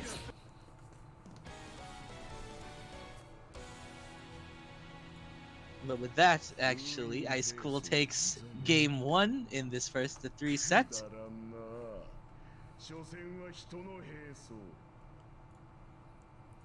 Yeah, Icecool doing a really good job sort of not getting caught by these resets.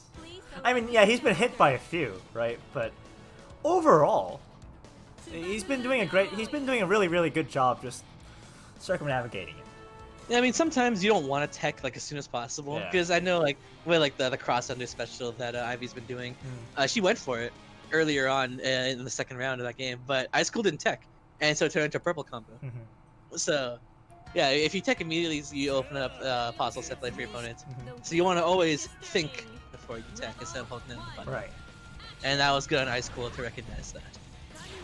Oh, a lot of respect from both players, but And both Flash and Barrier in their faces, but Ivy was the first one to let it rip, and it paid off. Alright, 2 stocks. Ooh, and that's not the safe distance for it to be safe, but no full combo because of the conversion he chose.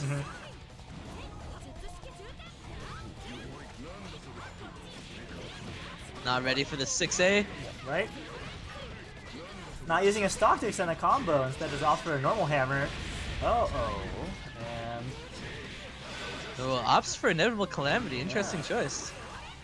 nice block, but unfortunately, D hammer is plus, right? Yeah, doesn't respect the plus frames on D hammer. The bananas once again finding their mark. Very consistent with these banana hits.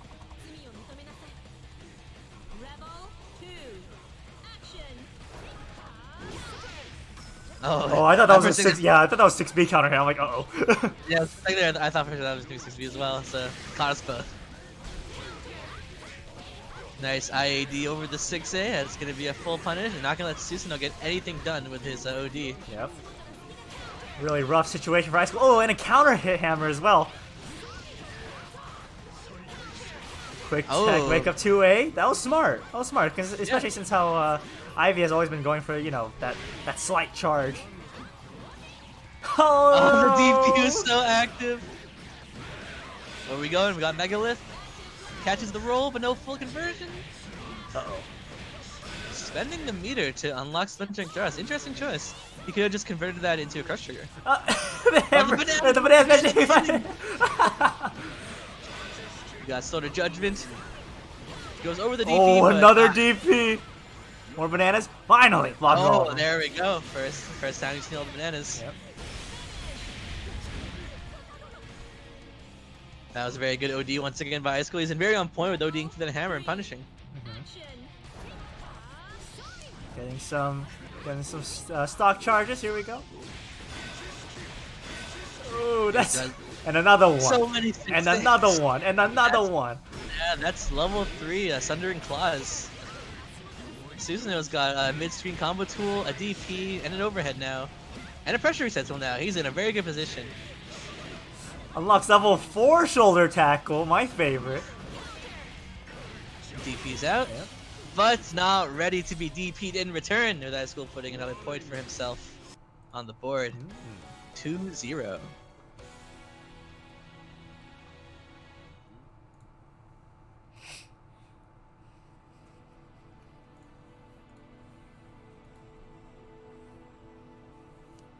Alright. What do you think? What do you think Ivy needs to do in this matchup? Well, last time I said to be a bit more patient. But when I said that, she went like 10 times. She went maximum overdrive. So, maybe be more jank. More jank. More ridiculousness. It worked earlier. Yeah. Maybe these are like the download games, you know? I mean, that's true. With these finals brackets, you do have a little extra leeway when it comes to downloading. Sometimes your download speed isn't that great, but you know.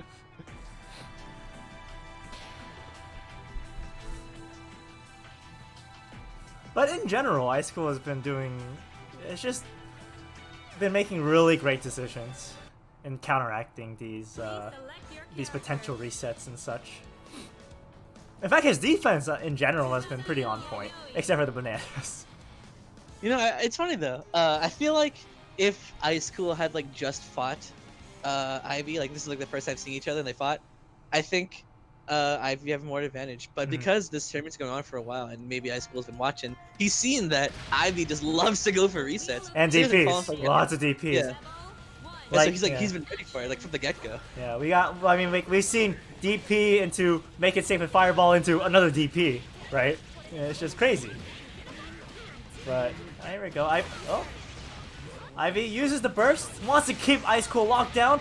Ooh, second hit of 6B, manages to find a way in. But Icecool he jumped forward, that's gonna cause it to whiff, but Dare dashes in just to get the dancing dual kick on the board. Command grab! First time we've seen that option. Yeah. Into More bananas! 6A! Woo! Using the stock to get more damage in. Oh, tries to go for reset there. Icecool ready with the tech, but not ready for the land. Spending the stock for more damage, not gonna kill, but gonna hurt. Oh, catches the roll. Wow. You usually never want to roll in the corner, so I'm not sure what Icecool was thinking there. Yeah. That was surprising. Here you go, dancing dual kick unlocked. Going for the inevitable calamity. The thunder hands, thunderclap, whatever. The inevitable calamity. We got the DP and sand kick. Yeah, we got towering flame megalith, hunter sparing dual, dancing dual kick, and inevitable calamity. That's gonna be a perfect. There we go. There, it's so perfect. I'm not wrong. You're wrong. No, you. And we're going on to round 3 here with Icecool on set points. We have DP unlocked for our friend Susano here, but Ivy just locking him down in the corner. Oh no! Back dashes away. Opts to play it safe.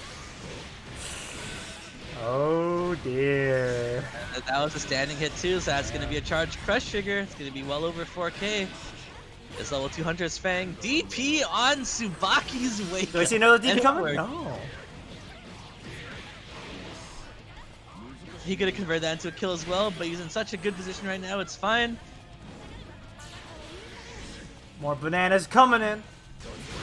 Oh, the And flew right into it, and that's gonna be a quick 3-0 actually from Icecool here, wow. securing his spot in Grand Finals.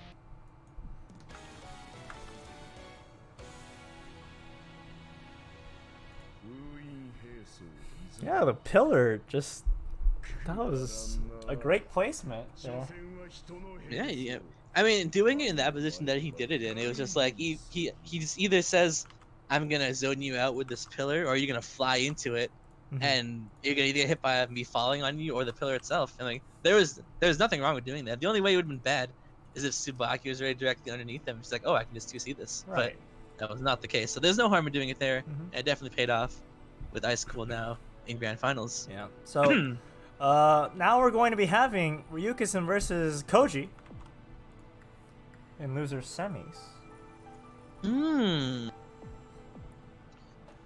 That is my / Izanami versus Hakumen.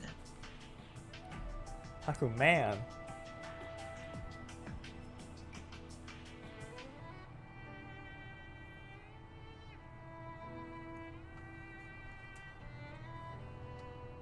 Well, whenever our my / Izanami gets here, what do you think? I think this match will go. Well, so Mai has to be careful. Well, if he's gonna play Mai, then he definitely needs to be careful when he's throwing out his spear, because Hakumen can get a free Magatama off of it potentially, right? It's definitely one of those matchups where Mai can't outzone that character. In this case, Hakumen.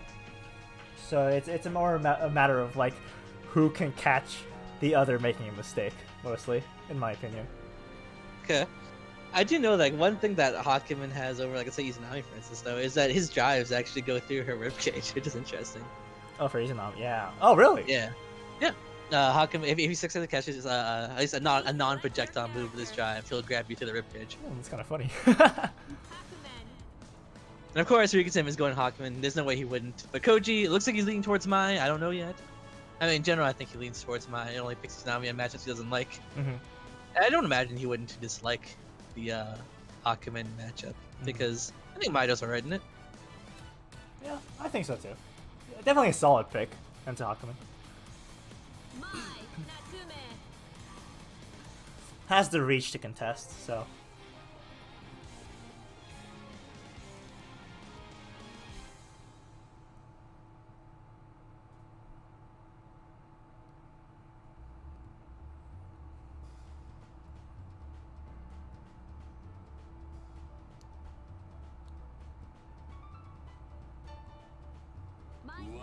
Here we are starting up the match. We're actually, I believe we're down to our top 4 already now. So we're coming to a close soon. Alright. See, that's what I mean. Like, gotta be careful when you throw out the spears like that. Don't want to give him free Magatama. That's a very good J2A, but it depends on what he starts his Magatama on.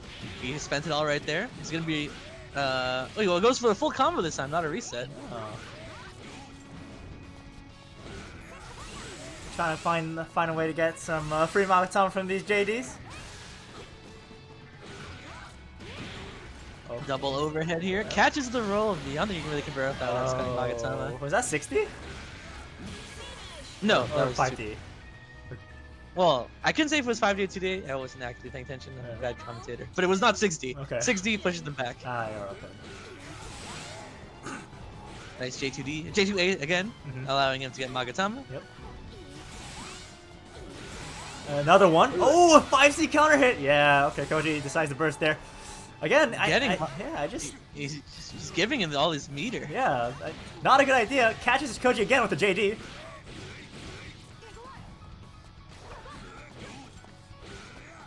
Alright, so Koji now has to. Okay, alright, just continuing throwing some spears.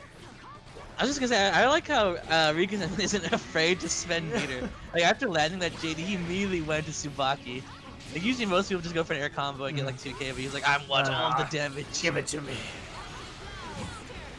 Yeah. That's not in range though. He didn't move forward, so you can't combo off that probably. But the JD does catch the dive. Doesn't matter how plus you are if you fall into Hakumen's loving arms. That was a crazy amount of drive usage in that game. I mean, hey, if it's been working. Yeah, right? no, if it works, it works. Hell yeah, go for it. Koji though, gotta reconsider. Oh, and he certainly reconsiders into picking Izanami. That's as reconsidering as you get in that matchup. You just don't pick character. I was gonna say, he needs to reconsider how his overall game plan, right? You know, tone down on the spear drives, tone down on your spear dives. You know, just opt for your normal buttons. Try to outcompete him in neutral. Well, or you can just switch to your other character. Hell yeah. That's right. Yeah. We're switching to Izanami now. This matchup is also fairly difficult for Hakumen, though not without his advantages, as I mentioned. He does his drive does go through ribcage. Also, he can still get away with voiding stuff in neutral if he tries to play projectile heavy. Right. Looks like that's what Ryuk's trying to bait out a bit, but not quite ready for the mix-up. Giving Koji the quick advantage here. Oh, but not there you go. And he got a Magatama on top of that too. Wow. A Magatama and some damage and a knockdown. That's like a Hakumen dream right there. Is this the Hakumen dream though? This is the Izanami dream. The Izanami blender. It's more like this is the Izanami reality. I see this all the time. Izanami will always find a way just to another day at the office. Ooh, nice roll tech. Oh, Koji messed up the Yoki. Just messed up the Yoki, forcing in the burst. Doesn't want to be in the corner against Hakumen. Ryuki-san doesn't want to deal with the ribcage bursting in return. Can he kill off of this? Yes, he can. Assuming no drops. But he went for very interesting. I don't think he'd have killed after he did the crush trigger. But hit him with the first hit of Lotus. Very, very fast move. Will always catch you off guard. And the first is a low, right? Or is it a mid? Yeah, the Lotus is the first hit's a low, second hit's a mid. Yeah. But it's a very, very fast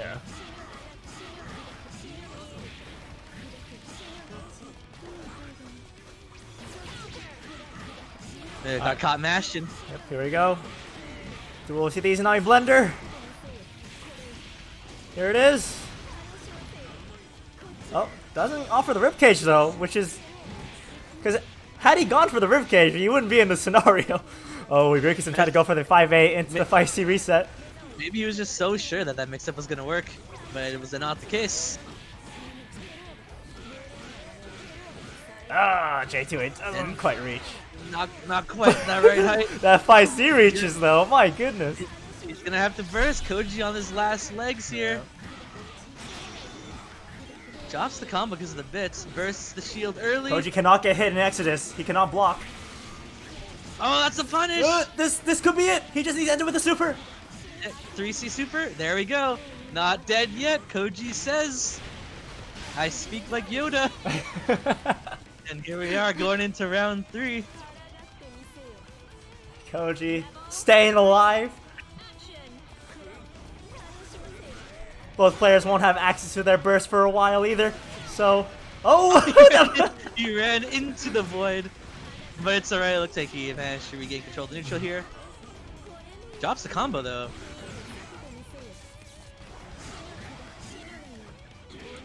Very nice jump yeah, he punished the whiff 2B. The J2A is so active.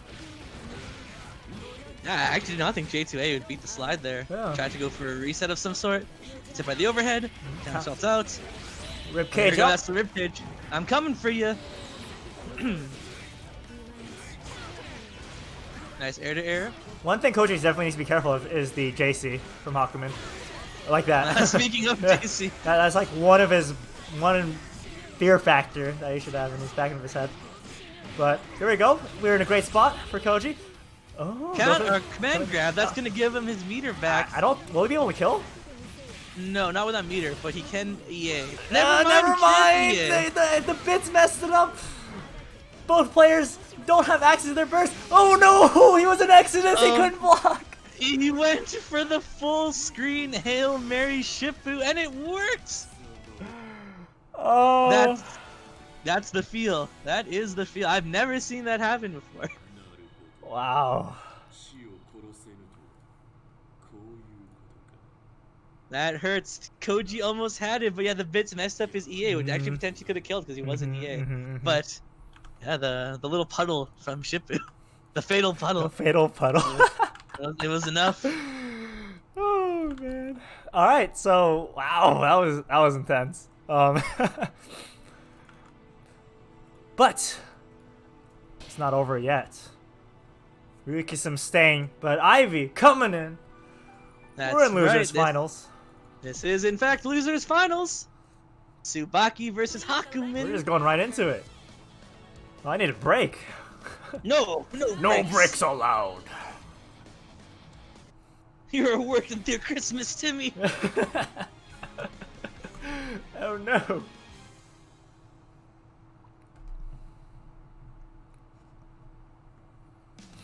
This is the battle of justice here.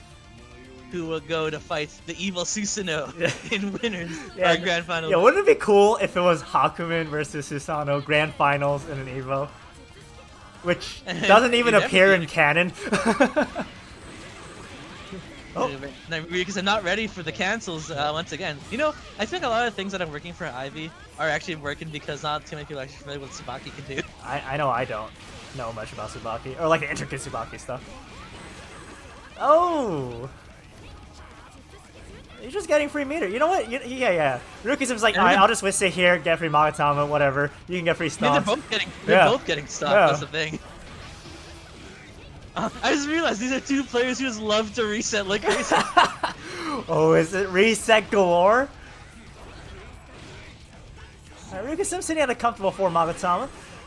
Ivy invests all of her stocks, so... Oh, back to 1. They're back to 1. Oh, that went through Yanagi. Nice ODR through. Wait, no punish? Hello? What? Crush trigger? Oh? I'm not sure. Maybe the JB was supposed to be 236B, but it turned like a super jump JB by accident. Maybe. Yeah, Ryukism, we going for that Hail Mary Yukikaze. Hey man, his Hail Mary distortion worked last time. Sometimes you just gotta do it. The anti-air DP. What's going on? We're moving, things are happening, I'm saying stuff. Bananas, incoming! Oh, he went through all the bananas there. Yeah. Bud gets clipped by the JCC. This is kind of there's so much going on. I don't know how to commentate this. Yeah, there's a lot of stuff going on right now. You gotta take a second and just like, talk about what's happening even after 5 things have already happened. F5A anti-air coming out from Ryukism. Oh, baits the DP, but it doesn't matter because Ivy can make it safe. Uh-oh, Spaghetti-O, that's not good.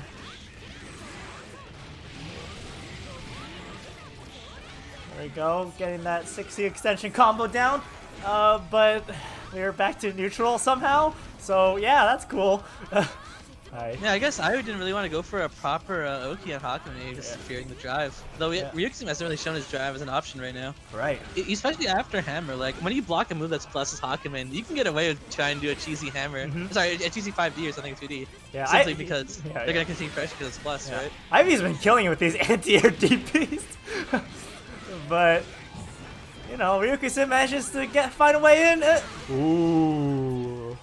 Versus that 2C was slow enough to punish that drive, or that counter drive. Now it's the reset attempt. 6V counter hit. Yep. 6V. This is a full combo. Won't kill. Oh, Ivy manages to stall in the air. Free Magatama. No! Messes up the J28. Gets opened up at the 6A. It's a little harder time than you think because the bananas slow down and then they speed up, so you have to kind of be ready for it. Here we go, more bananas incoming, but there we the go. Void. Oh, face first into the void. Ryukism manages to adjust, gets that J2A timing down. Good showing by him, but the second hit of 3C from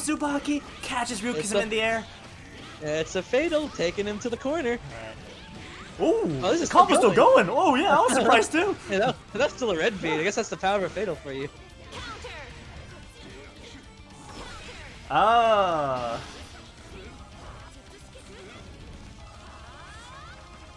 More stonks. Yeah, getting our Invest stock. in those stonks. Ivy's just waiting there. It's like, yeah, you can have some. I'll let you have some Magatama. No problem. You No know, problem. we're in that weird spot where Ivy doesn't have to approach because the life lead, but you know, letting Hawkman get Magatama if you can avoid it probably is the best idea. It's alright. Ivy further getting the lead, setting up bananas. What the? Catching a roll with the bananas as well. Alright, blocks the 2C. We're getting stonks back.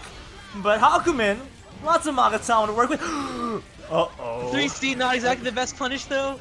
Can't really combo off it. And DP's in return. No burst from Ryuka-sim, saving it from next game as Ivy takes 1 point.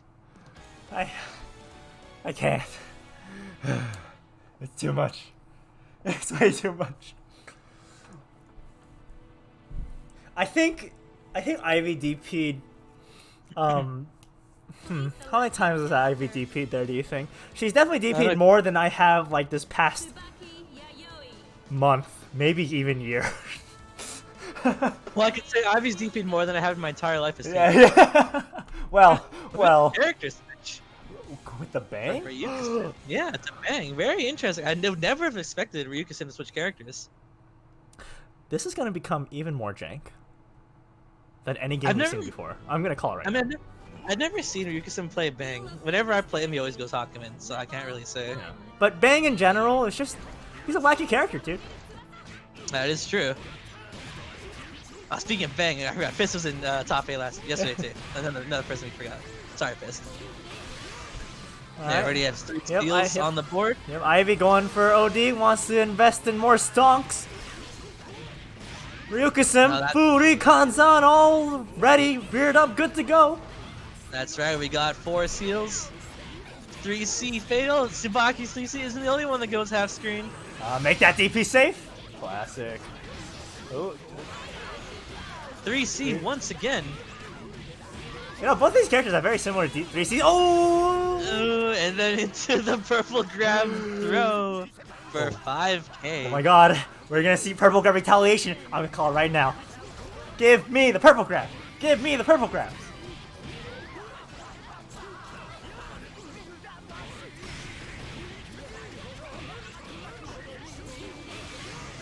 That's the OD. Ivy very OD heavy, understandably so. That's how you get your free stocks. It's Tsubaki spending the stocks right now, getting more back. As he land this 3k confirm. Yeah, she's really. Oh, here we go. Anti-air DP once more. That was the cross under attempt, but Ryuka-sim did not tech early, so it's okay. Banana Ko incoming. We only have 1 seal unlocked for Ryuka-sim. Six snails left too, so he needs to be a little bit more careful with his nail usage. Oh, the DP once again. We gotta start a DP Wake counter up, for Soup. Ivy. Hit it, no! Oh!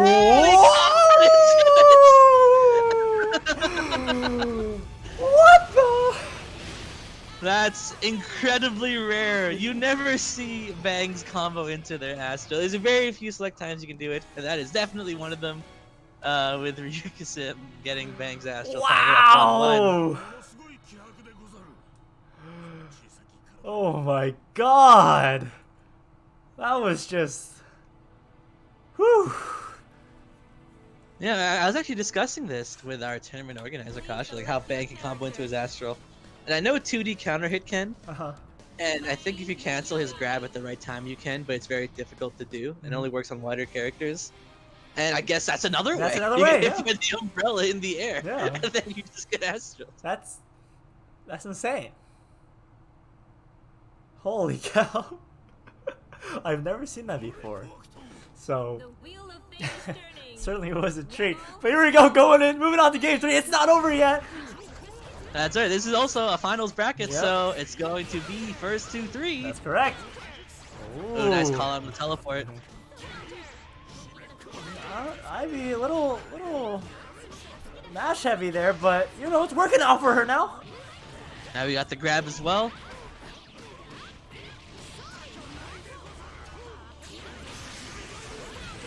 with DP on his OD.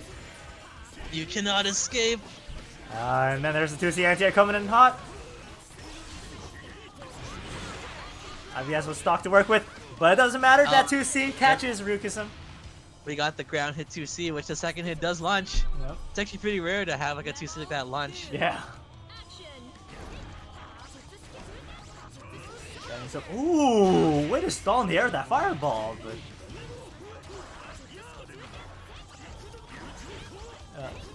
8 nails. You know, at least it's not like Fist, where the nails would already all be gone. That's true. Yeah. He'd be nailed dead right now. Nice confirms. We're taking him to the air.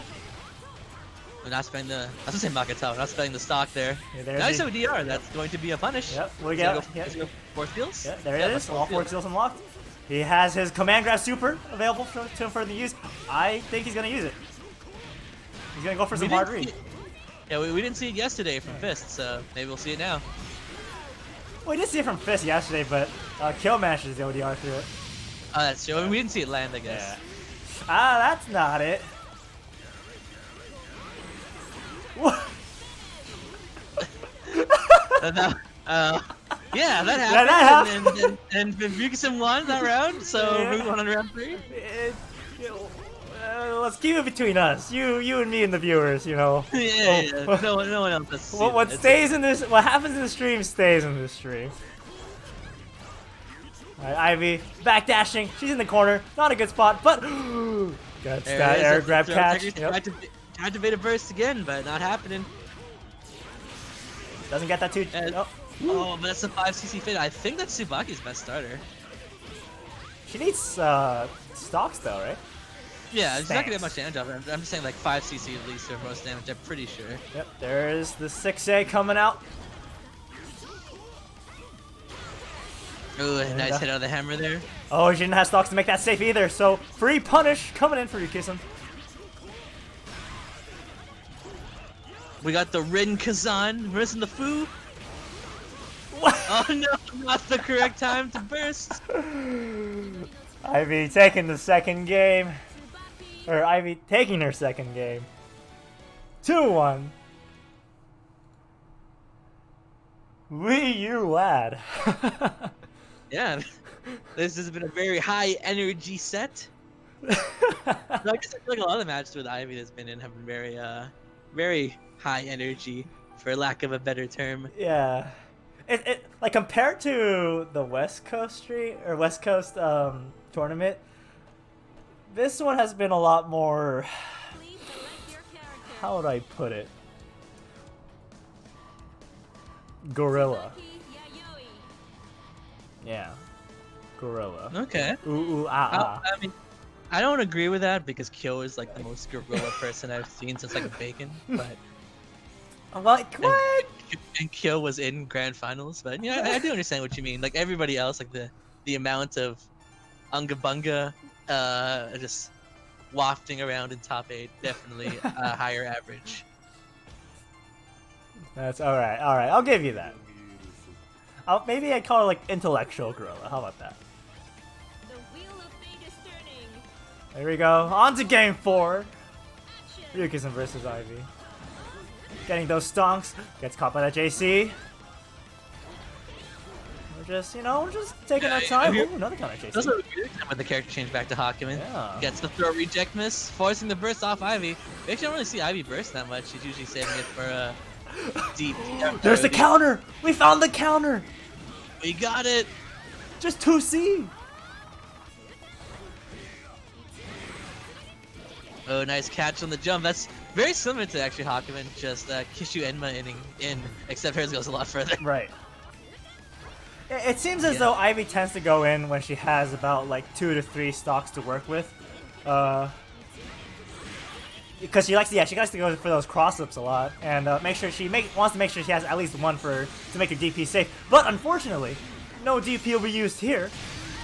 And actually, I didn't get a comment on it, but we saw a very, very rare Hakumen counter assault. You almost never see that. That's true. Hakumens don't tend to use their counter assaults.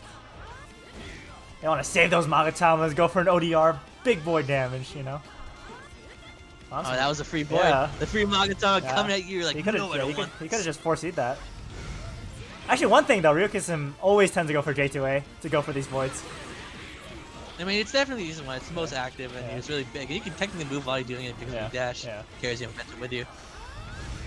Fully charged 6C, full screen. Hey man, if Ivy flew into it, that would have been like actual death. Yeah. Here we go, 6C extension. What is the play here? Banana's coming in hot. Oh, that's projectile, so he won't be able to get her. That's true, but it does get him out of the corner until he finds himself back into the corner. Hey, we're back. What happened? Oh, are we back? Oh. Maybe it was you in the corner all along? It was me, Ryukisim. Reset? Yeah, I knew it. VP's out. Bananas. Oh, too early on the Yukikaze.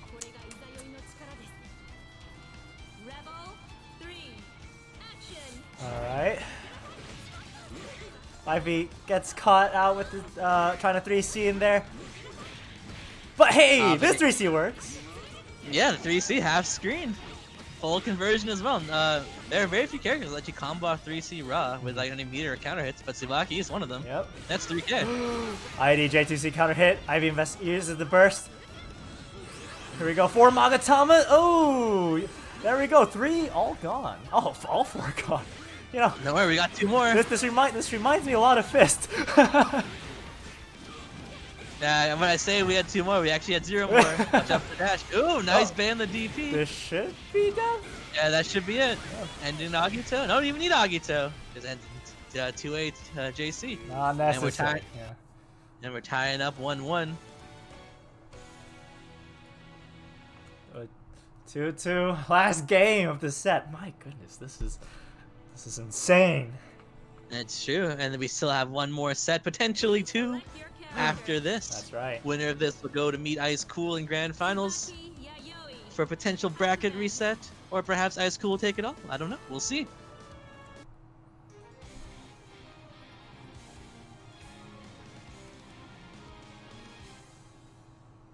You know, it has banana power in our decode. Why didn't we see this sooner?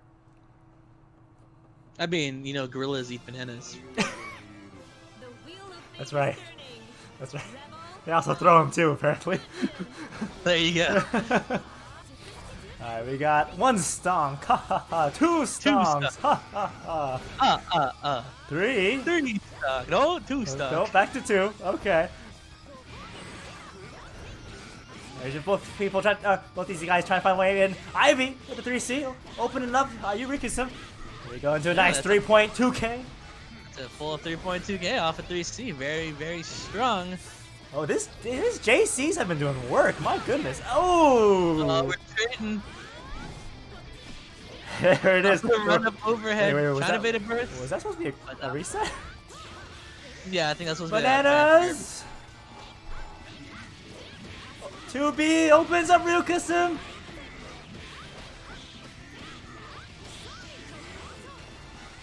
Oh, rolls out of their corner. Doesn't want to deal. Nope. Manages to get out of that. Yeah, very nice. Ivy's not being in the corner either. Let's stare at. Now we're back to mid-screen. Oh. I don't think this is gonna kill, but is it? He'll kill if you're rapid. Oh yeah, there it is. She got the rapid, or she managed to get the 15 meter. That was good. Great awareness by Ivy. And this is why she's a Tsubaki player, not me. Rebel 2. Action. Oh, but we have to throw a reject missed round start. And it's not looking good for Ivy. Oh, but she's like, nah, I'm out. See ya. J2A. Going in to get that free Magatama waiting for him. Gotta collect all the coins. Yes, you know? That's right. There we go. This typical ladder staircase in the 60 extension. Oh, tries to open up with the hammer. Doesn't quite work. I'm surprised you haven't seen Ryukisim go for any D moves after the hammer, because Ivy's almost certainly gonna hit a button afterwards. Right, yeah. Oh, there it is! Spaces him properly for the punish. Oh, big boy damage incoming into the EA. Uh-oh. Not enough time, but it's a reset. It was a reset all along into another reset, but it is dropped. Ivy deeping out. Setting up the bananas as well.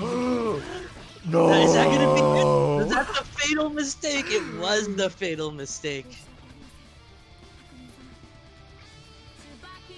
All he had to do was if he voided the first projectile, he would have voided Yeah. the bananas in turn because they would have flown through the void. Yeah. But and that was not the case with Ivy taking a 3-2 and earning the run back with Icecool in grand finals. That's right. But congratulations to Rikusim for placing third. Yeah, good showing.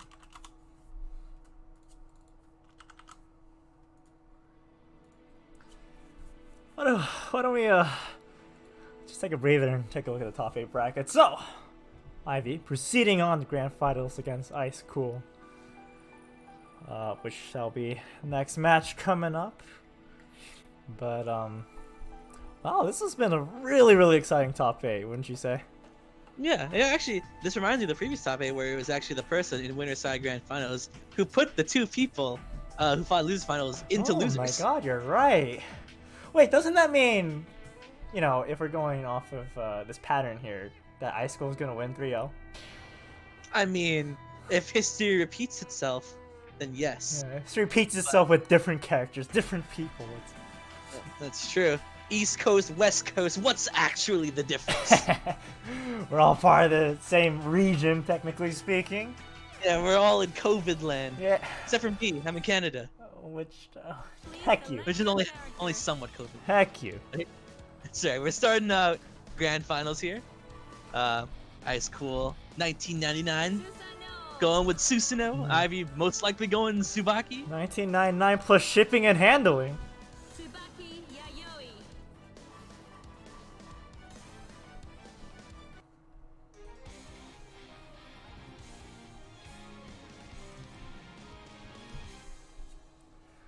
Alright, get hyped. Grand finals. Icecool versus Ivy.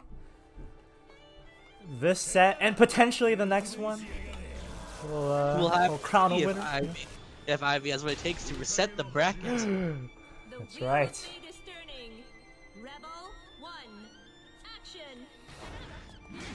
Ooh! Way to bait out that 6A, yeah. That was a very good dash over the 6A, but gets caught by the 5B. Although Icecool not given any room to get steals right now. Alright, doing throwing out some wacky stagger pressure. Coming out from Ivy. Oh, Icecool gets a combo in, crush triggers. Manages to get Hedgehog and Grand Viper and DP. Spamming the crush trigger just so you can get more seals. Very good choice. And now he's at a very solid amount of seals now. Setting it pretty at 4, make that 5. Oh no! Oh, and now was the time where the bananas are not involved.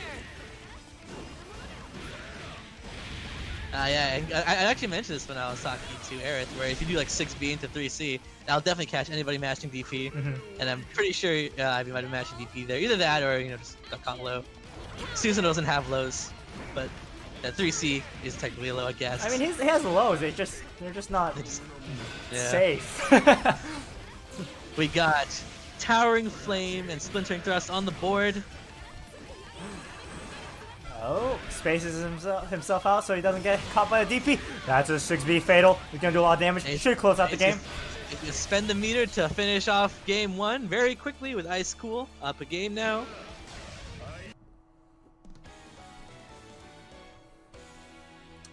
That was a relatively quick game. Yeah, that's what happens. Like Icecool is already very familiar with Ivy's playstyle. Yeah, you can already see that he's baiting everything. He's playing everything correctly, while Ivy's still running the same game plan and is getting blown up for not switching it up.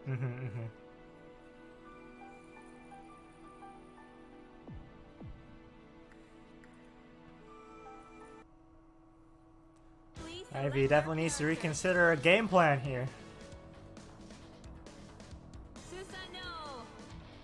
Yeah, we're definitely gonna need some adaptation. Like Ivy's running the same game plan, and while it has worked, like enough to actually secure a spot, like at least second, it was Icecool who did defeat Ivy in the first place. So running the same game plan might not necessarily be the best choice of action. Yeah, maybe not go for resets, maybe go for more traditional knockdowns into Okies, right? Because Ivy has shown that her Okies are really strong, right? So let's see more of those. We're not quite in range of the Susanoo 2A. Nice instant blocks.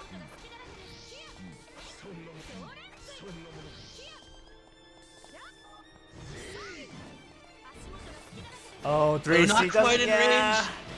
That could have been a crouch confirm punish, but that's alright. We're still getting our dancing dual kick and towering flame into Hunter's Fang as well. That's all the core skills you need. Now CHFiNaL is a lot more scary. Potential reset. Icecool sees it coming. Catches the node deck. Staying cool in all these situations. Wow! And What that a does call eat the out. projectile. He can kill off this, converts with the rapid. That was so smart. Oh my goodness. Using that pillar to completely nullify that projectile that would usually make her DP safe. Yeah, it ate the projectile and also punished her. Yeah. Nice bait on the DP though. Doesn't go as high as the flames look. Oh, you're a little too low. Your feet got caught by the gun, giving him his DP. We got the net play pressure. Yep, nice giving blocking. him his sword of judgment. Oh, that 2-2-D finds a way in. Yeah, spending like 2 of your stock, it lets you cover the full screen, and in worst case, at least you end on a plus move, right? Very good. Whoa, that was pretty impressive. 2C counter hit into immediate super confirm. Part of me wants to say that they were just mashing super, but maybe not. That was a D super, not the C one. So. Not enough to kill. But CHFiNaL hang on the edge of his life. Oh, not No, quite. the 2C. That was a whiff punish on the 2C from the orb. Rebel 3, action. I managed to get around the board. Oh, immediate EA punishes the whiff 5A. But because of the EA, you don't get any stocks for it. But 440 in neutral? He really wanted that DP, and you know, that might be the worst thing in the world because he got DP. Whoa! There it is. He's got the collapsing resentment. 6B count fatal. Oh no, that was gonna be so cool. Well, actually, he landed 6B fatal into God Press. He could have done a regular combo, it would have connected. He didn't have to go for the harder route. But he's still in a very good position right now, and nice DP to go through the hammer, giving him another win. Wow, that's whew. Icecool now on tournament point with this game. It's looking like a repeat of yesterday's tournament. That's true. If this happens where, once again, the person in grand finals wins 3-0 over the person they put into losers, then there really is the difference between East Coast and West Coast, right? It's the same coast? Always has been. I mean, they both have coasts. Yeah, but and like East is just West, right? East, yeah. Oh, I thought you said West. Tsubaki Yayoi. But this is potentially the final match, but for Ivy's sake, hopefully not, because there could still potentially be like a lot more sets or matches, games, rounds, lots more to go potentially. We'll see. Fate is turning. Will Ivy be able to turn it around? Action. Let's find out. 6A for the free gonna go. DP. In the early DP and the backdash, spacing up just right to get yet another seal with Megalith. Yep, that's safe. Oh. Oh, wow. In your face. Wow. You really gonna let her do that to you? That's gonna give a Sword of Judgment.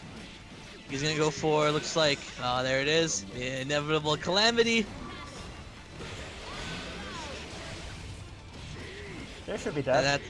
that should be death. Now Icecool definitely on tournament point now, with the burst up as well. Things are looking good for Icecool, or you could say looking cool for Icecool. Nice block on the 3C and the punish on the 6B as well. Quick tech from Icecool. Managed to get opener up with the 2A. Oh, but the 5C, I believe, manages to get or catches Icecool jumping. Punish, yep, there it is. Yeah, EA straight for the punish, keeping it simple, getting the active flow. 4D here, yep. I got the dancing dual kick. Oh, the later frames, yeah, the later frames of 2C managed to get her. Bananas incoming! And he blocks the 6A too! 6A. DP? Oh, no DP this time. This man's defense impeccable. Rapid to get the pressure going. Oh, another 6A block, yeah. I guess Ivy was so sure that was gonna hit because she immediately confirmed it to OD there. Yep. Oh. Oh, Icecool wants to close it out. Here's the thing, Icecool does not have DP available, so this probably won't kill, but the thing is that Icecool needs to be really careful. He doesn't have much defensive options available to him. But he gets over with the grab. Yeah, Ivy showing signs of life, taking it around, making it go to at least round 3. Perhaps this could be a game.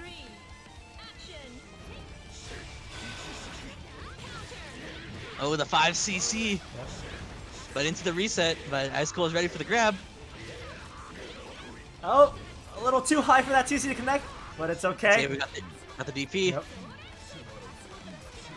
Nice instant blocking by Icecool, getting all that free meter. Oh, but not quite ready for the D-hammer follow-up. Let's see, okay, 5A.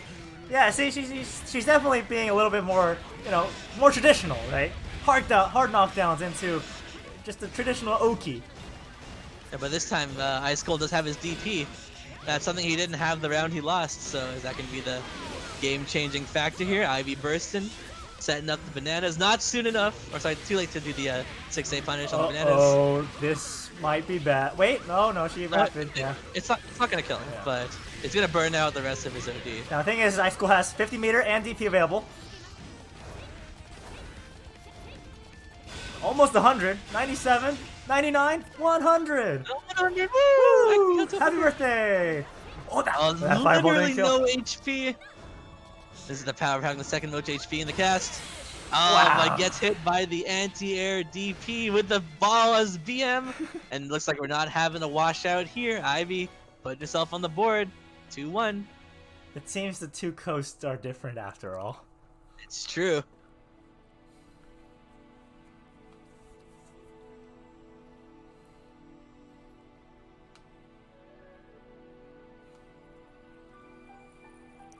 We've avoided the 3-0 timeline, it's true. But can we avoid the 3-1 timeline? The 3-1 timeline? Yeah, we'll have to see. Yeah. Find out in the next episode of AnimEVO, Blazblue Central Fiction, East Coast, PC edition. Select your character. Susano, Tsubaki, Yayoi. I wonder if Ivy plays any other characters. Same for Icecool. Since we've only seen him play Susano and... I've never fought Icecool like ever in my life. It's my first time actually even really seeing him play.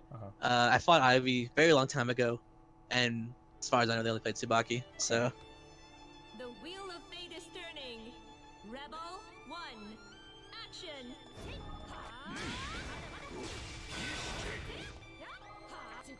Alright, we got 2 stomps available for Ivy. Ooh, That's true, but we also have Towering Flame on board for Icecool. He's shooting his gun! DP for those of you who don't play Susano. Ooh, that is smart. Yeah. Poor Susano with the projectile DP. You know, Tsubaki used to be one of us. Her DP used to be a projectile. Really? Yeah, back in CS. Wow. Another DP and another one. Are we seeing reset? No. We're seeing another one. And another one. And another one. We gotta keep going. Gotta punch those dragons. 6A opens up Icecool. Oh, and Hammer opens up Icecool. 2 resets. Banana Oki. Purple grab. We got the purple throw. Oh, flew into the 2C there. She probably missed time. Yeah, she probably missed time to grab, but which is why it turned out purple.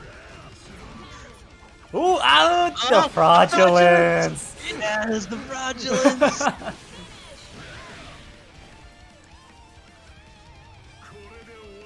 Oh dear, that is unfortunate. And with Icecool once again on tournament point. Nice dodges on the 6A there. Well, tries to catch Icecool 2C. It's not biting. But hey, that D-Hammer will. He's biting that hammer. Face first. Ooh, that quick tech 5. Quick tech 5. Yeah. And there's the command grab, another option we've rarely seen. That's 2 free stocks. Well, it's probably her secret weapon, you know? Use it when the Yeah, but situation's dire. Now's the time to bust it out when in the middle of a tournament, grand finals, right? And we're back. Oh, just kidding!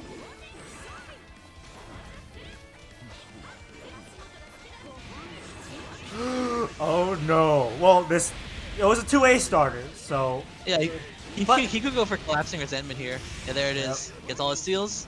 Baits the DP, but no punish! Oh no! Oh! This is gonna hurt! It's not gonna kill. He drops it either way too. I think if he had landed a 6B fatal on the DP, he probably could have killed with all his steals available on 50 heat. But he didn't take that opportunity. And now he's in pressure, but never mind, he has a DP. Go for the burst! This is our last chance! Banana coming out! Where's Next the DP? hit will kill. Counter Counter assault! assault out, returning to neutral. What are we gonna do? We're dancing on the edge here, Yeah. dodging these 6As, dodging the sword. She's really careful of these this potential DP that might come out. What? Oh, DP He had in his burst! pressure. Ah, the 6A! Oh, but the classic among classics, 6A into 6A Rapid will be enough to secure Icecool as your champion for East Coast AnimEVO 2020 BBCF PC edition. Woo! Congratulations, Icecool! That's the classic. So congratulations to Icecool being your champion. Congratulations to Ivy for 2nd place, Ryuka Sim for 3rd, and of course all our top 8 participants and all of our other participants, everybody who entered. Hope you guys had a good time. I know I did, commentating 2 days in a row. Who doesn't love commentating for like literally 9 hours combined between 2 days? I love I know commentating and streaming at the same time. Yeah. So yeah, I had a great time. I hope you guys too. Very fun sets today. Very high energy. Yeah. I mean, I don't really have anything else to say. But if you would like to give a shout out to our sponsors, Final. Ah, yes, of course. Why don't we talk about one of our biggest sponsors, Chitin Books, right? So, recently released some new titles, so please give them a follow on Twitter at Chitin Books, or you can head to their website at chitinbooks.com. They got a couple new releases, some of which you would find very interesting. My dad's the queen of all VTubers. That one's pretty interesting. What are your thoughts on VTubers, Scrim?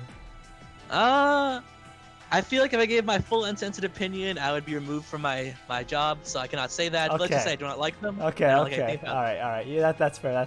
All right, but and let's not forget. Oh, actually, you can segue into this. Well, you do know that we couldn't have our EVO tournament without P-Cube and Axis once again for sponsoring us and allowing these 2 great tournaments and the rest of the EVO I'm going to as well to actually happen. It was a great time. Thank you guys so much. And another shout out to other people who couldn't make this happen. Of course, our participants and our viewers, as well as our staff, and Final for streaming, Ereth for commentating, Kasha for TOing. Everybody did a fantastic job these 2 days. And unfortunately for us, though, that does mean that PC side is done. There's more Blazblue to be watched, though, with PSN. Yes. But for us on PC, we're done now. You can probably catch us watching the PSN tournament, but we will not be staff anymore. But I hope you guys enjoyed the work we put into it. We all love Blazblue, and we tried our best to make it as good as possible. Yeah. And so hopefully if the game interests you, there's a bunch of Discord servers dedicated to Blazblue Central Fiction. We got PC side, we got PSN side. Really, it's a plethora of servers that will be more than happy to help you guys out. That's right. Hopefully, you people who aren't too familiar with Blazblue, maybe you sparked some interest in the game. You can definitely check us out on PC, or maybe PSN's more your thing.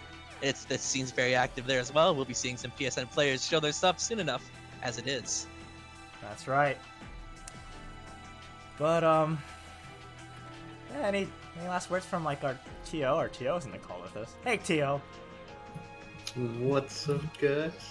Awesome grand finals as always. Blazblue never disappoints.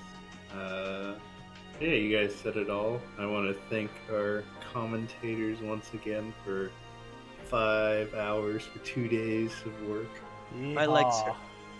My Our streamer / commentator as well. Yeehaw. Other than that, there's much more Blazblue coming. There's the Brazil bracket, the EU bracket, and there's also the PSN West Coast and East Coast bracket. So I believe you can still sign up for...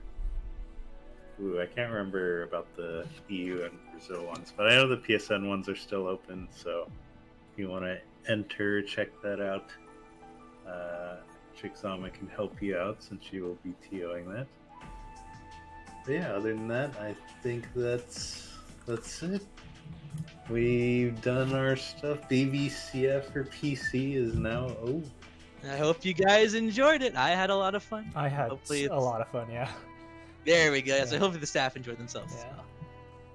Yeah. It's an honor hosting PC Blazblue for AnimEVO. Yeah, actually, So I did comment on this, but like, you know, I never once thought in my entire life that I'd be ever commentating for EVO, even if it's just like the online version of it, you know. But I'm really happy that I got the honor to actually do this, and hopefully you guys enjoyed my commentary. I tried my hardest to speak as best as I could. Thank you. Thank you very much for the opportunity. So. Yes, of course. But with that, I think that's it. Hope you guys enjoyed, and all right. Yeah. We'll see you another Blazblue stream somewhere else. Yeah, catch you guys around and play more Blazblue, everybody. Woo!